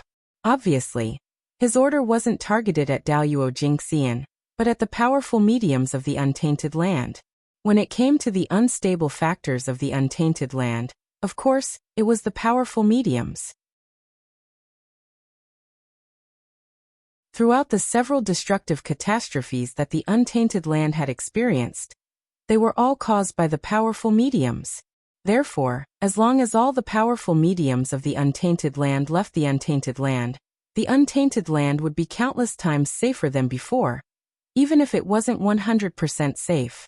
As for the remaining Daoyuo Jingxian, what could they do? Not to mention Feng Zichen, any powerful mediums could kill them all with a flip of their palm. However, Daoyuo Jingxian was easy to deal with, but the powerful mediums were not. There was no doubt that they belonged to the top of the untainted land, and were one of the rulers of the untainted land. They were the incarnations of the will of the Great Path. They were incomparably ancient and powerful, and they had countless trump cards. Even if the saints had strength that far surpassed them, they wouldn't be willing to fall out with them easily. The power they had was enough to destroy the untainted land. It was easy to imagine how difficult it would be to get them to leave the untainted land. It was precisely because of this that Feng Zichen had scruples and turned to Zhen Yuanzi for help. Speaking of which, if it weren't for the failure to kill Taoist Mu Xian this time, Feng Zichen wouldn't have dared to propose such a bold idea. The powerful mediums had an unshirkable responsibility for the failure to kill Taoist Mu Xian. Therefore, Feng Zichen had a high chance of implementing this plan with this reason. This was a rare opportunity. If he missed this opportunity, he didn't know how long he would have to wait for the next one. Therefore, regardless of whether it was successful or not, Feng Zichen had to give it a try. Moreover, he might not necessarily fail. Zhen Yuanzi was the key to the success of this plan. As long as he could get his help, the plan would have a 60 to 70% chance of success. As for whether Zhen Yuanzi would agree or not, Feng Zichen wasn't worried at all. Zhen Yuanzi's character could be imagined as he was able to become good friends with ancestor Red Cloud. Moreover, in order to stop the spread of the untainted land in the west, Zhen Yuanzi went to the border between the east and the west alone, and set up a Taoist right there. He had blocked the untainted land for countless years. Therefore, Zhen Yuanzi was someone who cared about the untainted land. Feng Zichen persuaded him with the safety of the untainted land. With Zhen Yuanzi's character, it was hard for him to refuse. This was how a gentleman could be taken advantage of. Although it was shameless, it was effective. Forget it. For the safety of the untainted land, the poor Wei will sacrifice my face to persuade my old friends to leave the untainted land. Zhen Yuanzi hesitated for a moment before he gritted his teeth and said, this was a job that would offend people. Asking people to move for no reason, even if the reason was justified, would be disliked by people. This time, Zhen Yuanzi was really taking a huge risk. Ziwei is here to treat all living beings in the untainted land. Thank you for your righteousness. After Zhen Yuanzi agreed, Feng Zichen hurriedly stood up and bowed to him to thank him for his righteous action today. This time, Ziwei owes you a favor. If you need my help in the future, I will do my best to help. Feng Zichen thought for a while, and felt that words of gratitude were far less direct than actions. Therefore, he directly promised Zhen Yuanzi. Once he said this, it meant that in the future, Feng Zichen would do his best for Zhen Yuanzi. One had to know that, with Feng Zichen's strength, he was not inferior to any saint. With his full strength, he could even suppress a primordial chaos Daoyuo Jingxian. From this, one could see the weight of his promise this time. In normal times, this was a result that even a supreme-grade primordial spirit treasure could not exchange for. Haha. Your Majesty, you're exaggerating. There's no time to lose. The poor Wei will go now. With a chuckle, Zhen Yuanzi said goodbye to Feng Zichen, and turned to leave the Ziwei Heavenly Palace. It was not difficult to persuade the great masters to leave the untainted land. As long as the great masters ranked at the top of the untainted land all agreed, the remaining great masters would be easy to deal with. However, it wasn't a simple matter to get the agreement of the top-ranked great divinities. Fortunately, Feng Zichen would not let Zhen Yuanzi fight alone. While he asked Fuxi to accompany Zhen Yuanzi to persuade the great masters, he tried to contact the saints who were far away in outer space. There had to be a leader to move out of the untainted land, and this leader had to be important. Only then would he be able to set an example. And this candidate in the untainted land, could there be a more suitable candidate than the saint? The saint was the spokesperson of the heavenly Tao in the untainted land. Their every move represented the will of the heavens. If the saint was the first to leave the untainted land, it would mean that it was the will of the heavens. When the other great masters saw this, their resistance would not be so strong. Who would dare to go against the will of the heavens? The saints had no reason to disagree with this matter that concerned the safety of the untainted land. Even if they did not agree, the heavenly Tao would not force them to agree. Therefore, Feng Zichen was not worried that the saints would refuse at all. Rumble. On this day, the untainted land, which had been peaceful for many years, suddenly, there was a huge commotion, and the entire earth was shaking. Such a strange situation naturally attracted the attention of countless people. Therefore, everyone looked in the direction of the sound. But then they were shocked. As far as the eye could see, there were many unbelievable scenes. They saw the towering Kunlun Mountain, where the eastern ancestral bloodline was located. The Taoist field of Heavenly Lord Yuanshi suddenly trembled violently, emitting endless rays of light, as if it was about to rise from the ground.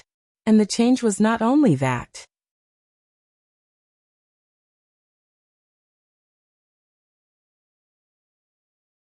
Chapter 627. While Mount Kunlun was changing, the other Saint dojos such as Mount Shouyang, Golden Ao Island, and Mount Meru were also changing. Endless Tao patterns that were emitting divine light rose from their bodies, illuminating the entire primordial world. It was extremely bright. What's going on? Are the saints coming back? The sudden change in the saint dojos confused all living beings in the primordial world. They could only think that it was a phenomenon that was spontaneously produced by the saint dojos, because the saints were about to return from outer space. However, while the living beings did not understand the reason, the great divines seemed to have vaguely understood something. They're trying to isolate the world. Thinking about Great Emperor Ziwei's plan, the great divines made a guess. The subsequent actions of the saints' Taoist temples undoubtedly confirmed their guesses. Rumble.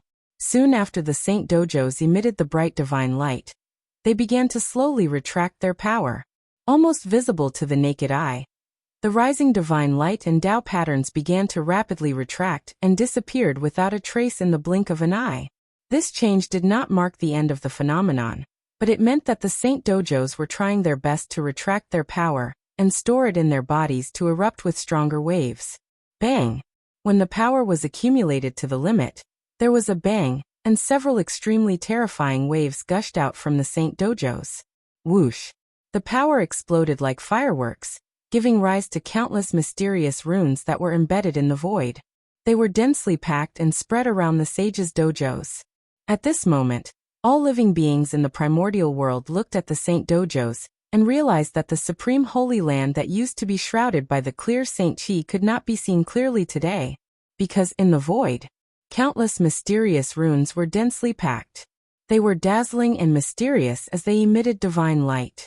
Like a net, they completely enveloped the void where the sages' dojos were located, making it impossible for anyone to see them clearly. This is... Just as everyone was puzzled, another change occurred. Boom, boom, boom, boom. In the distant chaos outside the heavens, there were suddenly 4 supreme dermic powers that broke through layers of the void and rushed over, landing in the 4 saint dojos. This is... The 5 saints of the 3 pure ones, Zhu and Ti, made their move. As for why Her Highness Niwa did not make a move, that was because after Empress Niwa became a saint, she directly moved the dojo to the chaos outside the heavens, the Jinxiu heaven that she had created herself. Therefore, Empress Niwa did not have a Taoist temple in the great desolate world. It was precisely because of this that the retreat of the great mystical abilities from the primordial world had nothing to do with him. After all, he was no longer in the primordial world. A saint's attack was naturally extraordinary. Just as the 4 streams of dermic powers were about to reach the mysterious rune, they suddenly collapsed and turned into strands of connate origin energy that merged with the mysterious rune. With the help of the saint's power, the power of the mysterious rune suddenly skyrocketed. It became more and more resplendent, and an endless mysterious aura bloomed. In just an instant, it connected with the sky. Whoosh! Brilliant light screens appeared outside the dojos of the saints, isolating them from the desolation realm. Whoosh whoosh! After the light screen flickered for a moment, it disappeared into the void. The towering Kunlun mountain and the other saints' dojos reappeared in front of everyone's eyes. After that, the primordial world returned to peace, as if everything that had happened just now was an illusion. However, all living beings knew that everything was different. Although the saints' dojo was still standing there, it was as if there was a layer of gauze between it and the crowd, making it ethereal. The void where they were located had been completely separated from the primordial world under the isolation of the mysterious rune. In other words, the saints' dojo could be said to be independent of the world. Their position seemed to have not moved, but in fact, they were separated from all living beings by endless time and space. A cultivator whose cultivation had not reached the level of Daluo Jingxian. Even if the Kunlun mountain was right in front of him, he would not be able to get close to the Kunlun mountain even if he spent his entire life. The world where they were located was completely different. The Kunlun mountain and the other saints' dojos had become unreachable in the eyes of all living beings. That was how it should be. After all, the level they were at, it was not something that all living beings should come into contact with. The saints' actions today could be said to have a great impact on the primordial world. At the very least, the powerful beings who had been hesitating about whether to evacuate the primordial world had already made up their minds. Sigh. It's the will of the heavens. Let's leave. After making up their minds, the group of powerful beings acted straightforwardly. Without any hesitation, they cut off the connection between their dojos and the primordial world. Just like the saints' dojo, they were completely isolated from the primordial world. It was also from that day onwards that the phenomena of the primordial world were endless. Almost every year, powerful beings would leave the primordial world with their dojos. This situation lasted for tens of thousands of years. It was only when the living beings of the primordial world were about to get used to it that it gradually decreased and even disappeared. After the saint led the dojos and left the primordial world, all the powerful beings of the primordial world finally left the primordial world after a period of time. For a moment, the primordial world fell silent. Without the suppression of the powerful beings, the living beings of the primordial world felt as if a huge rock had disappeared from their hearts. They were completely relaxed, and their entire bodies were clear. Even the laws of heaven and earth became more active after the great divine ability masters left. It was as if they had been suppressed when the powerful beings were around. Now that they had finally relaxed, they wanted to be active as much as they could. In fact, that was indeed the case. The strength of the powerful beings was really too strong. They had almost reached the end of the great Tao. Therefore, even if they had no intention of suppressing the laws of heaven and earth, their great Tao was there. That powerful aura naturally affected the laws of heaven and earth, and interfered with their normal operation. The strong were enough to change the world. It was not a joke. It really existed. Obviously, the powerful beings had this ability. The influence of one or two powerful beings on the laws of heaven and earth might be limited. However, when hundreds or even thousands of powerful beings appeared in the primordial world at the same time, their influence on the laws of heaven and earth could be imagined. It could be said that all living beings in the primordial world were living under the shadow of the great Tao of the powerful beings. That was obviously not a good thing for all living beings. If they could not get rid of the shadow of others in the future, how could they attain the Tao? That was also one of the reasons why there were fewer and fewer experts in the primordial world. Therefore, the departure of the powerful beings was also a good thing for all living beings in the primordial world. At the very least, without the suppression of the great Tao of the powerful beings, it would be much easier for all living beings to cultivate than before. With the departure of the powerful beings, the laws of heaven and earth became more and more active. The primordial world welcomed a long-awaited golden age of cultivation. Everyone was immersed in cultivation. And this, for Fengzichen, it was just the beginning. Although the powerful beings had evacuated the primordial world as a whole, It did not mean that they had completely cut off their connection with the primordial world. The boundless spacetime that spanned across their dojos and the primordial world was obstructing the living beings of the primordial world, not them. With the ability of the powerful beings, they could completely ignore the endless spacetime and directly interfere with the primordial world. The so-called evacuation of the primordial world only meant that their true bodies were not in the primordial world, but their power could still affect the primordial world. In other words, in fact, their so-called evacuation of the primordial world was only in the situation, not in fact. But what was the use of evacuating in the situation? Therefore, the next step of Feng Zichen's plan was to promote the implementation of heaven and earth isolation. With the almost invincible luck of the human clan, he could forcefully cut off the passage between heaven and earth, causing heaven and earth to be no longer connected. At that time, any existence outside the primordial world who wanted to interfere with the primordial world would definitely be attacked by the luck of the human clan. At that time, the primordial world would be truly safe. After all, even the saints coveted the luck of the protagonists of heaven and earth, and would not hesitate to throw away their dignity to fight for it. From this, it could be seen that the terrifying luck of the human clan was definitely not something that the powerful beings could contend with. The departure of the powerful beings had the greatest impact on the primordial world. It could be said that the human clan was the one that had the greatest impact on the primordial world. With the support of the human clan's luck, Xuanyuan's strength had reached the level of half-step primordial chaos, far surpassing the level of Shinong's sage-to-be perfection. That's right.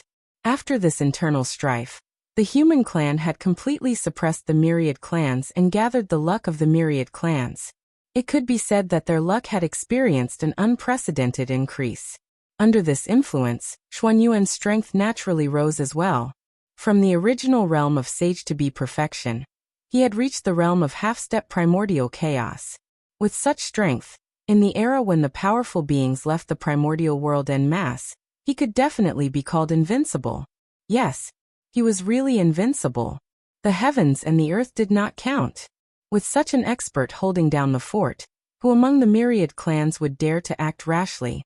It was precisely because of this that the human clan entered a period of rapid development, and their strength soared exponentially. Of course, the reason for this outcome, it was all based on the situation of suppressing the myriad clans. In the past, although there were many resources in the primordial world, there were even more races in the primordial world. Everyone divided a little, and there wasn't much that they actually got. But now, the situation was completely different. As the human clan became stronger and stronger, the previous model was obviously no longer applicable. Now more than half of the resources in the primordial world had entered the pockets of the human clan. None of the myriad clans dared to compete with them. After Xianyuan defeated Qiyu, in order to obtain the forgiveness of the human clan, the myriad clans began to pay tribute to the human clan. Just these tributes were a shocking amount of wealth, enough to cultivate a large number of experts for the human clan. It could be said that the myriad clans were using their own blood to support the human clan. In this way, it was difficult for the human clan not to be strong. Logically speaking, Xianyuan should be satisfied that the myriad clans had done so much. But in fact, Xianyuan was far from satisfied.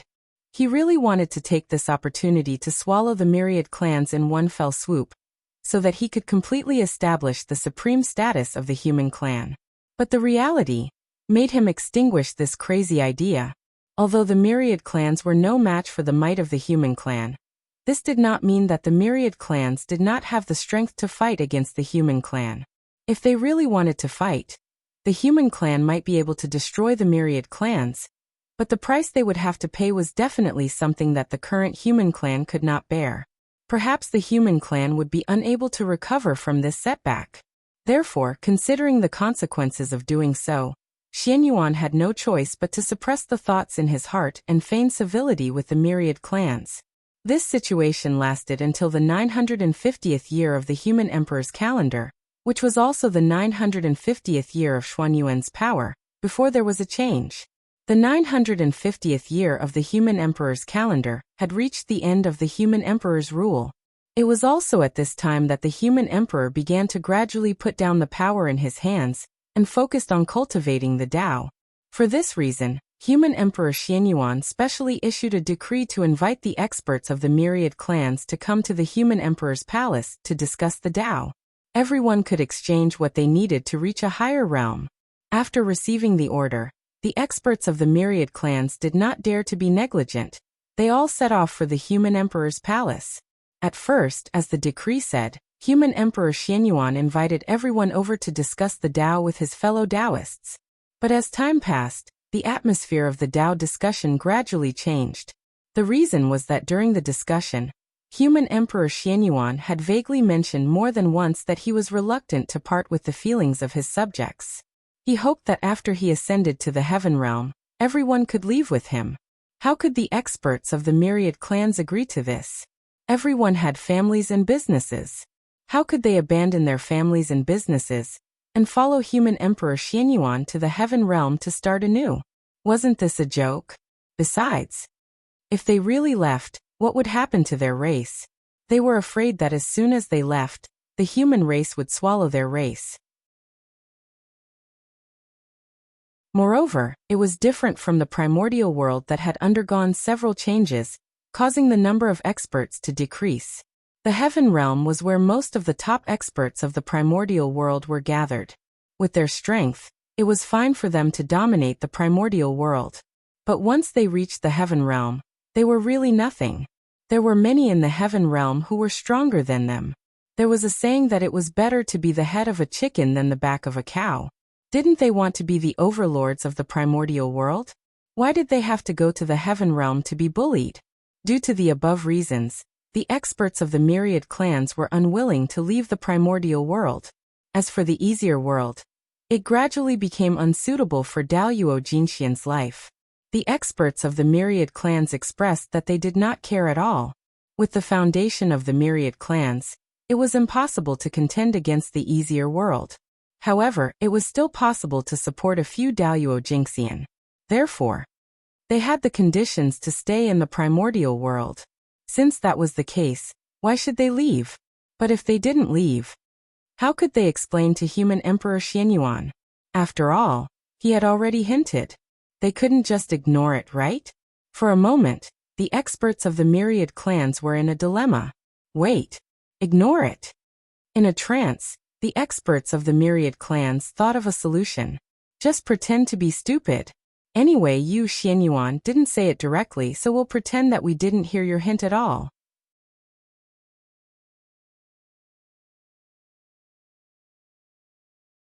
Chapter 628.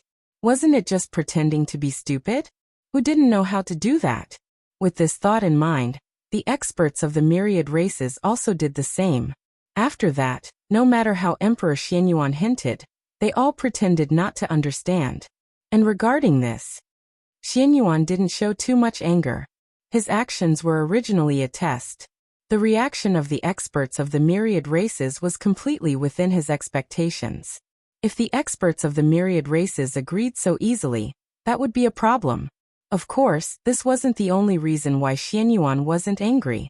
Now, with the strength of the human race, how could the experts of the myriad races disobey what he wanted to do?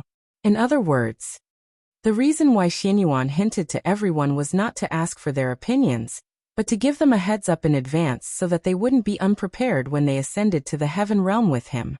As for whether the experts of the myriad races agreed or not, was that important? After all, the primordial world relied on strength to speak. The weak only needed to follow the rules of the strong. They didn't have much choice. Xuanyuan's fist was bigger and harder than the experts of the myriad races. The experts of the myriad races couldn't compare to him. Then they had to listen to Xianyuan. This was the sorrow of the weak. The fate of the myriad races was destined the moment Qiyu was defeated. They were destined to withdraw from the stage of the primordial world, to make room for the human race. This was the will of heaven, and the general trend. Anyone who disobeyed would be smashed to pieces by the surging momentum of the situation.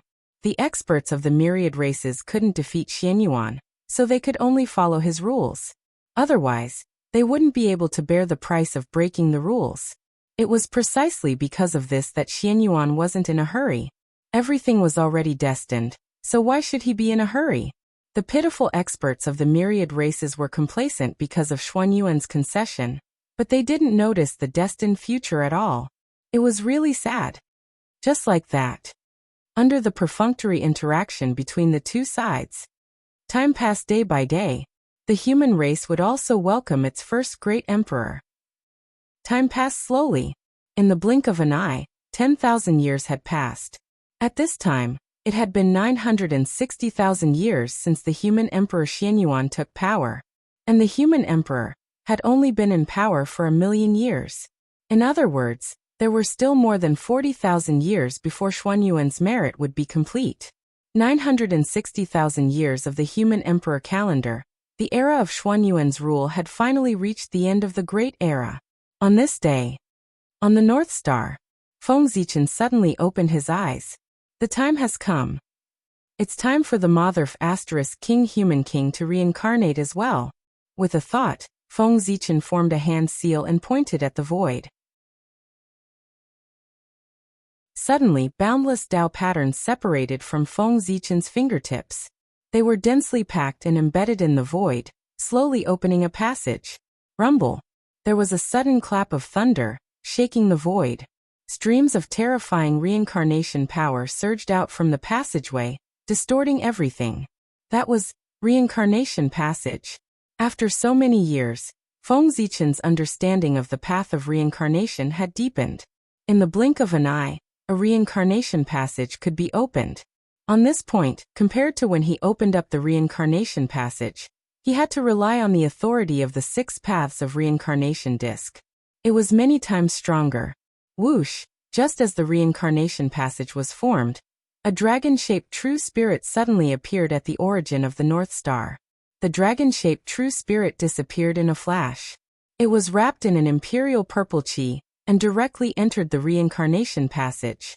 In the blink of an eye, it disappeared. This scene meant that the first Motherf * King Human King had reincarnated. Rumble. On this day, the destiny of the human race shook, and the torch flame appeared automatically. It burned fiercely in the long river of destiny like the sun, blooming with bright light, illuminating all corners of the universe. Endless strange phenomena evolved, and it did not stop for years. At the same time, the dragon race, which had not moved for a long time, began to undergo inexplicable changes the moment the dragon-shaped true spirit entered the reincarnation passage. Rumble. Amidst a violent roar, the dragon race's destiny appeared without warning, stirring up the wind and clouds in the 4 seas. Roar, roar, roar, roar, roar, for a time, above the 4 seas, because of the inexplicable appearance of the dragon race's destiny. A series of majestic dragon roars suddenly sounded. The sudden change caused the sea tribe to fall into a daze. They had no idea what had happened.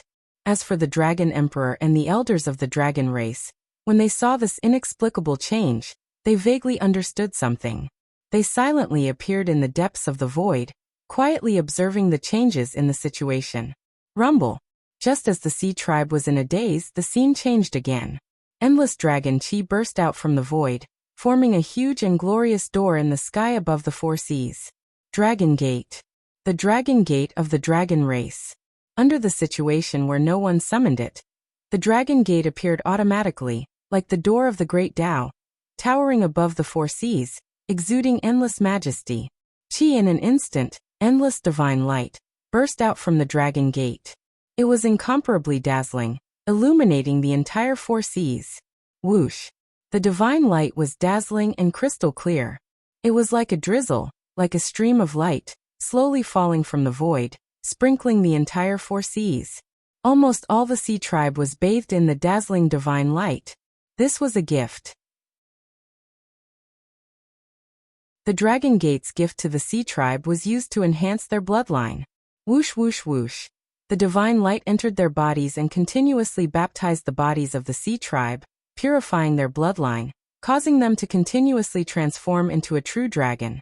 Although this transformation was far less intense than directly leaping over the Dragon Gate, it could save the sea tribe thousands of years of bitter cultivation, and further enhance their bloodline. To the sea tribe, improving their bloodline was more important than improving their cultivation. Therefore, the appearance of the Dragon Gate this time was no less than a great opportunity for the Sea Tribe. Perhaps after digesting what they had obtained this time, when they leaped over the Dragon Gate next time, they would undoubtedly be much more confident. The luck of the human race and the dragon race changed at the same time. It would be an insult to everyone's IQ if they said that there was no connection between the two. But what could they do if they knew that there was a connection? Those who were qualified to know the reason for all of this would not poke their nose into other people's business to avoid being involved in karma. And those who were not qualified to know would not poke their nose into other people's business. Because regardless of whether it was the human race or the dragon race, they were existences that they could not afford to offend. The strange phenomenon of the two races gradually disappeared after the birth of the imperial grandson Zhuanxu. The imperial grandson Zhuanxu, the ancient dragon race's dragon sovereign, was the reincarnation of the water dragon.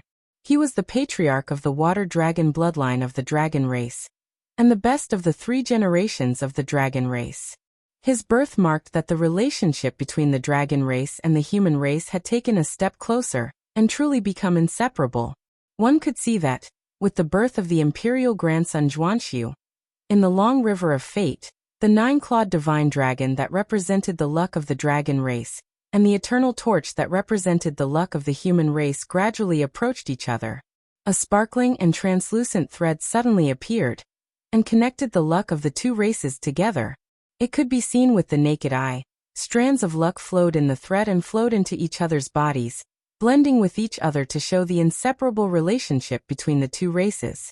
The imperial grandson Zhuanxu was extremely talented, and his cultivation talent was even more extraordinary. He was born less than 100 years ago, but he had already cultivated to the celestial immortal realm. He was even invincible among the younger generation of the myriad races. He was faintly known as the second Xianyuan. Human Emperor Xianyuan liked this grandson very much, so he brought him along and personally taught him. He faintly seemed to be grooming him as his successor. Of course, Zhuanxu did not disappoint Xianyuan. He used his outstanding ability to win the approval of the elders of the human race and the destiny of the human race, making him the legitimate successor of the human race. The primordial world did not count years. In the blink of an eye, 30,000 years had passed since Zhuanxu was born. At this time, it was already the 990,000th year of the human emperor's calendar. At this time, human Emperor Xianyuan had already given up all the power in his hands, and handed it all over to Zhuanxu. In other words, although Zhuanxu did not have the name of the human emperor, he already had the power of the human emperor. As for Zhuanxu, after many years of training, he had already become a qualified emperor. Over the years, Xianyuan had seen Zhuanxu's performance and was very satisfied with him. It was also from this time that Xianyuan was completely relieved and began to carry out his plan. In the 990,000th year of the human emperor's calendar, a huge change suddenly happened in the primordial world. Myriad races wanted to join forces to suppress the human emperor Xianyuan. This move undoubtedly shocked all living beings in the primordial world. And the reason for all of this was all based on an order from Xianyuan. It was in the last 10,000 years of Xianyuan's power. This invincible emperor of Earth suddenly issued an order. Daoyuo Jingxian of the myriad races was ordered to go to the heaven realm with him in 10,000 years. It was this order which caused an uproar in the primordial world, and a hint of betrayal arose. Everything was fine. Who was willing to abandon their family and run to the heaven realm? In the past, it was fine to hide the hints, and everyone could still pretend to be stupid. But now, Xianyuan had directly made it clear, and the experts of the myriad races could not continue to pretend to be stupid. To go or not? They had to give the human emperor Xianyuan an answer.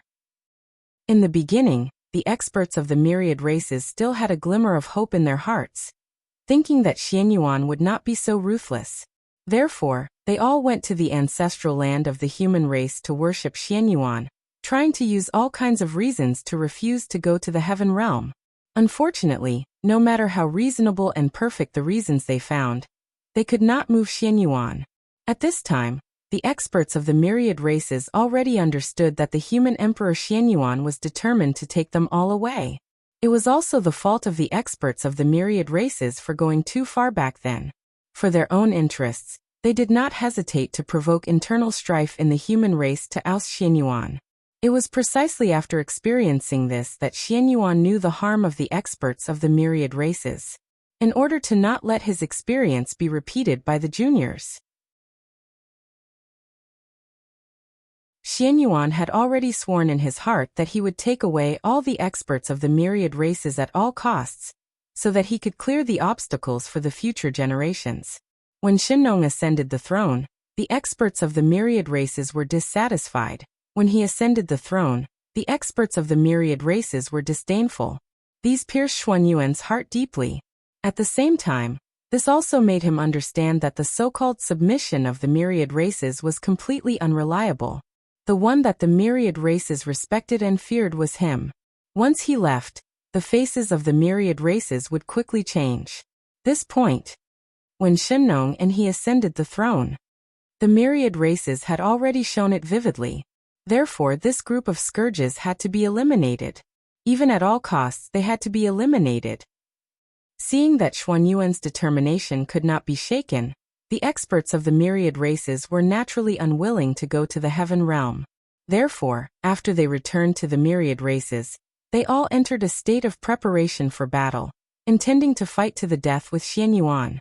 The experts of the myriad races were able to cultivate to the realm of Daluo Jingxian, and even the realm of Sage-to-be.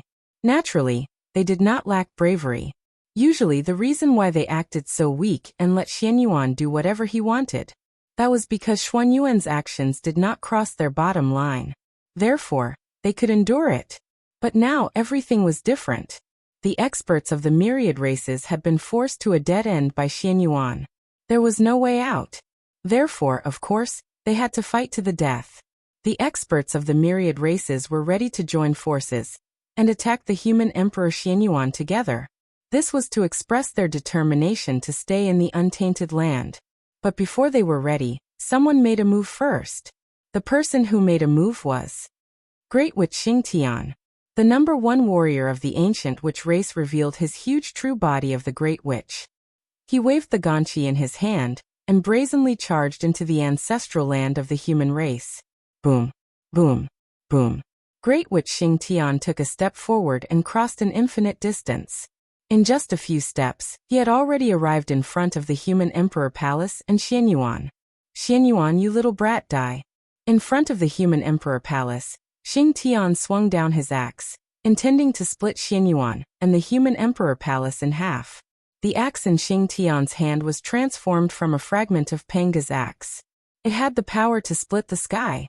Even Donghuang Tai would be injured if he was caught off guard by the axe, let alone Xianyuan.